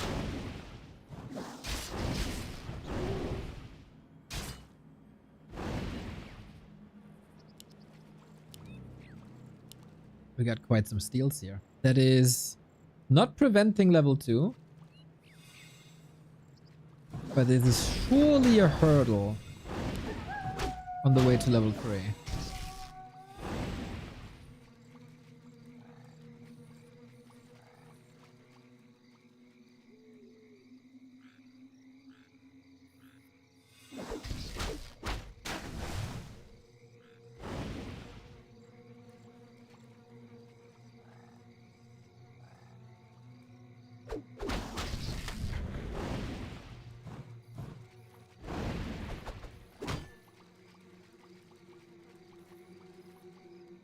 Little bit of a stalemate. FoCuS can't be as aggressive as he wanted to be against the mercenaries. We haven't seen that in a while. This early dispel should be very good. Yep, that's more fodder for the Archmage 2.2. Boom.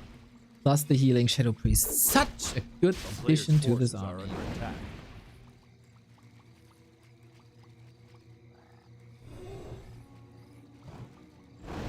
Yo, BSK, thank you for the 4-month resub.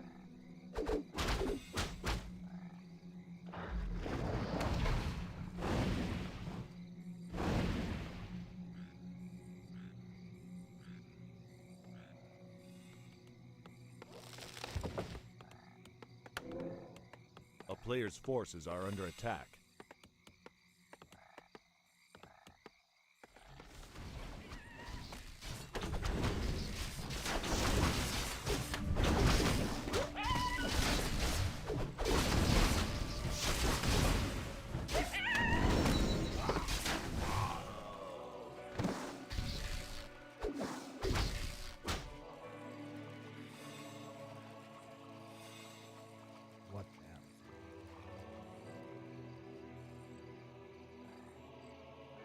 A town is under siege. A player's forces are under attack. Okay, I just gonna ignore chat for this hand. FoCuS, sorry for the YouTube people. This was a weird 2 minutes. We do go Spirit Lodge this time, and here it makes a lot of sense, of course, against Archmage Water Elemental, but similar to Tide Hunters, is being interrupted pretty much immediately. Unlike Tide Hunters, we don't have enough forces to go for the shop.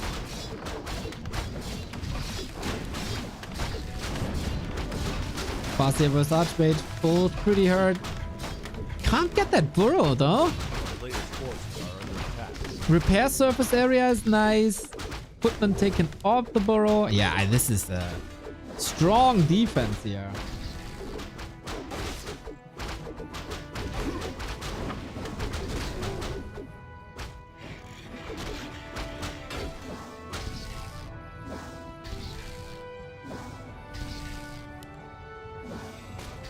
And there's no expansion behind it. Nice deny, of course. Levels are not that great for FoCuS, but the momentum's gonna shift a bit. Wolves still chasing. What are you doing? Where are you going? Do I have some time? Absolutely. Again, prioritizing the Spirit Lodge is a good time. Okay. We're setting up for the mid game. And as so often on Twisted Meadows, it's gonna be Mountain King, Mass Casters, including Spellbreakers.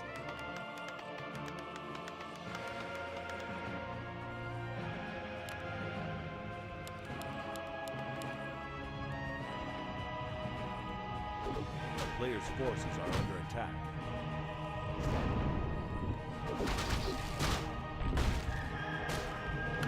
Town is under siege.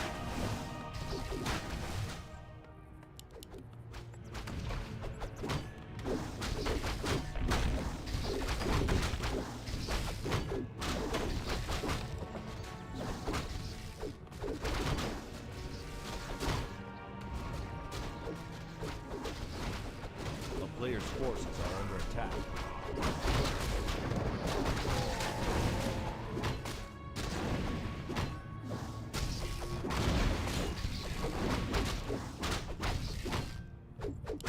All right. Since things stay weird, there we go. Your fault. It's all lining up for a nice little late game. Mountain King leveling, TC leveling. And then it might be time for expansion soon. FoCuS opens up the mercenary in case he wants Shadow Priest, but he has the better Shadow Priest than Shaman anyway. We get a Wyvern for additional creeping. Love that. He does this pretty much every map now that I see from him. Huge damage output.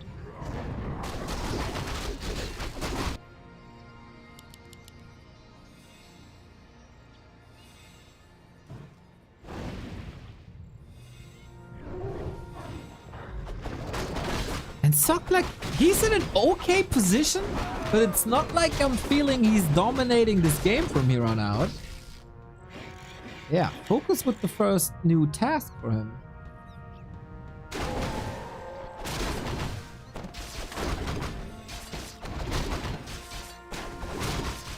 He must be ready, he must be aware. There's like so much time to creep and to explore Twisted, and of course it's a bit of PvE always on this map, but in this matchup this is not a rare situation. The question is just, where is your expansion? He's checking right hand side while maneuvering left hand side. TC level 3 though. It's a Stomp TC, so he will be less effective versus breakers, but we don't see a single breaker yet. We're going for double upgrades before 50, before the first breaker.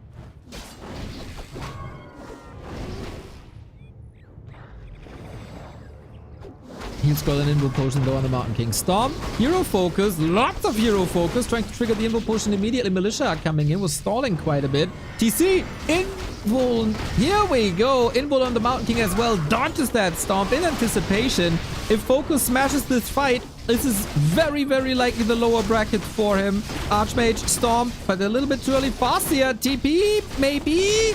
Oh, and an invisibility save on that Archmage, but this is quite a bit of time for Sock to move towards the left-hand side. Any pit stoppers? Not really. Nope, we're not grinding. FoCuS. Oh, he's trying to get out of the base, but it's all a little iffy. He's getting blocked left and right. It takes forever to get out. And with that, this is enough.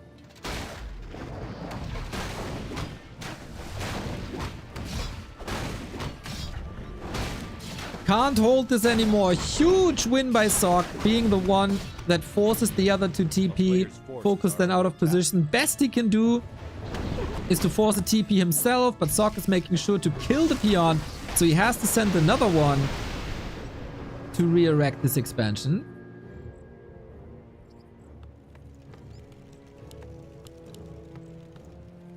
And to walk over there on Twisted Meadows, that takes forever.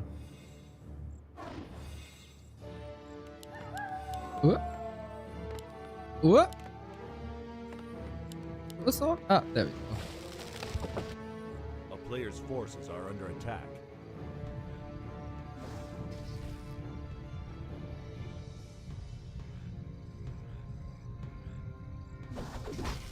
Breakers now. Instead, let's focus.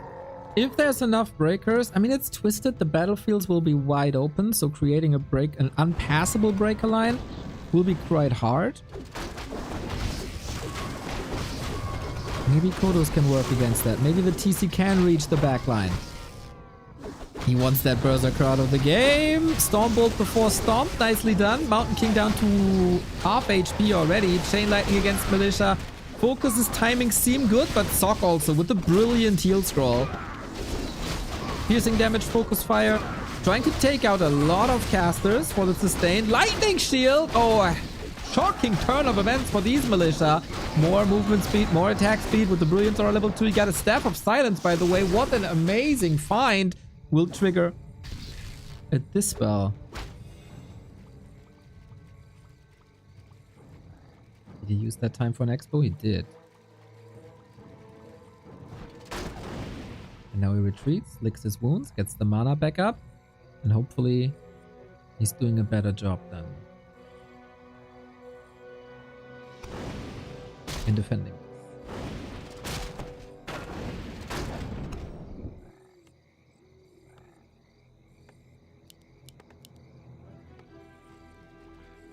Sock under pressure.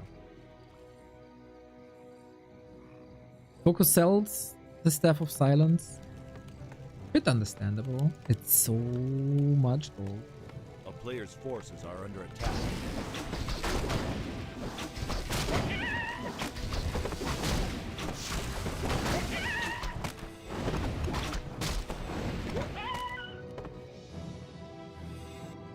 It's finished.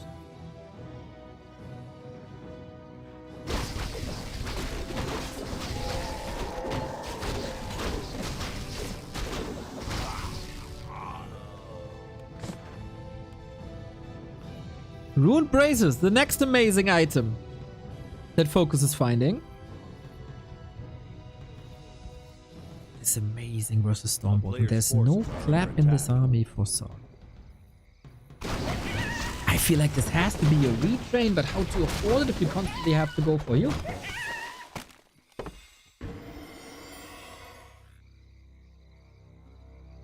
Is this supposed to be the scary push? This might be the last push in the tournament then. No counter expansion. The expos aren't even clear.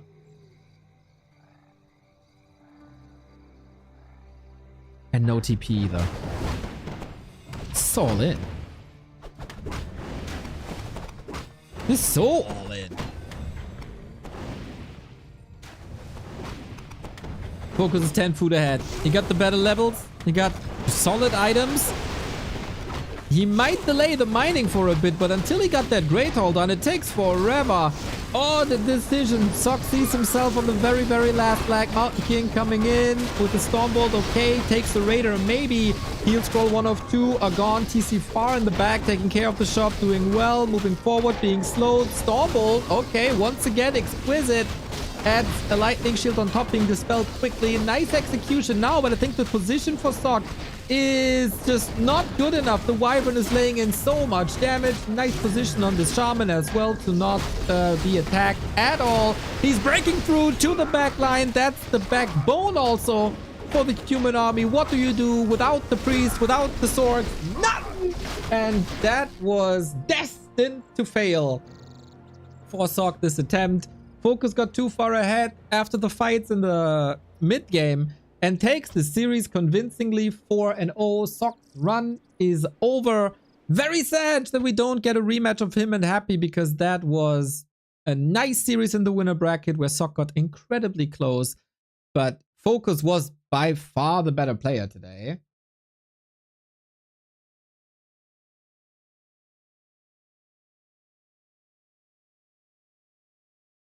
Against Pally Rifle, nice step up. Also against Archmage, very well done. And a very convincing win. Like Sok, not as impressive as he was before. It almost felt like on every map, FoCuS was the better player. The defense on Autumn Leaves was strong. But yeah, that's the case with Sok sometimes. On one day he plays like a god, and then the next day is like 2 levels lower. FoCuS is Mr. Consistency. And he showed it once again. He gets the match versus Starbuck. This will be a different opponent tomorrow. He was ready for the Pala Rifle level of a Sok, but if he plays like today, will not be ready for Starbuck's Pally Rifle, who are way advanced.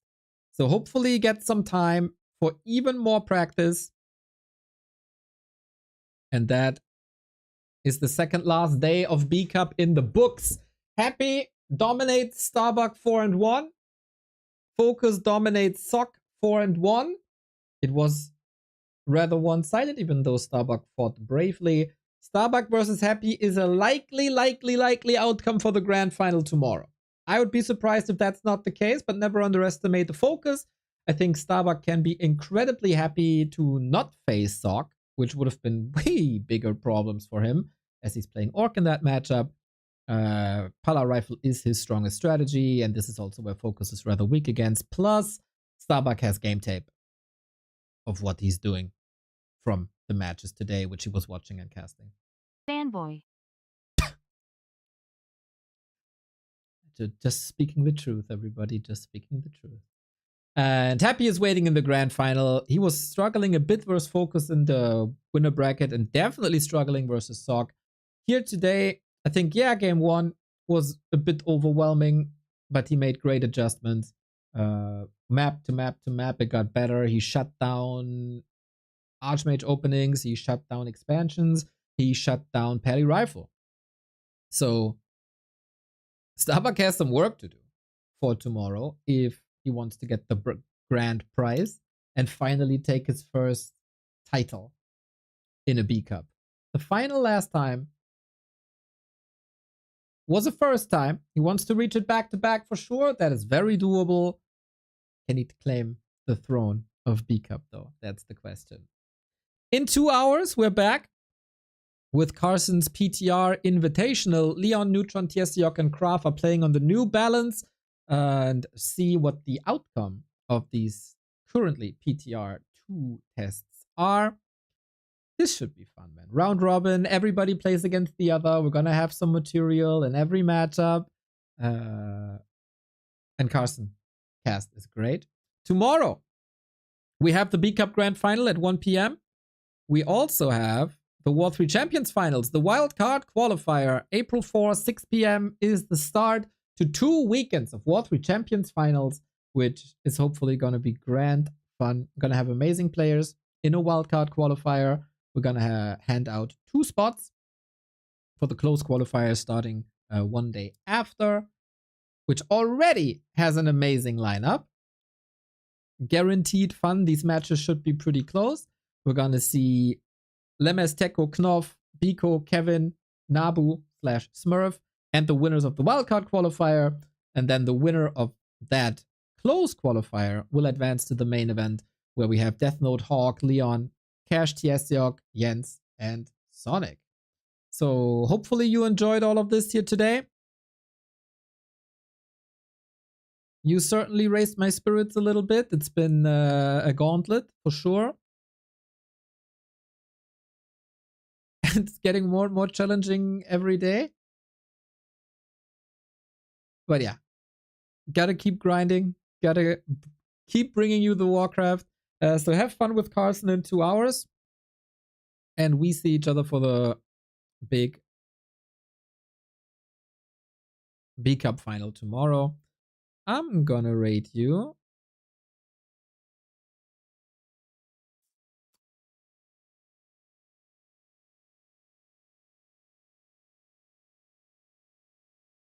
To Loco. I did this yesterday. You should know Loco by now. Love that Dutch content creator for StarCraft 2. He's one of Grubby's invitees for the tournament that you'll surely watch.